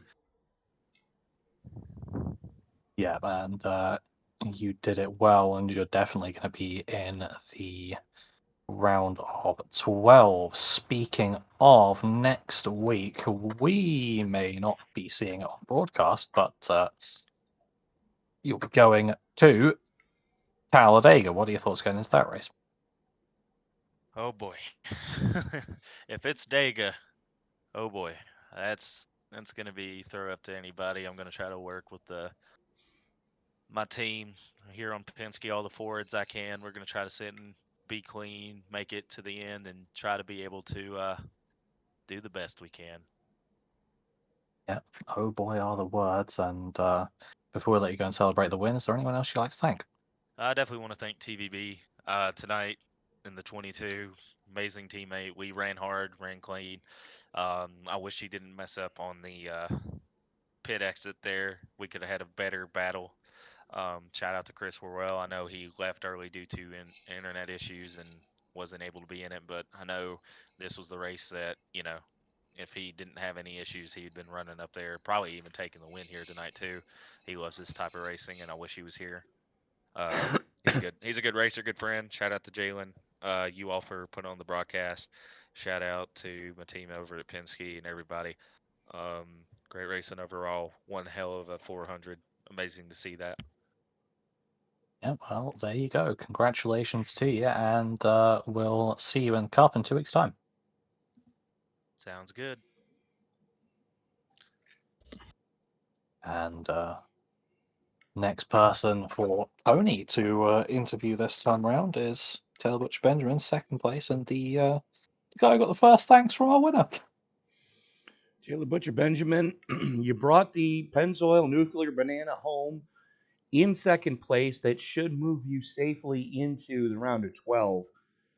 But talk us through the battles that you were having tonight, especially you and Skylar Carnes going hammer and tongs after each other for a good number of laps. They're right around lap 280. Yeah, that whole thing between me and him was awesome all night long with the strategy calls we were making against each other and just the overall battle. That was terrific racing. I mean, I kind of put myself in a tough spot starting, spinning out and qualifying and starting like 31st or so. But able to get through all the carnage, which that was my main concern starting that far back. And really glad to have the third last week and then second this week and build some good momentum going into Dover. Yeah, absolutely. As the Penske power plants are going to have to power you next week as you guys go to the plate track at Talladega. What are your thoughts going into that wild card event? Well, of course, anything can happen. Although I like to think myself as a good plate racer, but things are a lot of things that are out of your control that you never know what'll happen. So just hope to have something similar to tonight where we just make it through clean and get a good finish out of it. All right, Taylor, who do you need to thank before we let you go celebrate this podium with your team? I'll thank Bria, of course, and all the other admins, and thank Jackson Carr and Skyler for what the camaraderie between the three of us had in the team channel was pretty good, and we all three of us ran up front too, and of course FJ as well before he had to bail. I think if he was able to stay, he would have been up there with us fighting for the win as well. So definitely thanks to them, and thanks to you guys for putting on the broadcast, and I guess shout out to the rest of the field because I wasn't too sure we were going to get to the run all 400 laps without the time running out, but had a lot of good green flag racing, so yeah, can't complain about that at all. Absolutely. And Taylor, congratulations on yet another podium. You're moving on to the round of 12. Best of luck to you the rest of the season, sir. Yeah, thank you very much. I'll see you all next week. And Jason, I believe you've got the man that's pretty much putting the league on notice that he's here to stay. Jackson Carr with you now. Oh, hello. Oh, God. Ooh, Yeah, that was a long race. Long race. I cannot feel half my body. You get a good sleep after this one, but well, so will we. Third place in the longest race that's in the season. and you're still counted as a rookie. So I'm assuming that's going to change fairly soon, as I'm assuming you're going to want to be here to stay. Yeah, I like doing the part-time, get to pick my races. Like, there's some tracks where they just make me so mad, but on tracks like these, I love intermediates. I suck at them, so I've been trying to do a lot more. And I love the next gen. I've been learning the Xfinity car, but next gen's been my thing. Still don't know how to save tires. Like, first and second, I was in a VC with them the whole race, and they were 10% better tires, average, every single run. And I thought I was saving. Like, those two were crazy good. Oh, don't worry, I've got no idea either. So unfortunately, we can't help you on that one. But I think you've proven here to pretty much every team that you are worthy of taking on for part-time. And if you wanted to do full-time, I bet you could. I bet you could get into that as well. But you're going to be doing many of the races going forward, such as Dega next week. I think it's Dover next week, then maybe Dega after that. I don't really know. Dega, yeah, I will probably show up to Dega. I love Dega. I am short tracks, strictly short tracks, or super speedways. So I love my super speedways. I'm getting used to these intermediates. But yeah, definitely might show up to Dover. We'll have to see. It is Dover next week and Dega after we were we were wrong. Well, our schedule got flipped around slightly. That's right. So, oh well. Oh well, we've been talking about Dega, and it's the next one we're going to broadcast. That's fine. Even better. But before we let you go and celebrate your podium, is there anyone you'd like to thank? Yeah. Big shout out to all the people in that Penske VC I was with. They helped me a lot. I was on their strategy all of the race, so I don't know if I would have been able to get up there in time without using their strats. I want to thank everybody at Paintbrush Racing over PBR, Paintbrush 54 on Twitch, and Skypoint. Well, congratulations, and we'll let you go and celebrate and rest. Definitely rest. Congratulations. Jason, that officially puts another one in the books for us. As we take a quick look at the finishing order, excuse me, we already spoke to Skylar Carnes, Taylor Butch Benjamin, Jackson Carr, your top three. Jalen Battle fought as hard as he could all night long, coming home in fourth. Brian Chu finishes as the last car on the lead lap in fifth. Jeff Weimer, first car, one or more laps down in sixth. Ricky Hudgens, Damian Mulvey, James Bowles, and AJ Green rounding out your top 10. Chris Vanderschmidt, Vanderstipt. Yeah, don't say that one. Crispy, Derek Cook, Rhea Ferris, Eugene Thorne, and Jesus Juan Menendez rounding out the top half of the field. Jason? Quick, get there. Stephen Sear in 16th with John Hopley, P17. Brian Treadwell, Tommy Stanley, and Christian Malsharek rounding out your top 20. Joe Maness sitting in 21st with Curtis Kelly in 22nd. Casey Tomlinson 23rd. Matty Moniak in 24th with Jason Ricketts in 25th position. Then we've got Kiko Garcia, Colin Forrester, Chris Delgado, Bob Wyckoff, and Clarence Prince rounding out your top 30. Chris Worrell, FJ Villarreal, Matty Forns, Colin Ziemer, and Bjorn Brostrom running out your top 35. Running out your complete field, Chad Thornquist, Charles Robertson, Jason Stofford, Jamie Kerr, and James Riles rounding out the complete field. So that is going to do it for us tonight. Jason, it's been a long one, but we're going to be back with the Xfinity cars next week. Yeah, I'm just trying to look at the point situation. Looking at it, Chris, I think you're in. I think that was Chris was safe coming into tonight. Pretty much a given. Yeah. Let's bring that back up. Yeah, Chris should have been in on points. after just taking the green tonight? Rear, I don't know about. I would hazard not thinking so. The results are already up. Okay, so Just give look it at to that. us. I like that. So I'm going to go from the top down, just to build tension. Yep. Taylor Butch Benjamin is on 2,080 points. Jalen Battle is 1 point behind the man on 2079. Then you only got to go 2 points down to Colin Forrester on 2077, but obviously he's got to win, so he was going to be in anyway. 2071 for James Bowles and Curtis Kelly, and 2069 for Brian Chu and AJ Green. Brings us down to 2066 and 8th place for Chris Worrell, with Skylar Carnes on 2065, only one behind him, but with a win in 9th. 10th place is going to be Derek Cook on 2060. And then there is the 2044, 2043, and 2042. Steven Sear is in 11th with the 2044.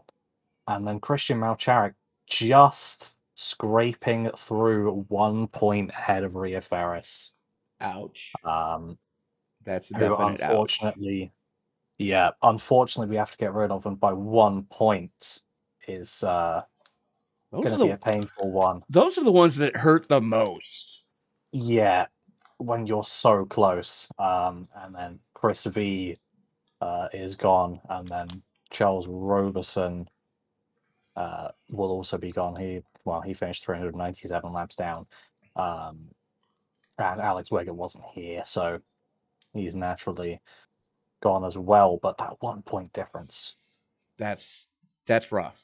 That's rough. That's rough, but that's racing. Absolutely. Well, that is going to do it for us tonight. He's Jason Sofford. I'm Tony Trapasso, reminding you, ladies and gentlemen, that as you walk down the road of life this week, whatever you do, please don't play in traffic. And for those of our friends in the United States, happy Thanksgiving. We'll see you next Sunday. Good night.